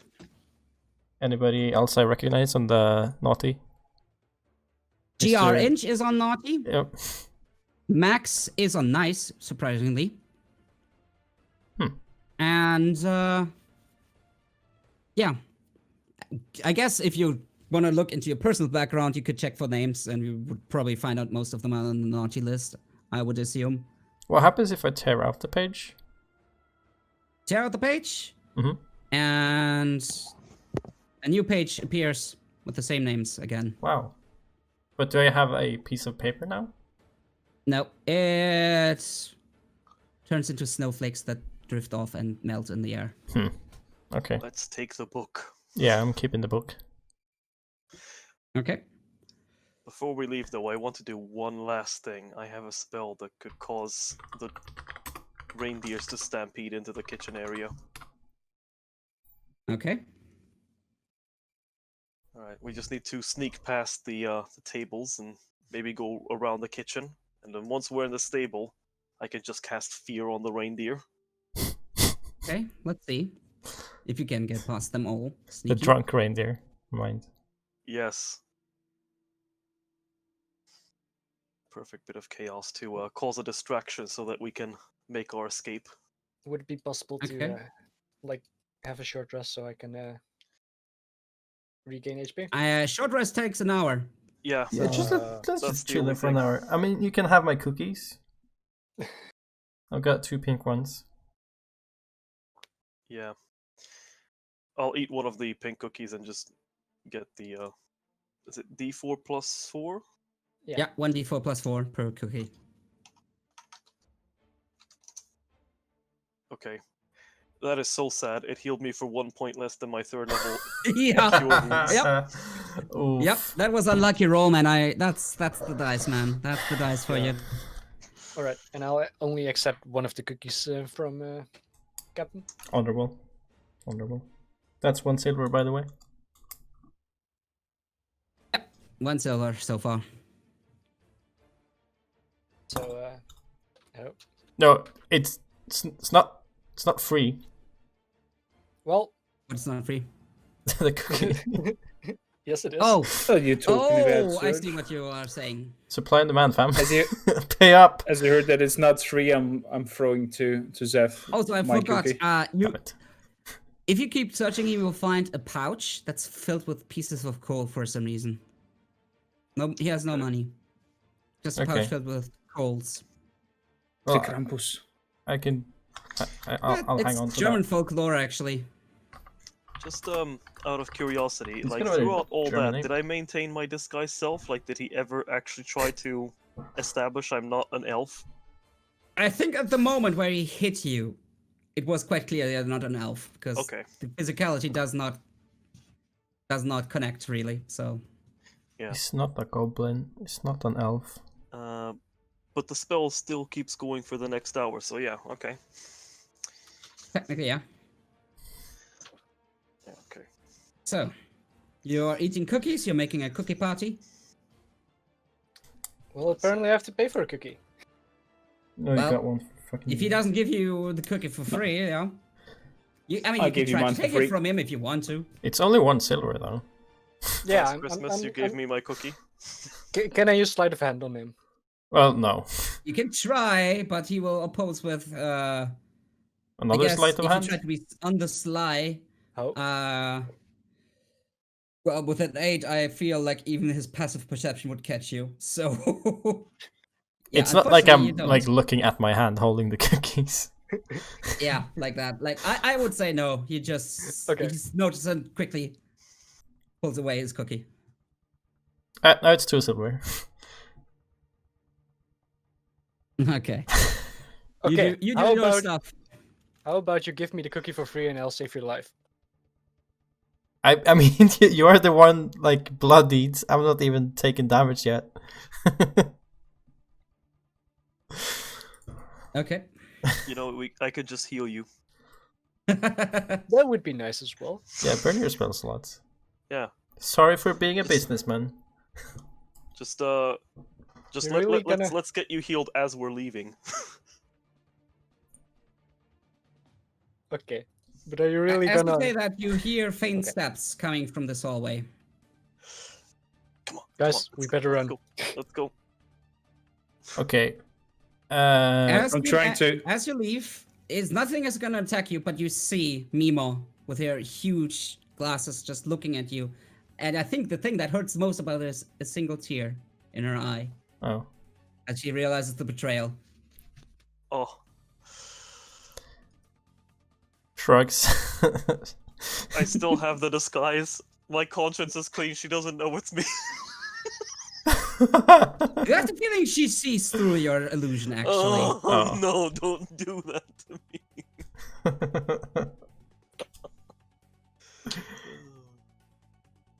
Right. Okay, yeah, that's Let's all. stick to the You plan. can move ahead and try to sneak. She will not follow you. Halfdan actually holds there and connects eyes with her, and his personality is kind of feeling bad for what he did. Also, they're in love. I had a feeling Halfdan would be the one that feels the most for that. Because he's not per se an evil person, I have the feeling. Okay. Okay, so you sneak? Yep. Yeah. Should we roll a stealth? No, just be aware that you're moving at half speed, so... Oh. Okay. Because sneaking is half speed. 20. Let me... Yeah, You but were we're not here, really let me- Turns, right? Not yet, at least. Not right now. I just want to know how far you need to go, roughly. You want to go to the stables. That's about 250, let's say. 250 feet. At 30 feet a turn, so you take... eight and something turns. About to get there. Half speed is like 15, right? Yeah, but you can, of course, use your action to dash. Oh, okay. Yeah. Yeah. But So then you're you would moving be- basically Oh. at normal speed, but like if you were running, we would go 60 each turn. In that Also, case, I would dashing be is there kind of the in- opposite of stealth. I would be there in 5 turns. I've got 40 feet. Yeah. Okay, but you're waiting for him to use the spell, so Yeah. you can look Yeah. into the stable. No one there yet. I'm chilling on the corner. Everyone has gathered at the tables and they're huddling together in fear. Right. So how does this look like on the sort of northern side, the stables? Like, do they have doors for the reindeers, or is it just a solid wall? It's a solid wall. You see there's one door here where they can go outside to get a bit of fresh air and a bit of movement, and then there's one on here, on this side. Okay. Right. I'm just going to consult with the group in. Okay, so what we will need to do is, before I do this, let's open all the doors for the stables, and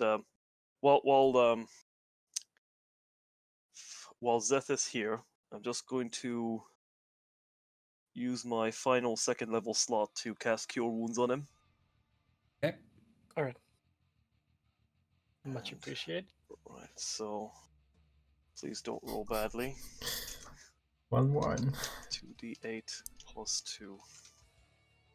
My modifier is not amazing. Yeah. Let's hope for a high roll. Oh my Nope. god. Wow. Whoa. Should have bought the cookie. You're luck. Are you really still gonna complain about money when you get 20,000 gold after this? My character is Ebenezer Scourge in Yeah, disguise. that's a fair point. It's literally my personality is I'm just super stingy. You can get 1 gold when we get out of here alive. For both cookies. Yep, definitely. I'm still hiding like behind this corner though. Okay, right. I'm going to enter through this door here. Okay, so yeah, basically you have to climb over a fence there and then go inside there. Okay. Alright, I have my Like cookies. it's on this side, the door. Okay, right. So basically just go through here like that, Climb And over a then- fence and then go in. and then go in here. Yeah, Alright. so on both sides you see the stalls with the reindeers where they're kept. And then at this end there's the sleigh. Okay. I'll go this way to open this door. Okay, you see the sleigh? Okay. Right. Are the reindeers tied down by anything? Yes, they are They are tied down with simple ropes. Okay. I move also in to help him. I'm Okay. going to use Mage Hand to untie them remotely, And I'll Smart. walk one by one. Cool. As I it see takes that a he does while. that, I move up to Zem and tell him, let's rough up these slates. my plan as Okay. well, but we first have to look what we can do to it. Break it in pieces. And it kind of points on his great axe.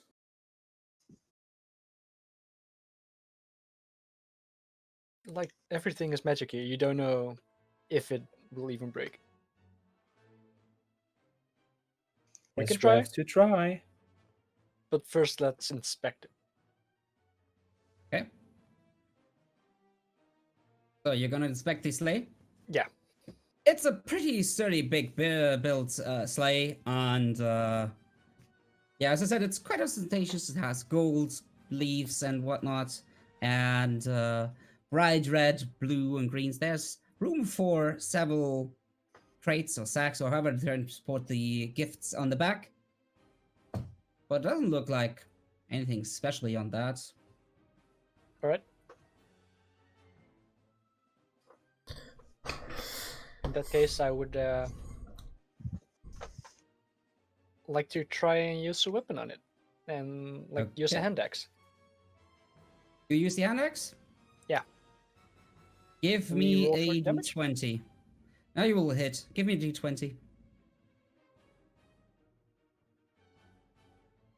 20. Your hand axe, as it connects, shatters. Okay. This Okay. thing is definitely magical. Does it have anything made of metal on it? Besides the what do you call them? The on which it glides. The Oof. The ski thing is. yeah, exactly. I don't know what the term for it is, but you know what I mean. That is all Yeah. metal. Otherwise, it's wood and leather. Okay.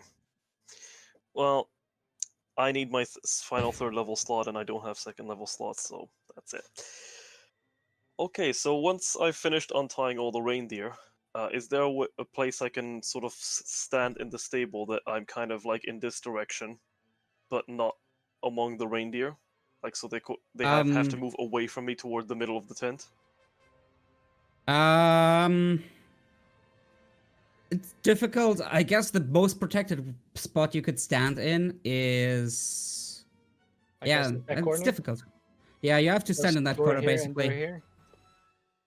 You have Yeah, to keep in mind where they are moving, so you hope they move out of the door. So the safest spot would be here, probably. Most Okay. of them would move out here, maybe a few up here. All right. Okay. I will go stand here and hold out cookies so they come towards him, so they are in range for a spell. Yeah. So Yep. one of you try to Easily like learned. look imposing and just sort of guide them where they're supposed to be. They'll probably follow whoever is the leader. Okay, right, everyone, get ready. After I cast this, we need to make a break for it. Oh. So I will then turn towards the reindeer so that they're in a, let me see, 30-foot cone. Hmm. That would do it, I think. Yeah, I think so as well. So, right, so now each creature there needs to succeed on a wisdom saving throw. Also me then. Let me just see here. I'm just checking what the DC is. DC 13. DC 13. They are just normal beasts, so I'm just gonna roll for all of them. One collective roll, and depending on how bad it goes. Do I need to roll as well? When Well, I'm it says aware? each creature. It doesn't specify whether I can tell it not to hit Well, if it doesn't allies. specify, yep, it would hit you guys as well, so you need to check against that. Okay. I hope your wisdom is good, barbarian. Nope. So yeah, the reindeer starts just booking it. They are running as quickly away from you as they can. That's not a bad I roll. mean, you passed the intelligence save, but It's wisdom, isn't it? yeah, Oh. it's wisdom. Oh.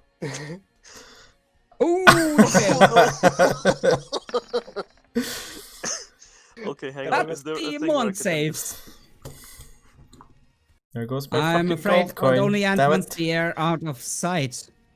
The wrong thing. Right, so you drop your weapon, or whatever Wasn't else you're holding. It wasn't And- holding anything. Okay, so you become a cookie. frightened, and you need to take the dash action each turn to move away.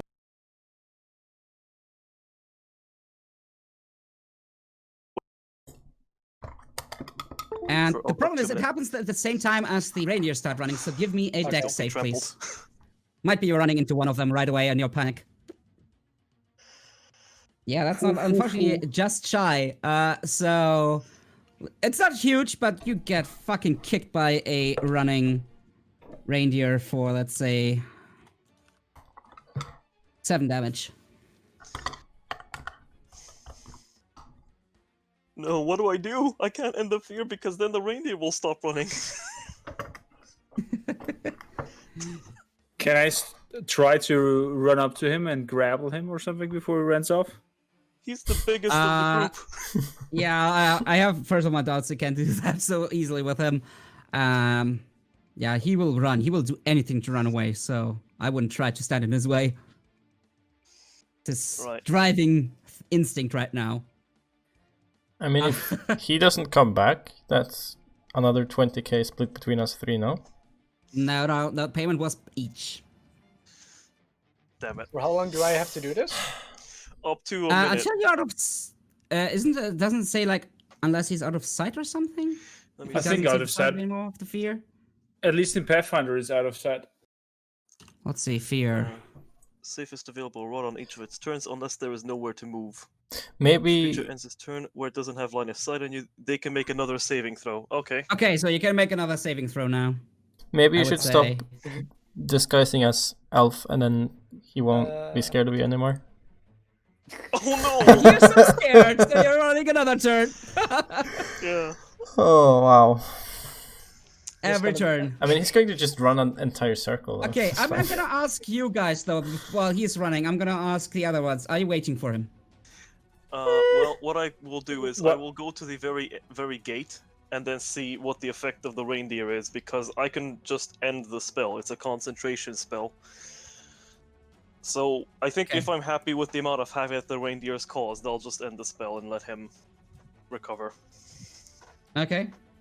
About the gate, the tin soldiers, are they hanging around? Mhm. They are Uh-huh. standing around right now, but someone steps out of the shadow of the tree. A man in a red dress with a floppy head, and he looks at you. Disappointment? Anger? It's difficult to say. But he has a candy cane staff. And he slams it on the ground, and you hear in his booming voice. You have been very naughty. I cannot let go of this unpunished. And then he goes. Goes into an arcane enchantment, and he casts Oh shit. Wall of Ice on the gate and where you're standing. Oh no. Hey, this book says we've been nice, says this book. Does he fall for it?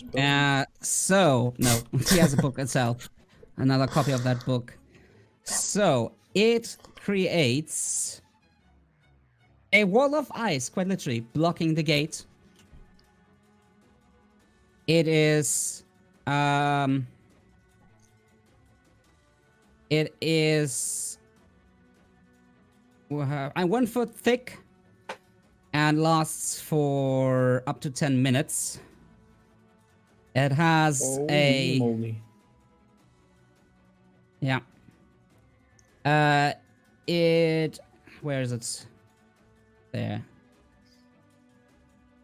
Sorry, I need to read this correctly. You can shape a flat surface made up of 10-foot square panels. So this is gonna be a huge area, and it's gonna cover some of you. So he's covering this, so that is no longer passable. So the gate is closed. That's 4, 5, 6, boy. 7, 8, 9. So Ebenezer's out of it, but Halfdan and Ignacio, Yeah. please give me some saves. It is, what does it say? Dexterity saves. And the CR, where does it say? I'm not used to the NPC sheets. Where does it say how much the DC is? Isn't it? On a Wait, failed does it save. auto-calculate? Okay, let me... Oh, there, DC 15. Okay. You fail! You take 35 cold damage. Oh shit! Okay. Oh, He's that would safe. be enough to instantly kill me. Yep. He's angry. Or make me. You Okay. barely enough do to it, but you... pass? Yeah, you Oh, no. pass. And shit. even though you saved, you all take half damage, so you take 17 damage. Both of Oh you. no. Downed? Both Halfdan and Ignacio. Even if you saved, you take half damage, it says. No. This is bad. Because you're basically, you imagine you're standing there, and in the next moment, you're encased in ice. Okay. Wait, are they 17 stuck? damage. Are they stuck? No, because they saved, basically. Ah, okay, okay. Just But it land kinda, back on the ground. pushes up, and they are like thrown up into the air. I hit hard the ground, get up, and like I'm just bleeding all over. Yikes. Yeah. So, Do you have an image of the Santa Claus? yeah, I'll show it. So I the hope whole it doesn't gate is show you the- covered? Or how Yep, many whole gate is squares am I covered, and as he casts that, both the tin soldiers activate as well. They start to move. Oh Shit. no. They don't get hit by So, the wall? No. He chooses the spacing very exactly. Thinks so. So, he is a very ancient being. So how many So how do I show it? Just like your mom. squares of Ah! ice would we need to hit through to get out? We could just focus on one Uh, section. Yeah, you can go full on this section. It has 30 hit points and an AC of 12, so you could break through it. Okay.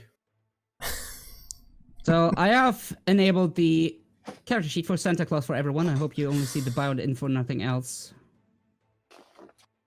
Yep.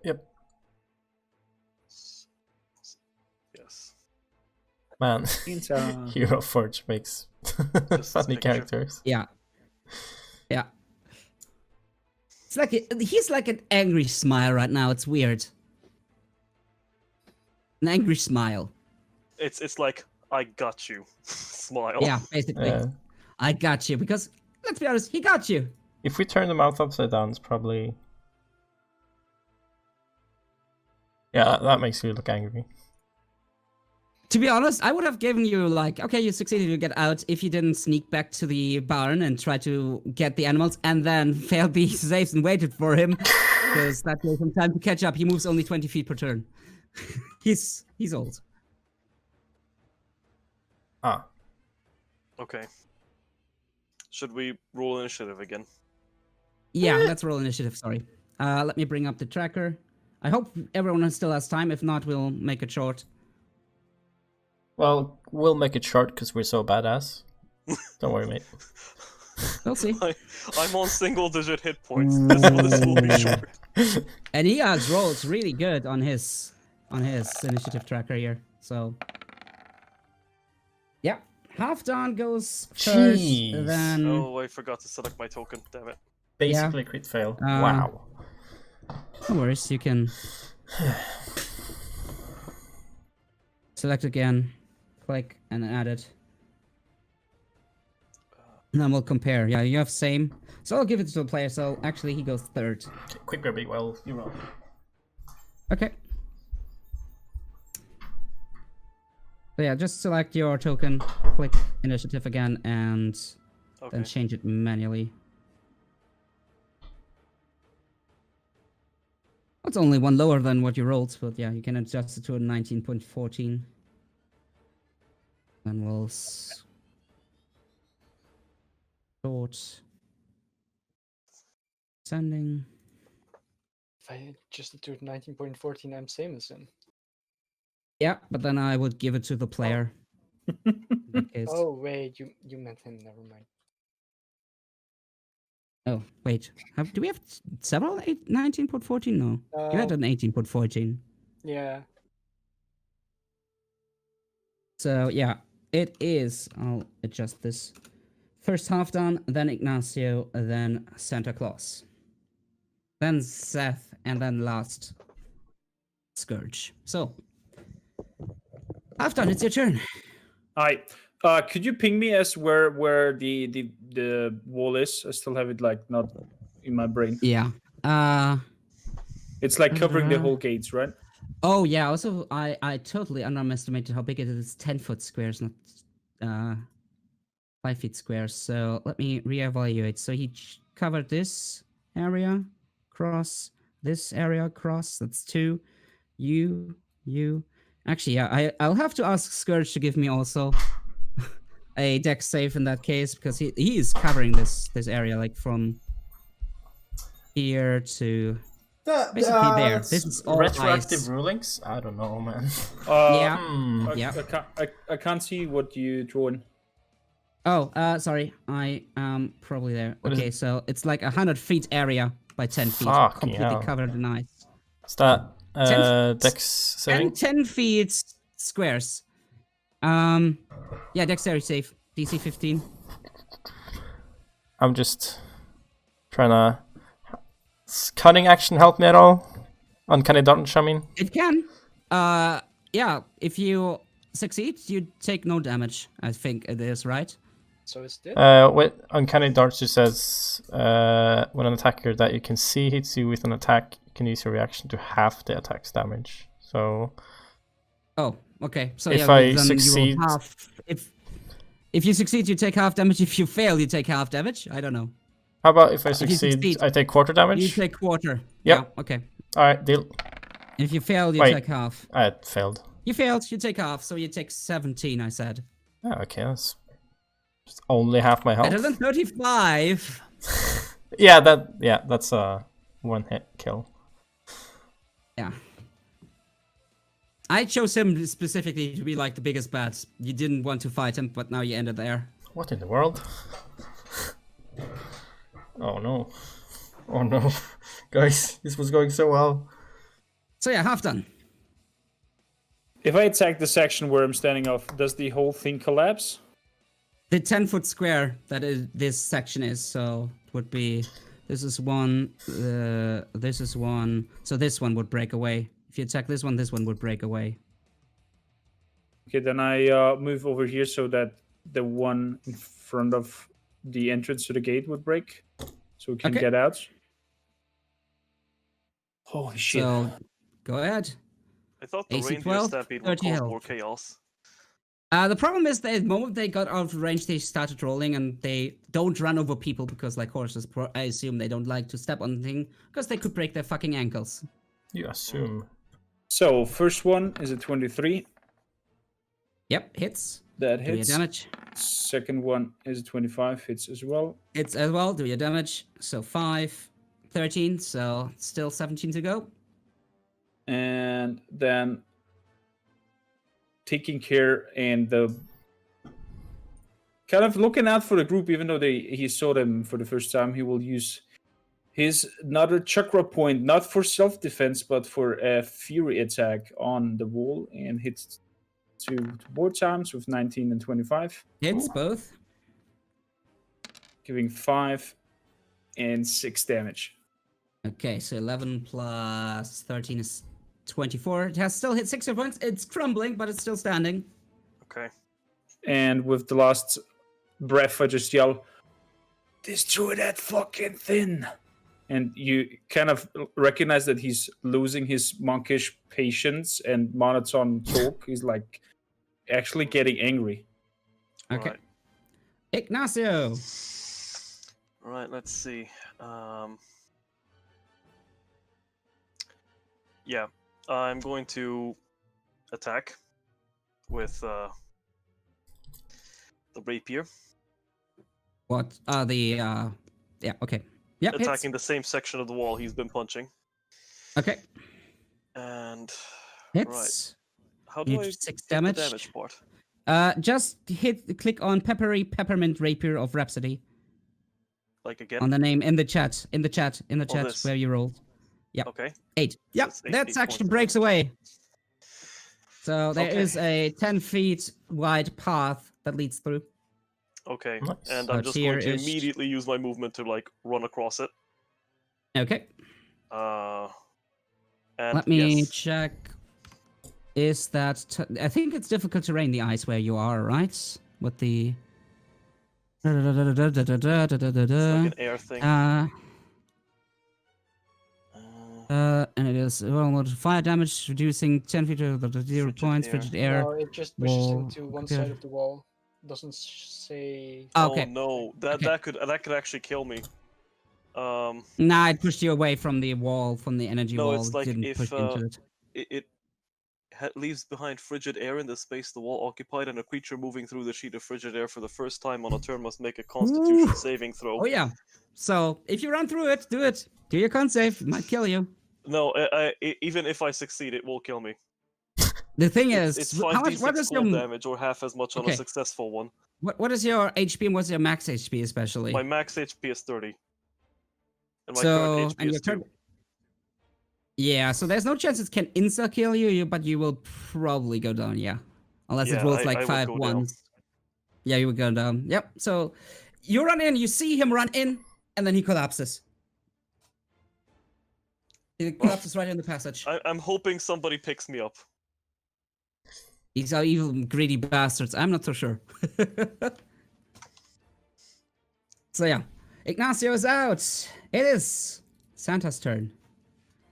Santa eyes you and sees one of you collapse, and you see a slight smirk in the corner of his mouth. And then, let's see, how far reaches this? Ooh, that's nasty. It's really nasty. That's not the words you want to hear a DM say. Yeah, he has some tricks up his sleeve. So he again goes into this evocation spell. He takes a pinch of dust and a few drops of water and says some arcane words and does some arcane gestures, and he casts Ice Storm Oh shit! on the That entrance sounds area.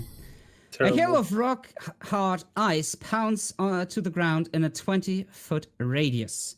40-foot high cylinder centered on a point within range. Each creature in the cylinder must make a dexterity saving throw. A creature takes 2d8 bludgeoning damage and 46 cold damage on a failed save, or half as much on a successful one.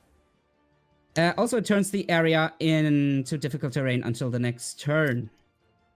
Oh my god. So, Jesus 20 fucking foot. Christ, Santa. So he's again going for the gate. He's wanna keep you in. So Halfdan, give us a DC 15, I think it is. Yeah, 4? DC 15. Con save? Dex save. Dex.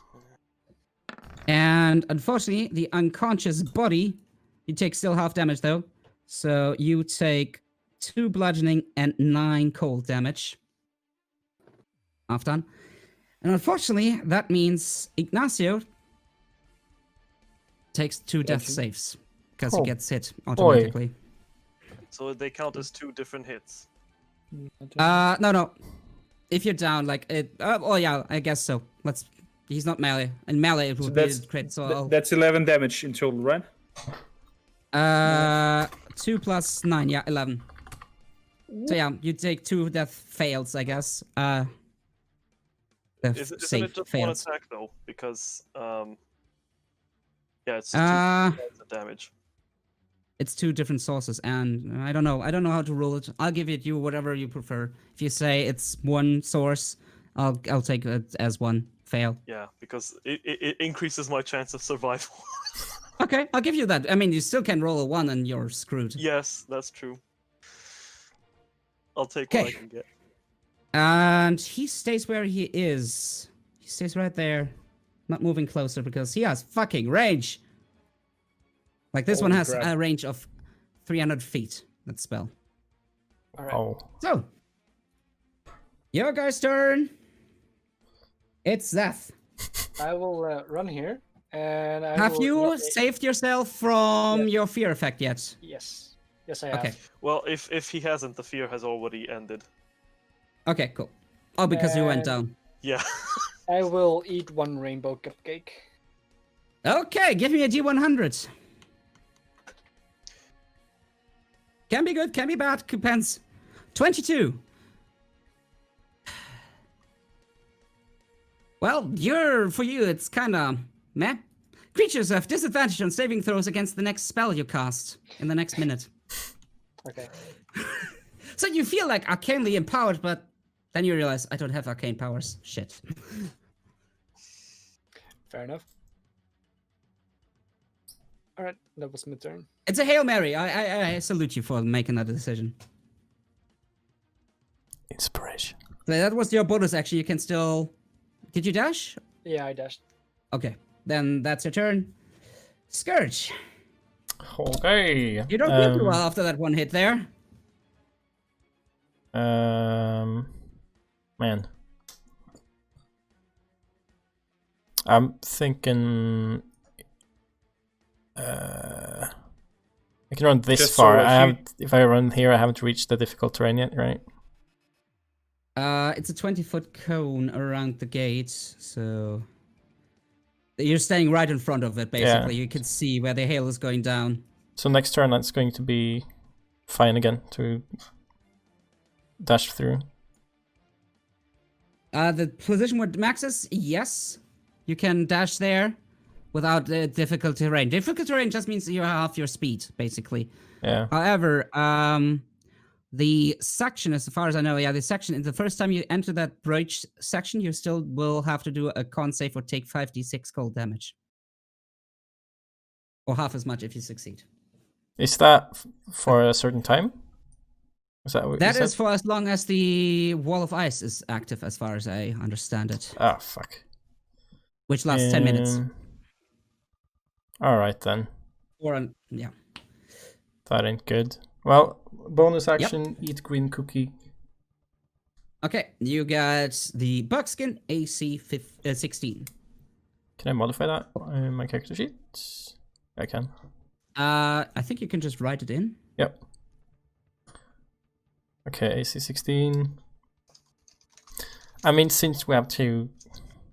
I'm probably gonna die if I run through one, I'm thinking either dodge or attack. I'll attack.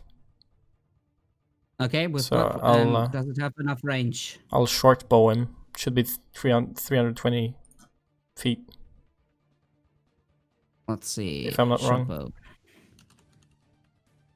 I'm checking because I don't know those numbers on the top of my head either. Cool. Oh, I'm wrong the tab. Short bow, please. Short bow. Oh, wrong one. Short bow. 80, 320. So you would be at a disadvantage at this range. Okay, that's how that works.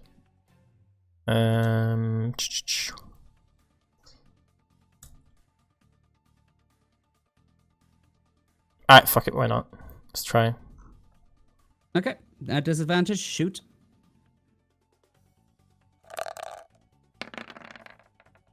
It is a 17, which I think connects.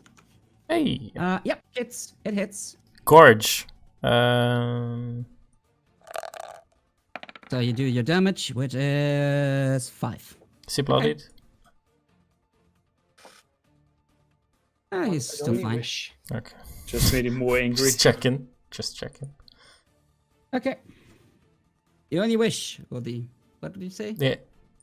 Yeah, one could only wish. Yeah. Yeah, oh, yeah. So, back to Halfdan then.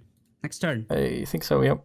The rating of the frost Wait. thing, does that activate in his turn? Can I? The difficult terrain is still. In fact, the damage ended basically already right away. It was instant damage, but Okay, the it's just a area was difficult- still difficult. So half So- movement so- in Okay. like Then area. Ignacio all the should way through the technically gate. lie over here. Yeah, because, it's like you're pretty close to you, anyways. Yeah. Okay, then Okay. I I move. So guess- like there. Yeah. I'm- Move it there. I'll move up to him, then try to heal him, or like stabilize him, or something like that. You can try to feed him a cookie if you have still a cookie left, a pink cookie. Oh yeah, I have cookies. Then I try to feed him cookies. Got 2 Pink more. cookie So will heal get him for one 1d4 cookie? plus 4. It takes you action one- because you're force feeding him, but yeah. 1d4 plus But 4. before you do, give me a con save. DC 15. Because that Is- passage is still filled with chilly air that will deal damage to you. Is the chilly air not only for 1 turn? Like when it freshly breaks?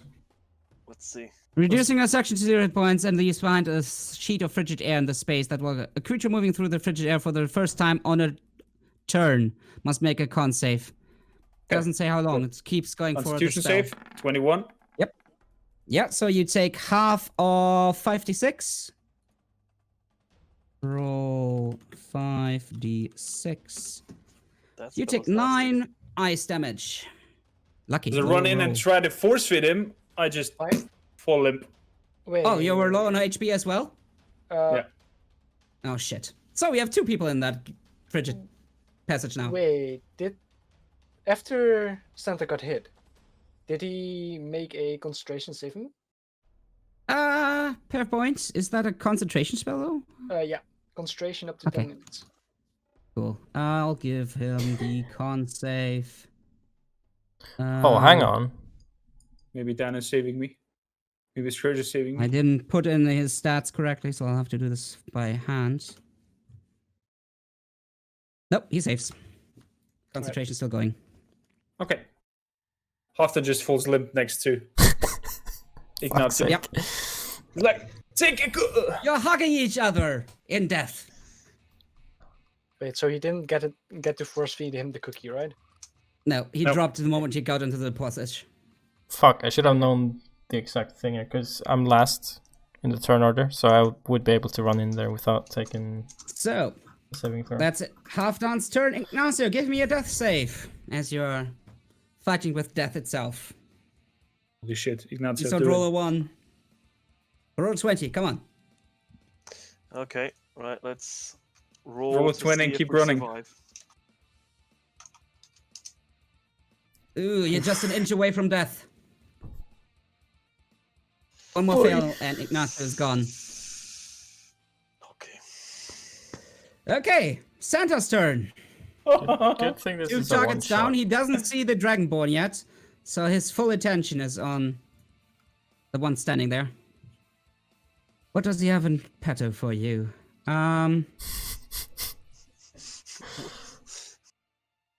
He has a lot of spells. He's a dedicated spellcaster. He has a great big bag full of gifts. Uh-huh. I don't believe in how would you Christmas. describe that Scourge is looking halfway? Is he bloodied? It's literally on half health. Okay. He is gonna cast a spell that is the bane of a lot of DMs. He is casting magic missile. Let's see which level do we go for. Can I, by the way, Uh, use a reaction to eat a rainbow muffin? No. Oh. So each slot above first. So he goes. Let's go with Level 14. no, not that high, but like 4. So he does 3 more of these dots. And how many does he get from the base? The tree. 3. So it's then 6. So 5 more. So 3 damage. God, I hate that I have to click this every time. Another 3. Another 3. What? Okay. 2. So 11, 11 15. and 4, 15. And another 4. I am 0. 19. So, third one goes down. Other one I'm bites the gonna be snow. honest, I stacked this against you because I felt like, come on, it's a one-shot. Let's go down in the place of glory. That's what I thought as well. So close. That leaves so us with close. Seth. Well, I'm gonna make a run for it. I need another rainbow cookie. You're just dashing. Whoa, I'm out. Right? Rainbow. Well, yeah, I'm gonna eat a rainbow cupcake. I cannot get further than this, even with dashing. Okay, so Rainbow Cupcake, give me $1 D100. Did well 7. 7. 7 is. Oh shit, that's not good for you. You cast Fireball as a 3rd level spell centered on yourself. Uh-oh. Uh-oh. So, that's the thing. Basically, to give you a hint what is happening with these rainbow cookies, each time you roll on the wild magic surge. Because this thing is crazy. So, to give you an idea what that does. It does. You need to do a dex save. DC, I don't know what the DC would we assume for this. 7, but Only higher than it's low. But you seven. failed. You failed. You take 8d6 damage as you explode. You have a huge fire explosion around yourself. So you take 25 fire damage. Oh shit. Are you Yes. okay? You imagine how that looks. You bite into that rainbow cookie. You think, I think it's happening. Boom! It goes Instant Michael Bay. in your Can I- face. Can I like see it coming and? Oh wait, never mind. Rage does not. Okay, never mind. I thought Yep. maybe Rage would help me, but it wouldn't. I like how you said like going out with a bang right before this happened. Yes, that was brilliant. I mean, he's tough enough. He might be still standing. Is he standing? Yep, I'm still standing. I am bloodied. Okay, then Ebenezer, death save, please. You still have a chance. Natural 20 gets you up to 1 health right away. Holy But shit. it happens So- at your end of your turn, the death save. So, and he you know, cannot next turn run then through. would be to get away. Yeah, he will never get through. True. True. Come on, death save, death save. Oh wait, Work that's on the me. word death Sorry. save. Yeah. There's stuff going on. Boop boop boop boop boop boop boop. I'm almost certain I'm dead. Crit win. 18.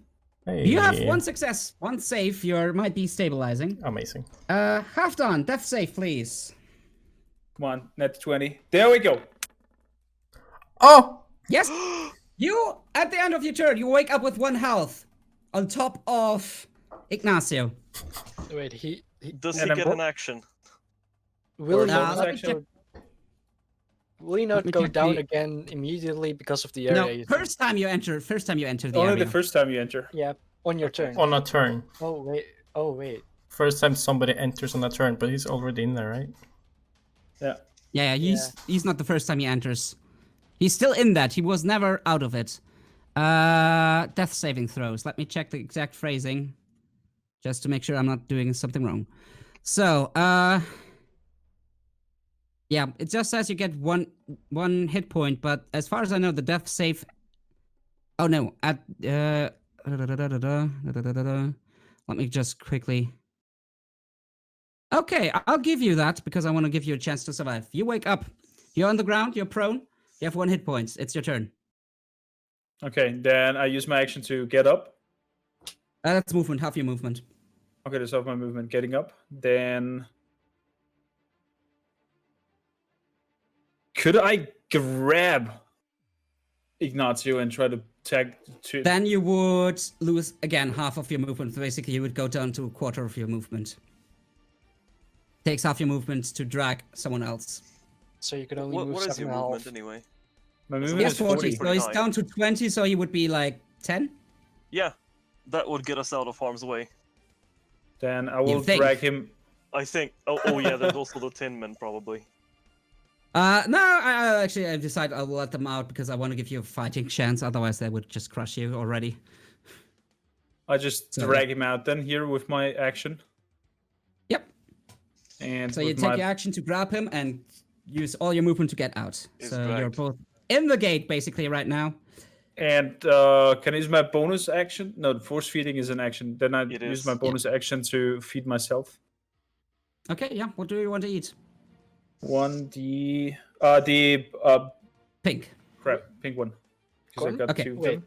Yeah. Wait. Before you do that, think about it. He's still down, and he's on his final death save, and you're Yes. up. Yeah, he can't do I anything got though. two. He needs an action to feed him. And Oh, And I got 2 Ignacio will cookies have to with do them. a save one way or another.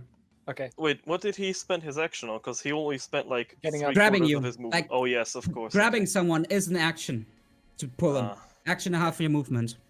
So munching on that is 1d4 plus what? +4. 1b4 plus 4. So you can get up to 8. Or as low as 5. What you is- get 8. what You're back the to hell 9. is- Nice. Ignacio, come on. Anything Okay. Come on, beyond a Ignacio. 10 and you might have a living chance here. Give me... Oh no! And as you I like, just died. I made it. I I just made it. died Ignacio. in your You arms tonight. you feel how he gets cold, and you hear his last breath pass out of his lungs. Must have I been tried, my something you friend. said. He's dead. Sorry, Ignacio. You will be probably not remembered because these are dicks. My only goal in life was to become famous. Well, maybe you get infamous in some child's story about the one time they tried to attack Santa. Loot. Fuck's sake. Santa's turn! So, we have this one down. We have these two guys over there. He can still not see the Dragonborn behind the building. So, sorry, Halfdan, you're the only target that is really interesting to him. And he's just like, that should do it. Magic missile. He's getting Oh, closer for it, no! though. The one thing he Ow. can't dodge. Yep. He's not stupid. He has fought monks before. 8, and that Oh. means you're down again. Oh, yeah, I'm on 0. You're like, I'll get away, and then the last hit hits you and you go down. Face first into the snow. Outside, by the way, it's cold. It's fucking cold. Because it's nighttime at this point.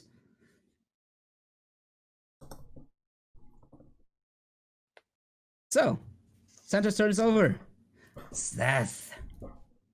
Okay, so grabbing is an action, right? Yep. And you can move only at half speed. Okay. Holy shit.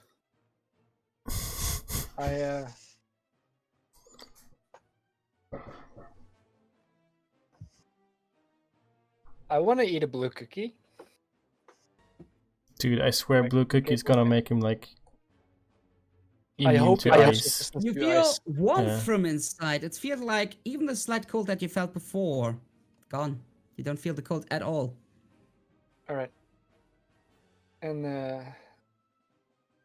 then I want to dash out. Yep. I will not test you because you have resistance to cold already. I'll say that for the purpose of not making the cookie completely useless, you got immunity to cold, so you're just passing through the passage like nothing happened. You're out. Okay. Don't talk on that! Do you keep running? Let's ask it this I- way. Do you keep running? I cannot keep running because I used all of my movement speed. No, but- like next turn. Do you keep running? Do you just book it now? Or do you stay and fight? I wanna go and save. Halfdan? I will tell you that he's gonna move up and he will be ready with the moment you show your face. Yeah, that's exactly the point. He saw me now, so Yeah, he saw you. You are, especially you the blue dragon in the elven costume. so yeah. Feel for it, make the money. Take the money, man. Let's end it here. Yeah, I'll run. So, fun thing though is the only one that died is Ignacio. The other ones, he will not kill. No.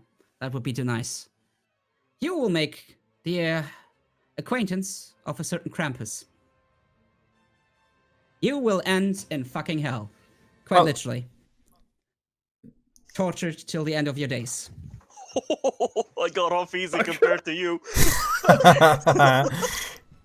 Yeah. What if Ignacio what got if I off roll easy. another 20? Yeah, if I Huh?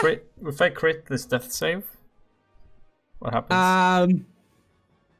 If you crit, you can try, but at this point, he's gonna send his elves to just disarm you and take you into custody. So you got like, you can roll I'm doing it. 2 death my God. fails, I'll do it as well. I only needed one more. 1 Wait. death fail. A net 1 means you're dead, right? Yeah. Nope, 2 death fails You just failed Oh, 2 death twice. fails. Yeah. Okay. instead of 1. So Scourge is at 2 death fails, right? Yeah, almost escaped And hell. Halfdan at 1.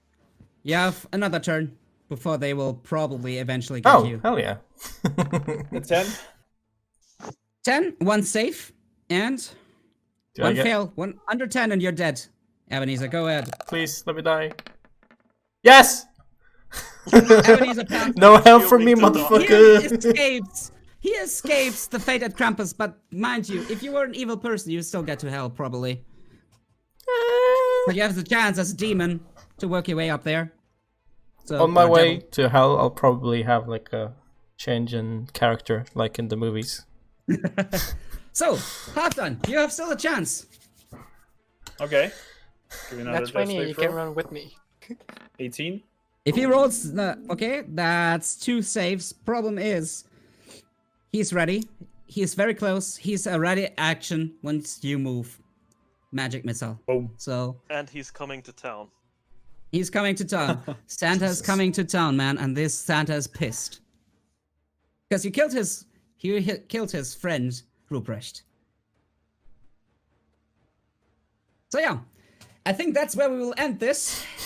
Well, with the Holy exception of schmackafoley. a certain Dragonborn Oh, gosh. taking it back. He gets to once you get to the point where you got in, you find an object on the ground, you kind of observe it, pick it up, and whoosh, you're back in the factory of a certain Mr. G.R. Inch.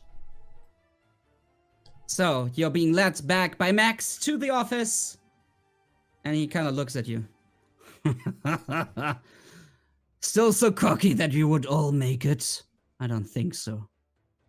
Well, you earned your 20,000 golds. And he pushes like a chest full of platinum to you. I hope it was worth it. I certainly think it was. It surely was. You're probably done with your problem, but next time you might want to get other recruits. Well, that's the nice thing about 20,000 gold. You can buy a lot of lives with this. Talking about lives. Since the others died, can I get their money? It was promised to them anyway. I promised 20,000 each. I see one of you. Oh, well, okay. I'll just grab the chest and walk away. Have a nice life. And that's where you part. As he steps out, somebody comes from behind, slits his throat, takes the money back, and bye! Oh, boy. Nope, they let him go. You will just see. Too real, Korm. Too We real. wait. We see. Theric had probably a bit hanging, limping a bit, bloodied, with one chest under his arm, just walking down this hallway with these great advertisements. And then we see the door slowly close and we fade to Oh, black. boy. Oh, my God. There we go. There be Dragons Nautilus. Oh. I hope you enjoyed it. I had fun. God Oh, damn. fuck. I hope It you're was not it. mad that I killed your characters, but I felt like, come on. We're going to No. go to Santa. Santa must be a mighty motherfucker. I'm not mad. The good guys won. Definitely. It was good. It was good. I Applause escaped to you, Sam. hell. Well done. That was amazing. It was amazing thought of the inventories and the items that we got with all the little extras. Forcing me to sing Last Christmas was terrible. Yes, I and look yeah, forward to that. it was amazing. I mean, almost the thing that I was almost find sad. I maybe made them a bit too punishing because I noticed that you were very careful to use those. Most of the people. Yeah. Maybe I should have made a free action instead of a bonus action or something like that. But hey, they came into use anyways. Yeah, at one And point I that's- was just like licking the blade, getting 1d8 damage while already being beat up twice. So, Yeah. But you did 4 attacks in one turn, and they did do enough damage. Holy hell, yeah, that was crazy. And good play on your end there, taking the blue cookie finally, because I was like, if only they knew that the blue cookie gives you frost resistance. Yeah, Holy I thought shit. so, but I wasn't sure. That actually might have saved us to run through. No, I can guarantee you it wouldn't have saved me. No. No, Like, like, the problem is he was so low on HP, and I was like, come on, they're about to run, let's get the big ones. Maybe they save, and then... You know how maybe a much bit too big HP I still. had when I like moved into the thing and then I realized there was a 2. frigid wall? 2 You HP. told us too. Yeah. He was like, okay, I'm dead. Yeah. No roll Hey. required. You escaped Krampus, though. So, to give you an Yes. insight, what was the thing with the servant Ruprecht? That's from German folklore. He's the servant of Saint Nicholas in Germany, and he's the one that punishes the naughty children. That's why he has this great club for naughty kids. That's what he does. He punishes kids by hitting them with a, well, not a club, but something like that. So that's the reason. And the coals is also like good kids get sweets and whatnot, and naughty kids get a piece of coal. Yeah, the That's the Hungarian whole version reasoning. of that is like the naughty kids get Oh. like switches, like these sticks. Hmm. wait. Isn't that something like what the Dutch have as Sinterklaas? It, Yeah. Probably. it kind of looks like Zwarte Piet, which is the Dutch version of it, I guess. Yeah, Although it probably with is us, right. I it- mean, the regions are so close. Yeah, with Yeah. The Netherlands, it's just not related to Christmas, but to something that's on December 5th.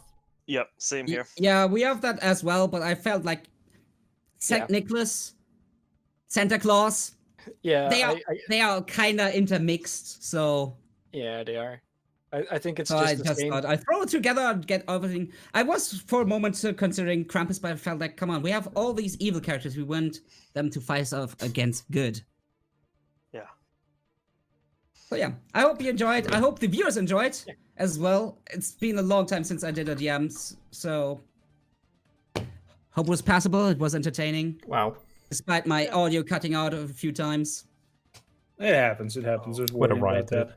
It was great, man. And also thank Yeah. you for having me. You're more than welcome. We needed someone, and I personally, as DM, if I can get a party of 4, that's optimal because I don't need to do balancing work. Everything is already kind of meant for parties of 3 or 4.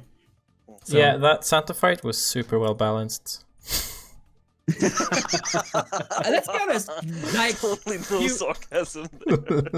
you got the Frosty the Snowman. He was, you don't know what the challenge rating of Frosty was? 3. You're level 5. You had them easily.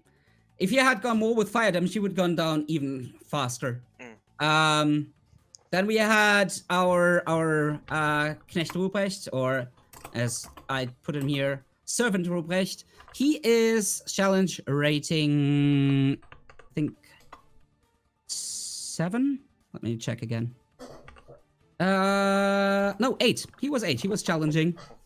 And then the one above was Santa Claus with a challenge rating of 9, but only because, and that's the thing, you went to run. You know how many hit points he has? 80. You know what his AC is? 12. Oh, Yeah, like Oh, that's a If you had bra. gone like, okay, let's fucking wreck this guy, you could have. he Or if was it- slow oh. and an old man. I assumed he was. I Like, didn't you want to see- attack you Santa see Claus the like fight? 2 days before Yeah. Christmas. But You're it an would have been evil your guy. way for survival with your characters if you had gone confrontational. I think either Halfdan or Zerth would have taken him down like 1 or 2 turns max. Yeah. It's just we were all wounded because we couldn't rest. Yeah, and you were panicking at that moment because there's this mage guy coming out of nowhere and doing like, Yeah. Yeah, Was See, I was always a thinking good- like good- if good I had wrap just up. like left Zeth back, like just not waited for him, we could have all made it out. yep. But- Or not bother with the reindeers because they will just get new ones. Yeah. It's not the reindeers are not magical per se. Besides the one with red nose, it's the sleigh that's magical here. Okay. But anyways, Never let's mind. wrap it up Decision has here. been made, and it was good. Yep, it was fun. I brought a bread climatic, and we got one survivor. 2 people we got off easy, you could say, and one who's not gonna enjoy his stay there. The poor monk. Poor monk gets to meet Krampus, because like Santa's here. Here, I have one for your special naughty list. So, yeah, let's wrap it up here. So, where do we begin? Let's start from the back this time, maybe around. Matt, what are your plans for Christmas? Anything stream-wise? Share with us what your life is going to do. I'm going to have probably a very nice Christmas. And I'll be kind of busy. But I've been gifted the game Celeste, which is, I think, pretty good. I'm going in blind, so I have no idea what's going on. But I'm going to play that, I think, 27th, 28th or something. Nice. Yeah, stick around for that. Otherwise, Awesome. I'll just chill. Hope everybody has a wonderful time, even if you're not celebrating Christmas. Enjoy. There's also Hanukkah and what is the other one called? Swastika? I don't know. No, that's not the one. Jewish, No, not Swastika. What is it called? What is it? Something with S though. Like, is it an Afro-American thing? I don't know. Kwanzaa? Kwanzaa, sorry. Kwanzaa. Yeah. Kwanzaa. Or just family fest, or Yule if you're Korn. from that. If you're Korn, or if you're just neo-pagan. Yeah, so, Dino, what's going on? Stream-wise, not much. For Okay. Christmas, I'm going to my mother. Haven't seen her Awesome. in a while, so yeah. Good, good. Nice, I like. So I hope you have a Merry Christmas then Thank with you. your mother. And last but certainly not least, Korn. Well, we cannot do tomorrow for everyone who's stuck at home and not being able, thanks to quarantine, whatever, to celebrate with people. Celebrate Yule or Christmas, as ever you want to call it, and do it for good deeds. Make it for able gamers. They are making technology for physically unable people and make them or help them to use computers, controllers, and help them to play games or just handle electronics. And I freaking love that. It's a project from gamers for gamers, and as a token of thank you, we crafted this baby here, an axe from Assassin's Creed Valhalla, 101 scaled Nice. from Ivor, that we're gonna give away to any of the donors if we reach the goal. And after that, celebration with Christmas time and family. Nice. Awesome. Okay. That's awesome. Especially I like the charity. That's awesome, man. Always thumbs up for that. So yeah. Amazing Um, storyteller, the one and only, the mm, bearded bad Santa. bad Santa, yeah. Mr. I'm Fenris. a very bad Santa.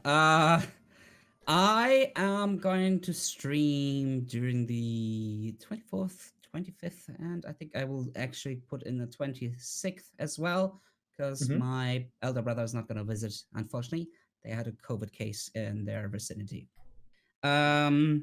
So I will be streaming a lot of Cyberpunk 2077. I'm thinking I'm slowly getting towards the end of it, actually. So we'll see how long that goes. And then we have still Assassin's Creed Valhalla waiting for me to finish. I have almost gathered all fucking treasures in all of England, but barely done any regions yet. Because, you know, I do the treasures off stream, but I haven't streamed it much yet, so. Besides that, I will do also a game that was quite popular among my community, which is called Mars Horizon. Ooh. And probably also do that for YouTube as well. So keep an eye out for that. I'll do an announcement when that is gonna happen though. So not quite sure. Have to figure that out. So yeah, that's for me. Besides that, Christmas, family, parents, you know, and just enjoying a 1.5 weeks off finally of my online schooling IT academy stuff before it goes back right into it. Yeah, I'm looking forward to that. And let's also, of course, Attila, have a Merry Christmas, man. Thanks for Thank you joining. for joining us. Hope you all have a Merry Christmas And- too. Yeah, thank you. I Perfect. So yeah, do just have to eat, but give him my happy Christmas. definitely will do so. Have a Merry Christmas yourself, Matt. And to And of course, everyone out everybody. there, God bless out us, there, have a everyone. Wonderful. have a wonderful time with family and friends, whether you celebrate it or not. And if we don't see you before the end of the year, a good happy new year. 2021 can only get better. Also, Ho ho ho! Thanks for Have coming. a great Marsh. one, everybody.